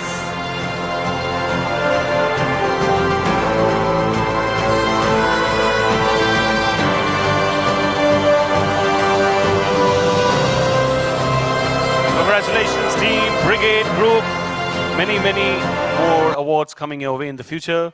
We look forward to celebrating with you as well. Thank you. Now I'm going to be calling upon stage our winners from Bren Corporation. Can I please have Team Bren over here on stage, please? Thank you so much, Mr. Ghosh and your incredible team, my lovely namesake. Thank you so much. Congratulations to the incredible, incredible team of Bren Corporation Private Limited. They win it for Zahara by Bren. This is the Residential Project of the Year Award, ladies and gentlemen. Team Bren, this is dominating, slaying, winning awards, left, right and center. Congratulations. Thank you so much. This is your night to celebrate. Enjoy. We'll move on to our next winner, which is Spectra Constructions Private Limited. They win it for Spectra Reserve. Can I please have Team Spectra over here on stage? Congratulations to Team Spectra. Can I please have all of you pumping it up over there? We talked about real estate, we talked about taxes. Talking about taxes, there is no GST or tax when it comes to clapping. So aap aur zor se taali baja sakte ho. Please, everybody. I feel a lot of you are paying taxes for that. That's why you're not clapping hard, right? Congratulations to our winners from Spectra Constructions Private Limited. Many, many congratulations. Thank you so much. On that note, we'll move on to our next winner, please. Revealing excellence that blends design, value and aspiration is the Mid-Segment Project of the Year, and the award goes to Asset Homes Private Limited for Asset Dominion and Urban Tree Infrastructures Private Limited for Excellence Apartment. Congratulations to both our winners for Mid-Segment Project of the Year. I would first like to call upon stage our winners from Asset Homes Private Limited. Can I please have Sajid Ji, Asset Homes Private Limited? Thank you so much. We have his team members as well joining us over here. Congratulations, sir, to you and your incredible team. What a brilliant moment indeed. Thank you. Can you all please clap it up, ladies and gentlemen, for Asset Homes. Thank you so much. Truly an asset in the real estate space. I'm now going to be calling up on stage our winners, Team Urban Tree Infrastructures Private Limited. Please come up on stage. Let's clap a bit. Let's appreciate their victory, ladies and gentlemen. They also win this for Mid-Segment Project of the Year.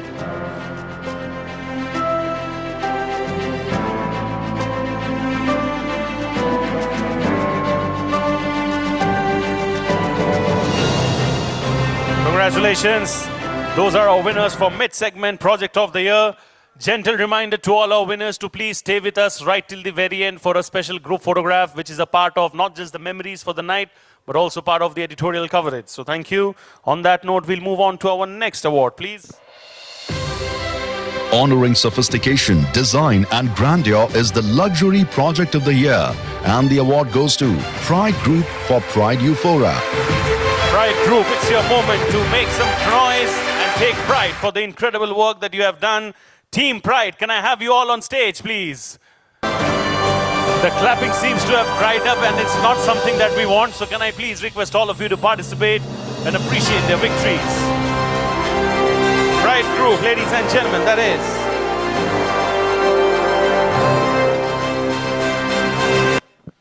Congratulations to Team Pride Group.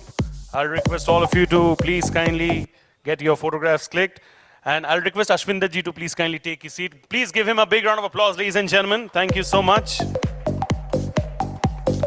I'm going to be calling up on stage Mr. Ranjit Oak, Managing Director, KNB South Asia Kohler, and Mr. Abhishek Kumar, Director, Sales, India and South Asia Kohler, to please join us on stage as esteemed presenters for the next set of awards. Thank you, sir. Welcome once again. Do we have Mr. Abhishek around? Yeah. Oh, yeah. Clap it up for both of them, please. The two forces to reckon with when it comes to Kohler. Or I can say they make Kohler cooler. That is how it is. Thank you so much. I'll request for the next winner, please. Honoring sustainable living and responsible design, we present the award for Most Environment-Friendly Residential Project, and the award goes to Co-Evolve Estates for Co-Evolve Florenza.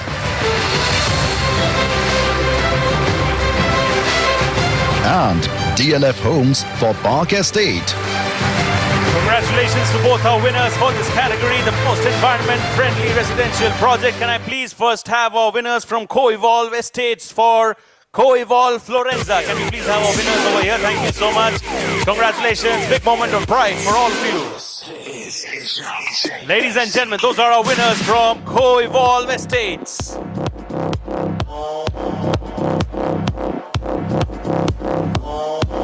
Thank you so much, sir, both of you. Congratulations. I would now like to request our winners from DLF Homes. You won it for Park Estates, Nanda Kumar ji, and can I please have a big round of applause for sir? Thank you so much. Bengaluru, I have clear instructions. If you're not clapping, I'm supposed to delay the awards. Literally delay for no reason. I hope none of us want that, right? So can you all clap a little louder? I know there's dinner, yummy dinner waiting outside. But if you all can clap and snap, maybe do this. Clap and snap, clap and snap. We're going to count down of 1, 2 and 3. Everybody in this room, we want to continue the momentum. Clap and snap.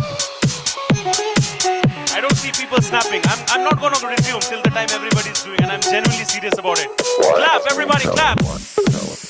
Snap. Clap. Snap. Clap. Snap. Now let's continue this for the remainder of the categories. Thank you so much. What I'm going to do is I'm going to be moving on to our next winner, please.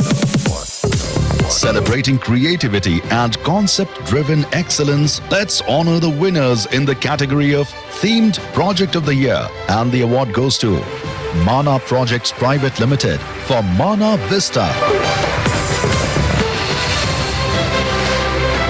And Primus Senior Living for Primus Sangama. Congratulations to both our winners. I'll first call our winner from Mana Projects Private Limited. Can I please have Mr. Sahil Arora over here on stage? Congratulations, Sahil Arora ji and Mana Projects. And I've created this tagline. You can use it as well. Mana ko maan liya. That is how it is. Congratulations.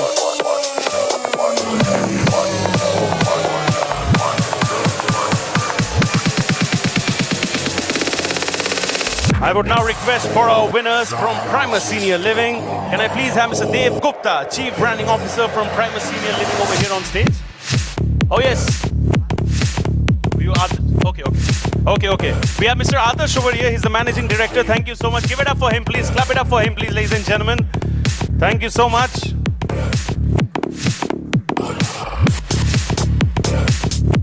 Congratulations, Team Primus.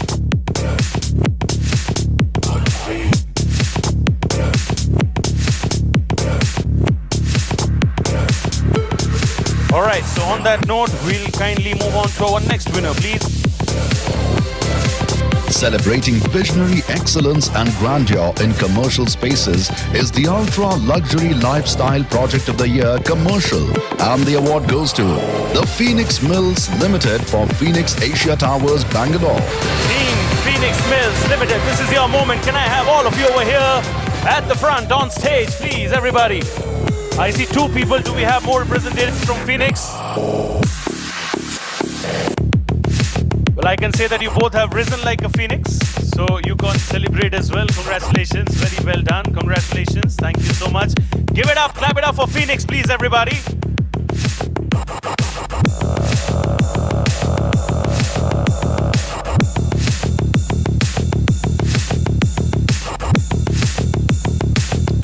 The Ultra Luxury Lifestyle Project of the Year Commercial is yours, etched in your name. And how? Thank you. We'll move on to our next winner, please. Honoring visionary projects that set new benchmarks in design is the Design Project of the Year, and the award goes to White Lotus Group for Aman Vana, Home of Sanctuaries. Congratulations, White Lotus Group. The Design Project of the Year is yours. Can I please have Mr. Pawan Kumar, founder and CEO from White Lotus Group, over here on stage, please? Pawan ji ke liye zor se thali, everybody, if I may request. Thank you so much.